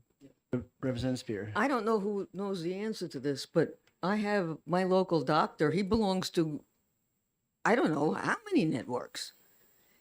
Surely a doctor that has a small practice or a group of doctors that have a small practice, if they're able to handle being in multiple networks, I'm not clear on why you can't. I think one of the other problems you get back to, and the Ambulance Association may be able to address this better than I am, you select your doctor based upon your network. An individual having a medical emergency cannot select their ambulance. They can't choose to go 2 towns over to get transported because that ambulance service is in the network that they're a part of. That's really not quite true, right? We select our doctor based on who we know, but I know I belong over to the small clinic over by Harvard Pilgrim. It doesn't make any difference who your insurance is. They're in the network, and including Medicare. I'm just not clear on why you think you can't do that. And we're talking about New Hampshire. We're not talking about the rest of the world. We're just talking about New Hampshire because that's the only place we have control over. I understand. It's the only place you have control over. It's not the only place that our patients are insured from. We're not talking about just the small group employers here. We're talking about literally dozens of insurance companies across every state in this country. Right. And what we're trying to tell you is that if it isn't Anthem or Harvard, this legislation doesn't affect them. This legislation only affects small group, small employer insurance in the state of New Hampshire. And that's 2 companies. The one benefit this bill does is establishing that, as they're referring to it, the floor rate. One of the problems that we face on a routine basis is adjudicating claims based upon what is considered to be a fair and reasonable amount for the ambulance bill. If the legislature in New Hampshire were to determine that 325% of Medicare is a reasonable and a fair rate for that emergency ambulance bill, it would significantly help us in the adjudicating of those bills, as well as justifying that rate when dealing with the companies and the patients.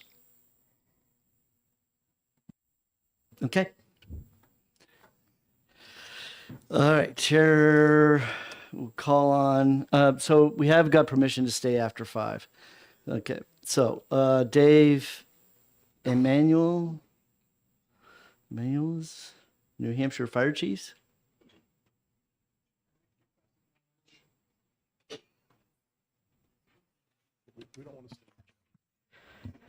Okay, so for the members, if you want to take off, they'll leave the YouTube camera on so you can tune in while have your dinner. But I will stay here and go through this. and get it Chairperson all Hunt, done. thank you for your time. My name is Dave Emanuel.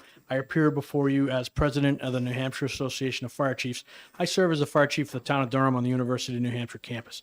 The New Hampshire Association of Fire Chiefs provides leadership, education, and advocacy for the New Hampshire Fire Service. On behalf of the association members, we would like to express our support for Senate Bill 407 relative to direct pay for ambulance providers. What we had done over the past couple of years working with the work group studying this material is we have collected data from 42 communities representing almost 50,000 EMS transports in the state of New Hampshire. And we received data that demonstrated the vast majority of communities that provide ambulance services do not recover their costs for providing that service. That means the costs borne are by the local property taxpayers. We understand what you're wrestling with today, and we know that the New Hampshire Association of Fire Chiefs has been actively engaged on the work groups to try to address these challenges. We're not familiar with the amendment that's been brought forward today. But we do know that 200% of Medicare rates is inadequate for a fire-based EMS transport service in the state of New Hampshire. The fees that are not covered go back to the balanced billing to make the wheels turn for the municipalities, because it either goes back to the person who's being transported or the community that runs the EMS service. I appreciate your time and consideration. And from the feedback from our members, from the fire departments that provide EMS transport service that are not in network, they can't negotiate a rate that covers their services for the network rates. That was to answer the question that was made earlier about why aren't all the fire departments in the rate in the network. They can't afford to do it to cover the community. I'm grateful for your time today. Thank you, sir. Thank you very much. Chair will call on Heidi Kroll from AHIP.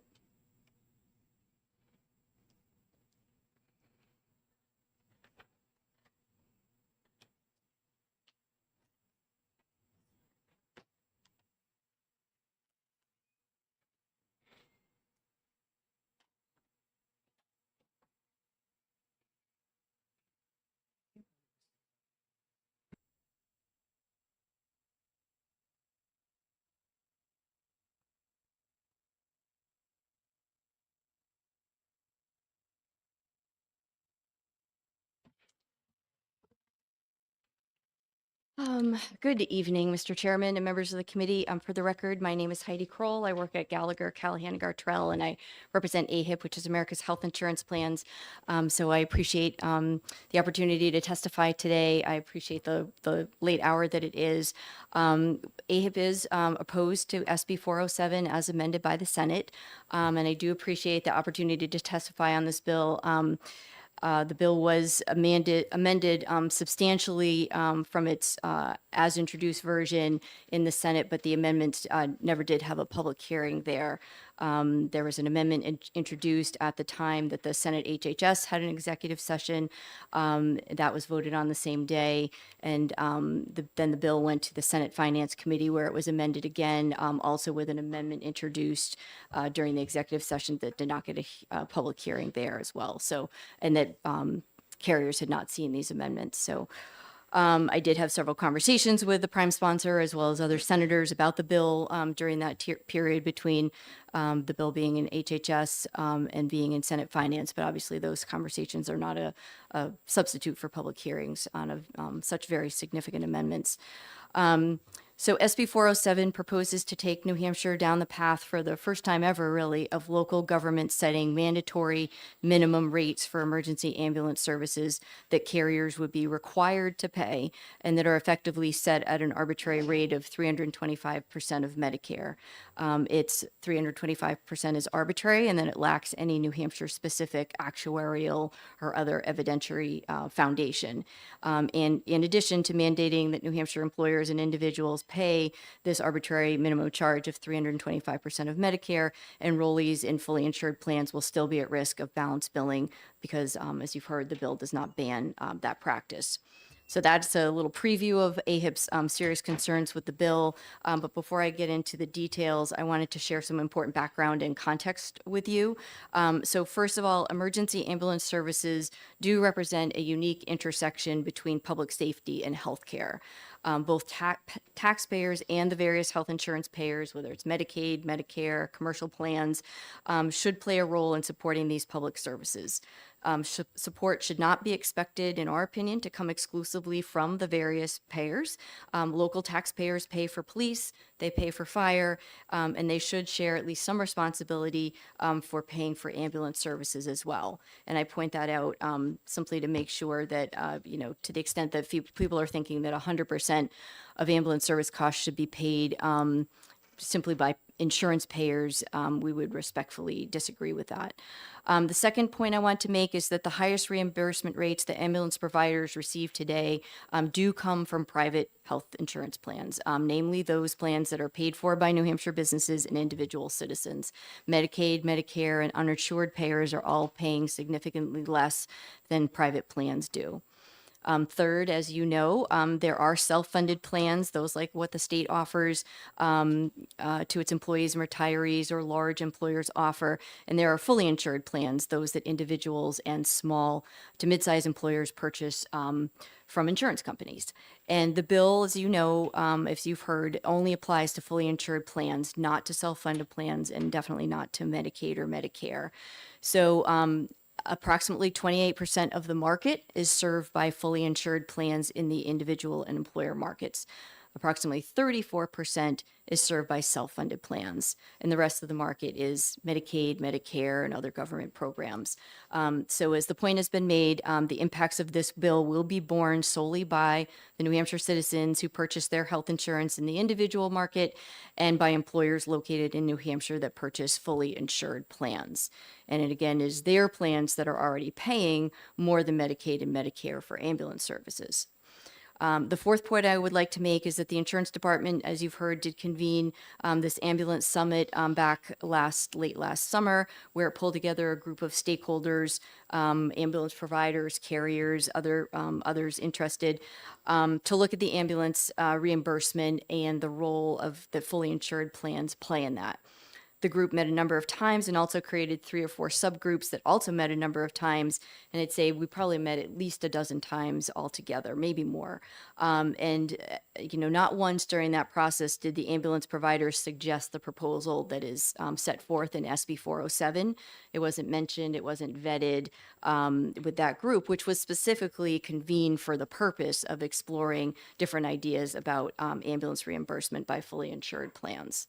The fifth and final point I would like to make before I get into the details of the bill is that when you look at the types of payers to whom ambulance providers are sending their bills, less than 10% of that payer mix is the fully insured market.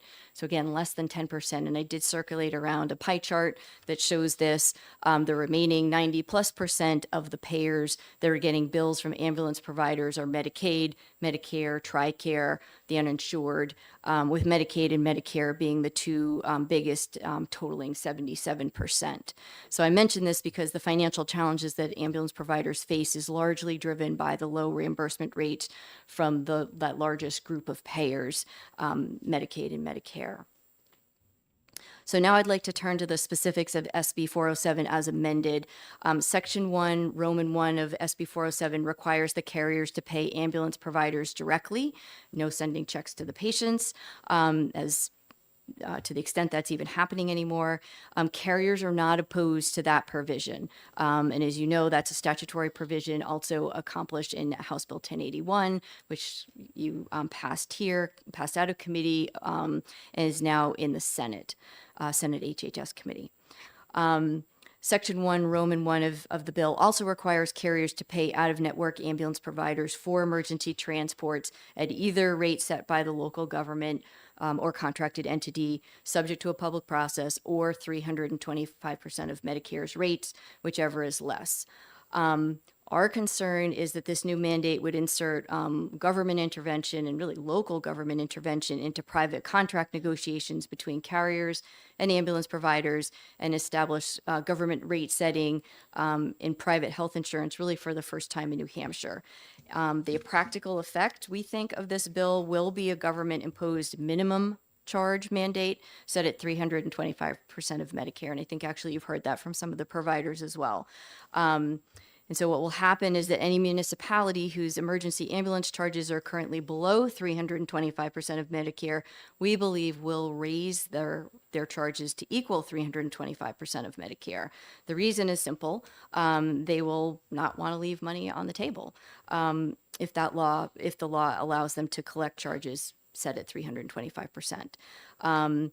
They may increase their charges to pay for new equipment, new staff, benefits, or the like. But the point is that there will be, no incentive to contain costs below the 325% benchmark. We're also concerned that the local rate setting will result in cost shifting onto fully insured plans, which again are the part that's less than 10% of the ambulance provider's service base, as I mentioned earlier. And And so it's those premium payers who will be left, and our concern is left subsidizing Medicare and Medicaid and the other government group programs through higher premiums, higher deductibles, or higher cost sharing. And when people are in their deductible phase of their insurance, they will be paying the 325% of Medicaid directly, again, with no protection against balance billing. Another effect of this bill is that any ambulance provider who is currently in network getting reimbursed pursuant to the negotiated rates will likely seek rates that are above 325% of Medicare as a condition of staying in network. Otherwise, they will just leave the network and go get paid 325% of Medicare and retain the ability to balance bill the patient. So again, if you're in network, you're prohibited by state law to balance bill. If you're out of a network, they have the ability to balance bill. So that could be another incentive that's keeping the providers out of network. And I had initially thought that this applied only to out-of-network providers, but there's some language in here, in particular on lines 14 and 15, which makes me think, and it says, or according to the participating ambulance providers' billed charges, whichever is the lesser amount. So I think that somehow the in-network providers are also getting pulled into this and allowed to have their charges are 325%. Finally, our concern is if you pass this bill, we are concerned that starting next year, it's potentially, or maybe even quite likely, that other providers in New Hampshire, from large hospital systems down to small providers, will come to the legislature looking for state government to guarantee them a minimum of 25% of Medicare as well. We've talked about the fact that 325% is arbitrary. So I'll skip over that. And just would like to emphasize that, nowhere else in New Hampshire's commercial health insurance markets are providers guaranteed a statutory rate guarantee where they can, essentially demand to be paid a minimum of 325% of Medicare, and the carriers have to pay it. And that really becomes a ceiling, a floor, not a ceiling. Just a few more points. In the Roman 3 of this bill, it says that in the event of a dispute between the health provider and insurer, there's a dispute resolution process, which, as you heard this morning with SB 173, that's going to be changed, kind of being the state level New Hampshire No Surprises Act. And I think it's just a little ironic that ground ambulance providers have successfully exempted themselves or kind of been, kept out of, advocated to be kept out of the No Surprises Act. And we actually wouldn't need SB 407 if they were included under the federal No Surprises Act. So it would solve a lot of the problems.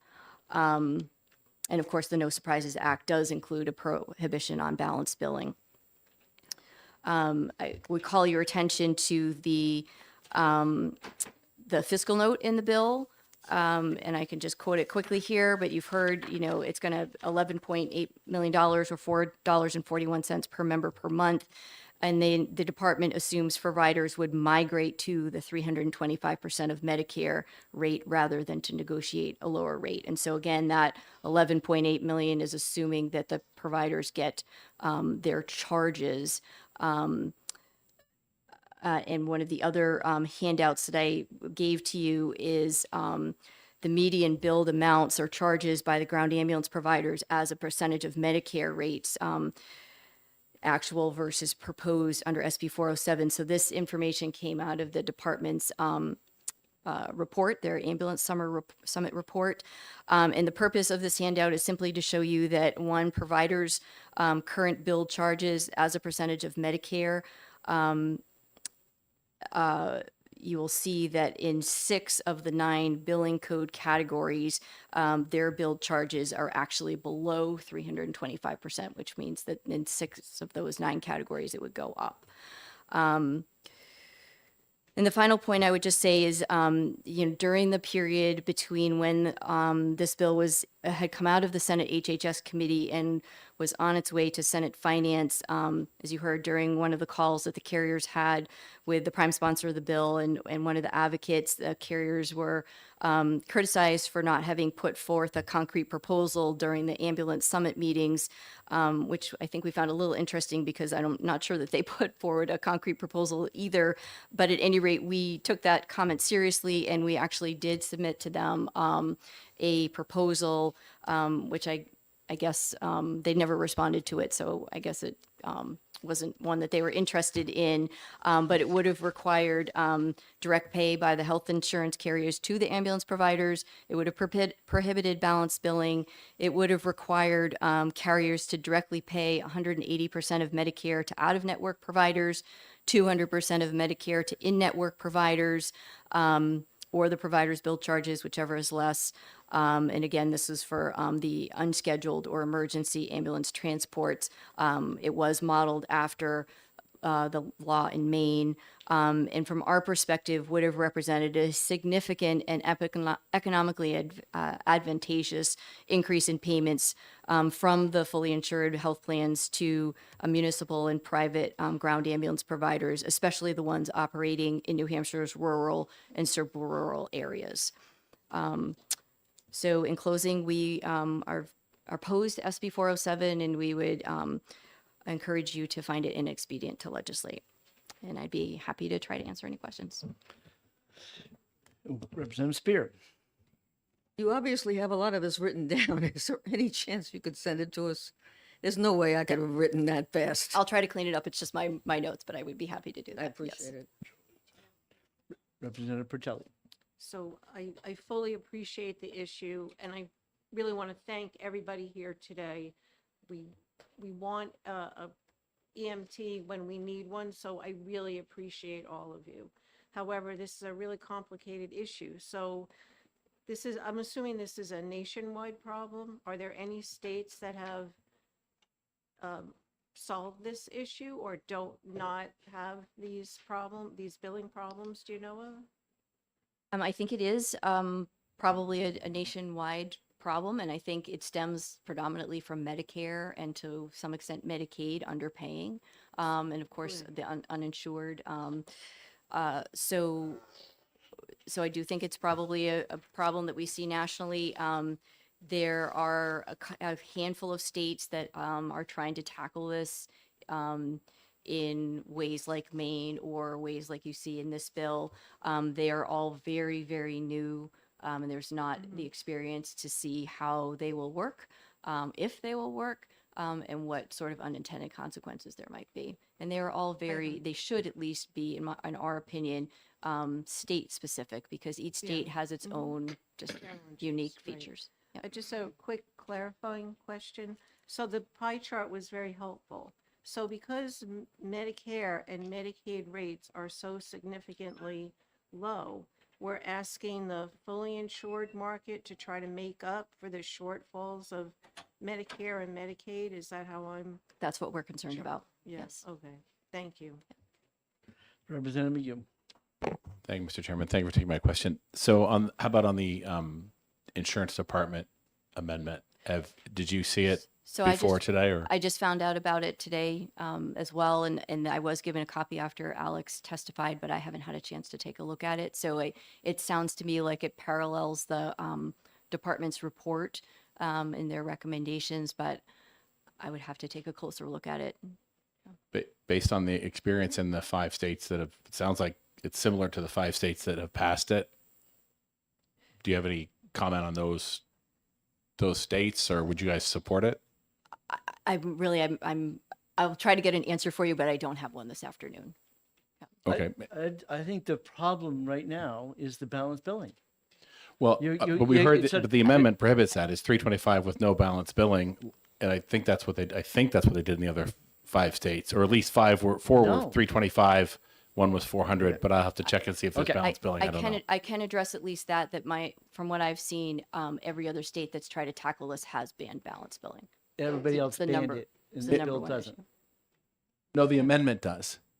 And we heard in testimony that they'd be okay with 325 and no balance billing Who was okay with that? I believe Mr. Stawas said he said in his testimony they'd be okay with banning balance billing. In fact, he said they want to ban balance billing, but they need 325 to make it a okay business model to do it. I'm sure he did. I guess we'll have to watch the tape on that one. I'm sure he did. Okay, Representative Hammond. I just have a really simple question. So the Is he still the here? pie chart that you passed out, 3/4 of the pie chart would pay less than a third of this 325.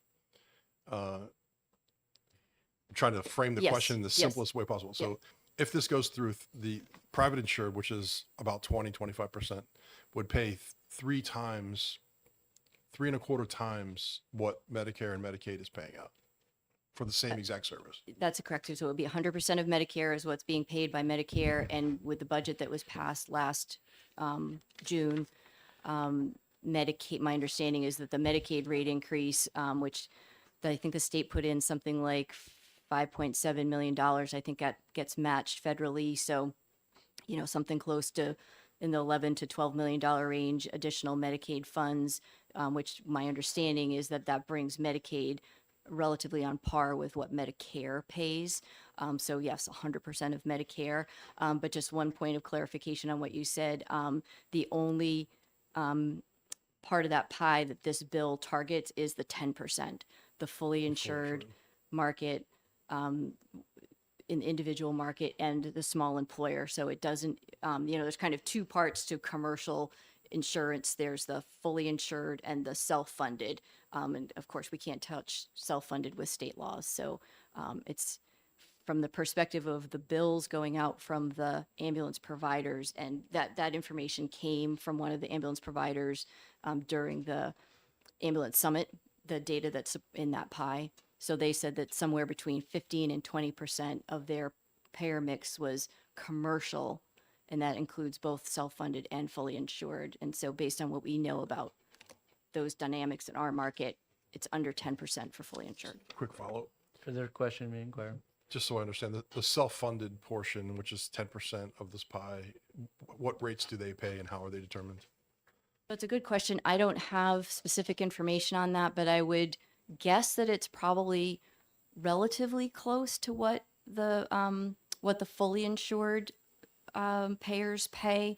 There's just because of a lot of carriers will act as a third-party administrator to those self-funded plans. So even though they're taking the risk and they're paying the cost, they hire a carrier to actually do the administrative work. And so they look to the carriers for a lot of guidance around appropriate reimbursement. So if I had to guess, I'd say they're probably close. Right. If we take any experience of the state, is anything we mandate here, the state eventually picks up. So theoretically, that I would manage. I believe Anthem manages the state's plan, right? That's correct. Right. So Right. I Sabrina's left the room, but I think that it's probably the rates that they use the same scenario. So that's why they're hoping that if we pass this 325, then all those ERISA plans and like the state or the county will jump in and pay the extra rate. But again, we can't mandate that. And so I You think, cannot mandate it. from the perspective of the business community, this is kind of piling on those small and mid-sized businesses that are purchasing fully insured products and creating an unlevel playing field, because on the ones that are large enough to self-fund wouldn't be under this mandate. You have a question, Representative McGinn? Just really quick, since you expressed some reservation about what happened in the Senate with the amendment, no public hearing and whatnot, and kind of the same things going on here. We got an amendment. We've got a subcommittee tomorrow, planning on executing it later in the day tomorrow. So you wouldn't have the same reservation if we look at this amendment, work on it tomorrow, Well, execute it tomorrow? I would hope that you would retain this bill for some further study. That would be, our recommendation officially is, ITL, but if, it clearly needs more work. Our reservation in the Senate was that the amendment came in during the Senate HHS executive session. It was not an amendment that we had seen, and I don't believe others had seen either. It was exec that day. Without really any discussion, the focus at that executive session was on the direct pay piece because that was the underlying original bill. But this was obviously substantially different. You've been here a long time. Amendments come in all the time and get exec same day all the time. So, and this is a problem we've dealt with a long time. Not in this committee. Mr. Chairman, you bring in amendments all the time at the last minute and we exec them forthwith. No, I don't. The few I bring amendments them we've into a had were subcommittee tiny. That needs before we exec. To respond to your question, we fully appreciate a full and open process in both bodies. Thank you very much for your testimony. Okay, let's, Drew Klein. I forgot you were here, Drew, sorry. What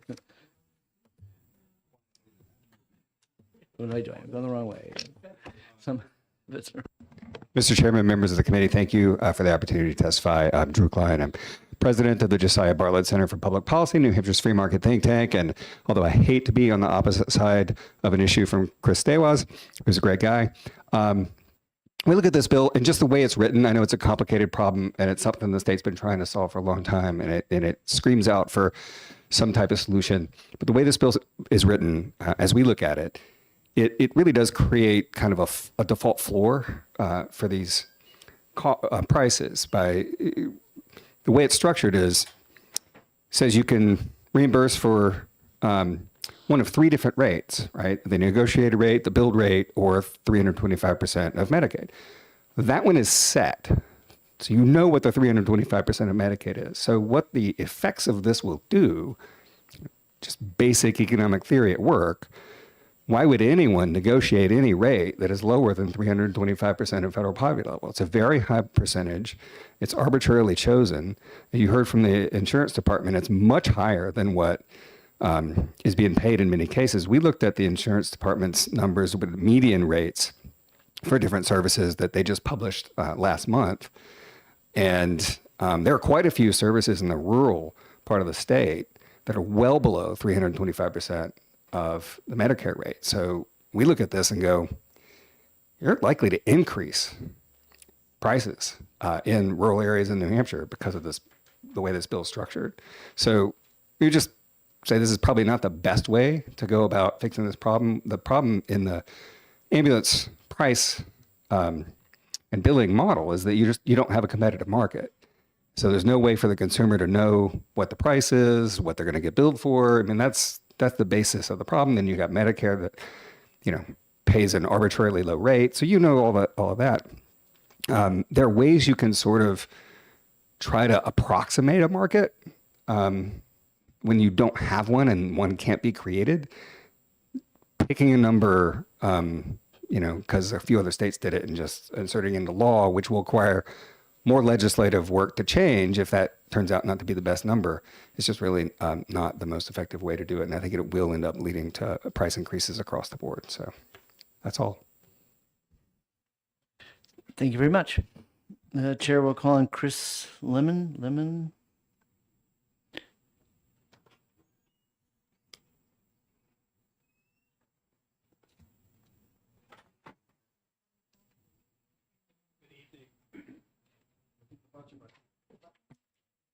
Thank you. This is my first time doing this.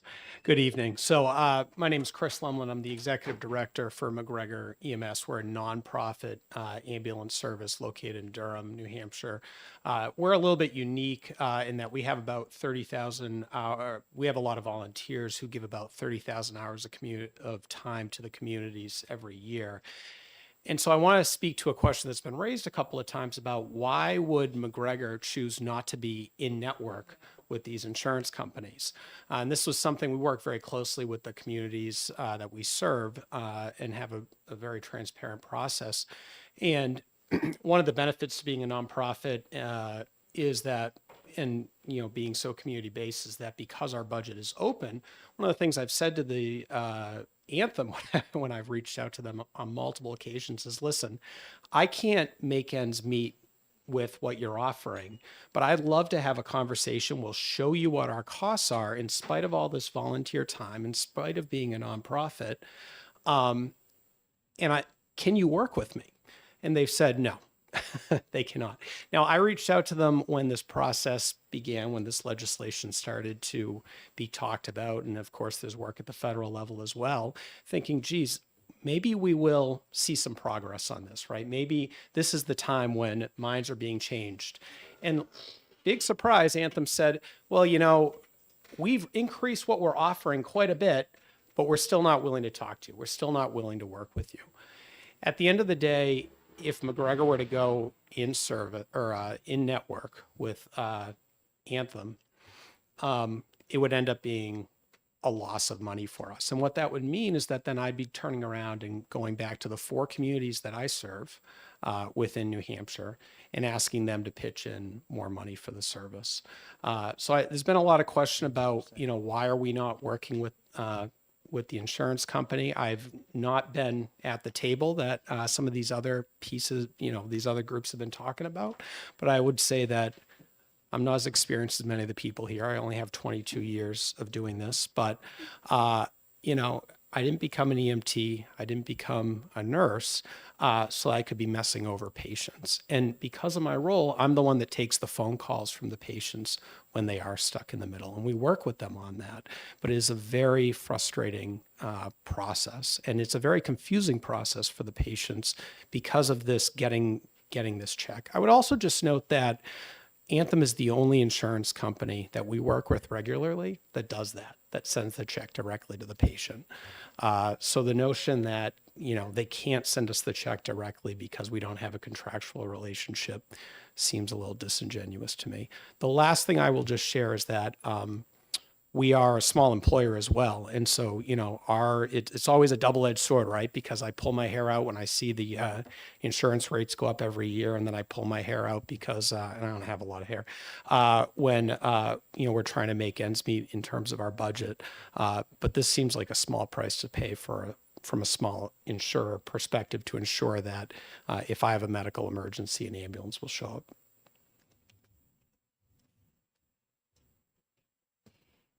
Representative Spear has a question. So if the rate was 325% of Medicare, but you couldn't balance bill, how does that set with you? So I can only speak for my organization and myself. That would put us in that would be fine. Thank you. We could make ends meet. We could not make ends meet, and I would have to go back and do the math.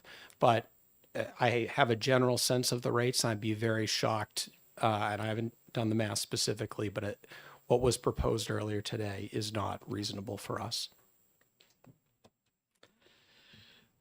Okay, thank you very much. Nathan Borland.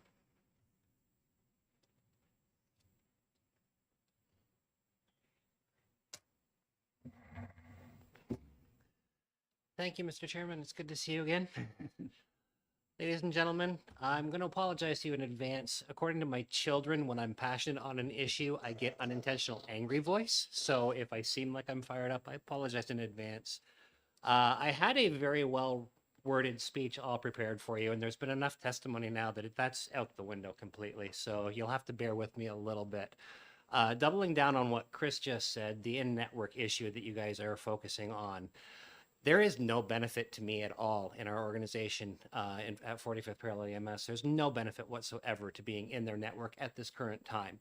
They offer us minuscule 160% of Medicare, and that does not come anywhere near covering our costs of operation up north. Not at all. We represent the hardest demographic to cover in basically the entire country. We have a huge coverage area. We cover 57 miles, the last 57 miles of Route 3, from one station with 2 trucks. We cover a landmass the size of the state of Rhode Island, and we have a population base of about 8,000 people to draw from. Most of our calls are transient people coming into the area to snowmobile, four-wheel, hunt, those kinds of things. So I don't have a huge tax base to draw from. And last year, I asked my 8,000 taxpayers in the poorest demographic in this state to fund us $750,000 to operate our business. 911 calls, last year we did 871 911 calls. About 30% of those were non-transports that we cannot bill for under current statute. So we billed for somewhere over 500 911 calls total to fund our entire operation. Of that, our reimbursement was about $327,000, if I remember correctly. That doesn't even pay for one truck, much less the two that we staff. That doesn't even come close when you consider that the cost of a current ambulance is $240,000. The cardiac monitor sitting in that ambulance is $50,000. All fully wrapped, an ALS ambulance is $400,000 to $500,000 by the time you get all of the equipment and everything in it just to start it and get it on the road. And then there's the payroll issue. You know, the question was asked what the average EMT or paramedic earns. We can't compete with some of the rates that they're paying down here. We're closer than I thought. I was very impressed with our numbers when I heard Chris talking, but we're not there. You know, we're paying 16 to 35 an hour, depending on certification and qualifications. And some of us, myself included, are putting in literally 100 hours a week to make things work because we're so short-staffed. And during the eclipse, as a matter of fact, I personally put in 128 hours that week. There's 168 hours in the week. You're starting to see the picture of what my life looks like right now. So the concept of, you know, 160% of Medicare or 180% of Medicare or 200% of Medicare just does not pay my operating costs. I don't expect the insurance companies to pick up all of the costs. I do not. But you're addressing some of the others. You've addressed the Medicaid reimbursement already. Thank you for that. That is a help. CMS is addressing the Medicare issue. They're taking their time because it's the federal government, but they're working on it. So we have to address this piece as well. No, we're not looking for the insurance companies to fund absolutely everything, but they have to do their part, and they have not for a very long time. They have been running all of our bills through this algorithm that they have that we can't even get a look at, and repricing, saying, well, we believe that it costs this amount of dollars to cover ambulance services in the state of New Hampshire.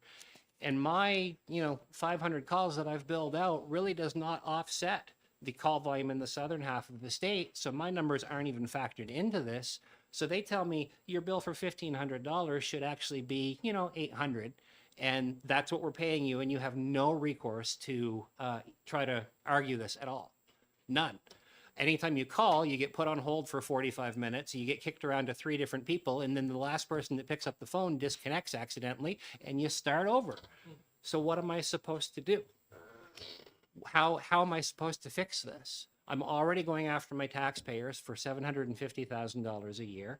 We have added that second truck to be able to take as many interfacility transports out of everywhere that we possibly can to add additional revenue to not have to go after our taxpayers. We come as far south as Spear in Plymouth and Memorial over in North Conway. So our trucks are on the road for 2 hours before they even get to a patient just to grab extra revenue where we can to fund our operation. I can't push that any further. I can't say, hey, go down to Mass General and pick up a patient and be on the road for the next 14 hours because that doesn't make financial sense either. So I'm really stuck in a position where if we don't do something and do something soon, I'm going to be forced to do one of 2 things. I'm going to be forced to either cut services that we provide or go after our taxpayers for more money. And again, this is the most rural section of this state and the most impoverished area. So I don't feel right going to them and asking, hey, I know you're barely getting by on $20,000 a year, but you're going to have to pay me an extra $500 this next year just to provide services to you that you may or may not need. I can't increase our call volume. It is what it is, unless we can start figuring out how people can schedule their emergencies better, in which case that fixes my staffing problem too. A little humor there, by the way. So I'm kind of stuck. This is what I have to work with. So we really desperately need your help in fixing all avenues of this and getting, the funding that we need to stay operational. if any of you come up into my coverage area and, have a four-wheeler accident or have a heart attack or anything like that, I want to be there to be able to help you, make sure you get to where you need to be, and you're also not burdened with a huge bill because you're insured. So I actually found myself agreeing in part, which surprised me, with some of the insurance lobbyists that are here, that I don't like balance billing either. I don't like making that phone call that, hey, you've got a bill here to pay, and the insurance company has told them, no, we've paid this and you're not responsible for that extra amount. And we're saying, yes, they are. So the patients are getting confused, and we have to go after people that I don't want to have to go after because they're not being reimbursed properly. So I believe it was your question about 325% of Medicare and balance billing. Again, speaking only for my organization, having just looked at the numbers, if they're paying 325, I'm not balance billing at all. I don't have to. That ends that problem, at least for our patients. Let's see, what else do I have for notes? I think that's pretty well everything that I had running through my head at this point. I'll certainly take any questions that you have and do my best to answer them. Okay. Yeah, Representative. Thank you, Mr. Chair. Thank you for taking our questions. This was passed out by AHIP, I believe. It says that the super rural rate is somewhere between 160 and 200% of Medicaid already. Is that a rate set by you, or is it the rate That's currently set by CMS. The super rural, it's something that they vote on and they've added in for several years. It comes up for revote every few years as to whether we're going to continue to reauthorize this or not. So currently you're getting 160 to 200% of Medicare. I believe it's closer to the 160, yes. And then you're balance billing on top of it if necessary. We can't balance bill Medicare or Medicaid. We can only balance bill insurance companies. Medicare and Medicaid, we take what they give us. Medicare, sometimes they have a $250 copay, but for the most part, CMS regulated insurances, we take what they pay and that's it. Okay, thank you. So the balance billing issue is really only a commercial insurance issue. Correct. Okay. Thank you very much. Thank you. Derek Ammon, New Hampshire Ambulance Association.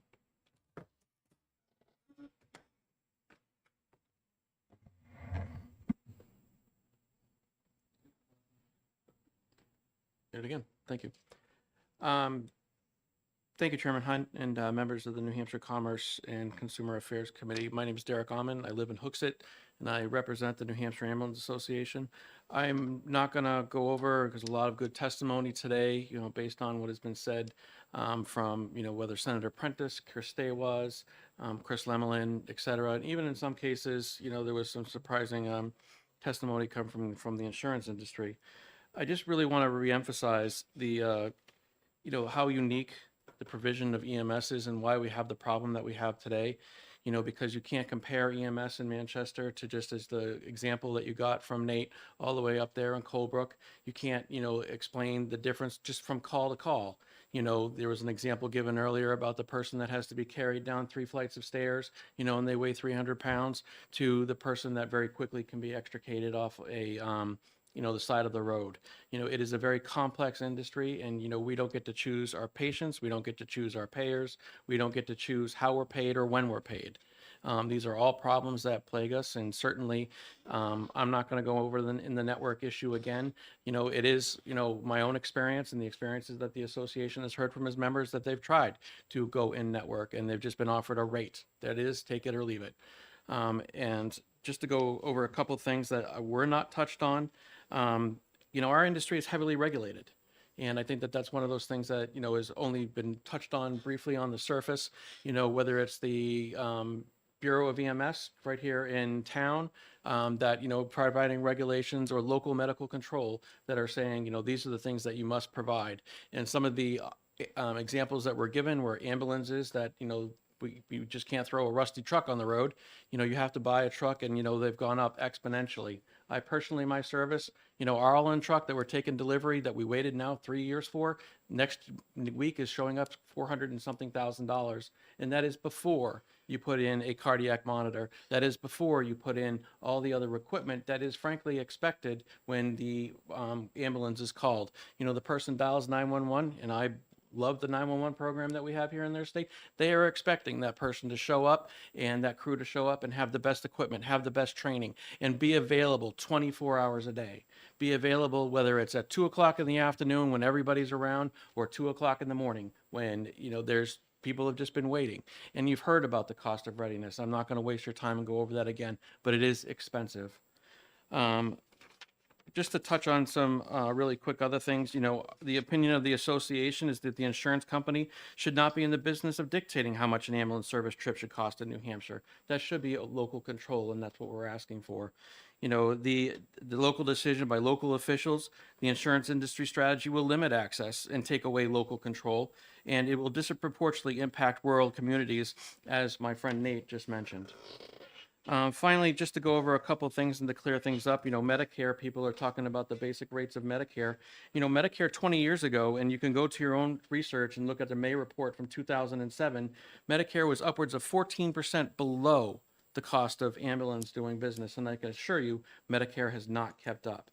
You know, so those costs are not reflective of Medicare or even now Medicaid, and we do appreciate the relief that we received, but we are not, you know, being compensated in order to provide that service that frankly the citizens demand. You know, they want that ambulance to be there 24 hours a day, whether they know it or not, and they frankly expect it, having taken those 911 calls myself. Just some, you know, we have services that are going out of business because of these. You know, there are, you know, you just need to look at the paper and look in Keene, you know, a service going out of business there. You look in Guilford, there's service going out of business there. And it is directly as the result of their reimbursements. They're not able to keep up with costs, you know, primarily because of super rural and rural problems, but yes, because of the costs. And somebody had talked about, you know, I believe it was one of the representatives from the insurance agencies talking about how Maine solved the problem, or what exact language was. Maine ended up having, despite what their legislation, having to infuse money into the local EMS services because their regulations did not cover it. They ended up having to rescue them effectively. I think that's really all I have, other than to say, is there any questions that I can answer from the group? Yes, Representative Bolio. Thank you for taking my question. I course, live in ma'am. Manchester, and so I know when I call 911, I mean, the ambulance is going to be there like immediately. If I don't live in Manchester, I live, you know, in a rural town, who gets the call? Are you talking about the original call? The 911 call, yeah. So, ma'am, I guess it's dispatched. okay. You actually have a very robust and great system here that's actually pretty unique. I worked for it, the state of New Hampshire 911 program. Yep. And when you dial 911, regardless of where you are in the state, it rings in Concord. They have a secondary PSAP in Laconia, but it rings in Concord. And then no matter what time of day, you get your care. It starts when that phone rings. Yep. I'm a strong proponent of that. You get your care immediately. Somebody's giving CPR instructions. Somebody's telling somebody how to give Narcan. Somebody is telling somebody how to, you know, alleviate choking within seconds of that phone ringing within that emergency. But there is still that delay of, you know, that ambulance responding. Yep. So that call will then get transferred. My New London is the area that I cover. New London dispatches for that area, so they will have that call come into them. Got it. Manchester will go to Manchester Fire, etc. Right. Thanks a lot. Of course, ma'am. Thank you, sir. Very much. Peter, you get the last say.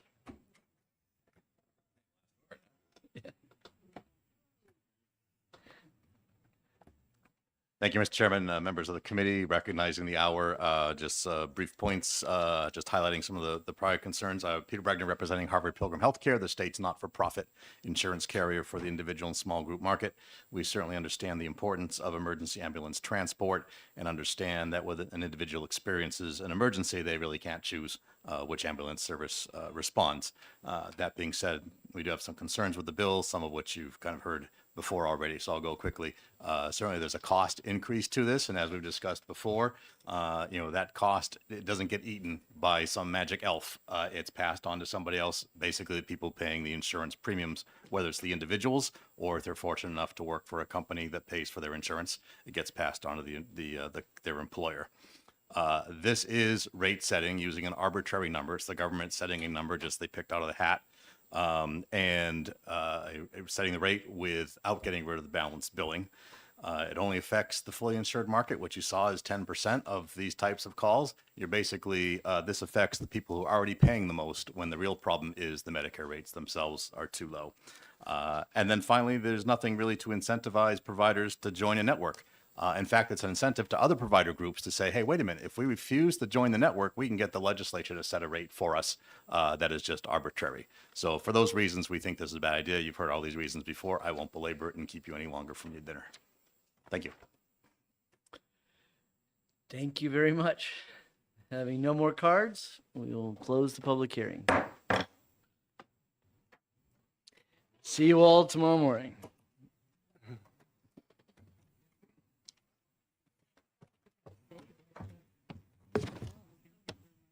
You do the paperwork. No, did she go back?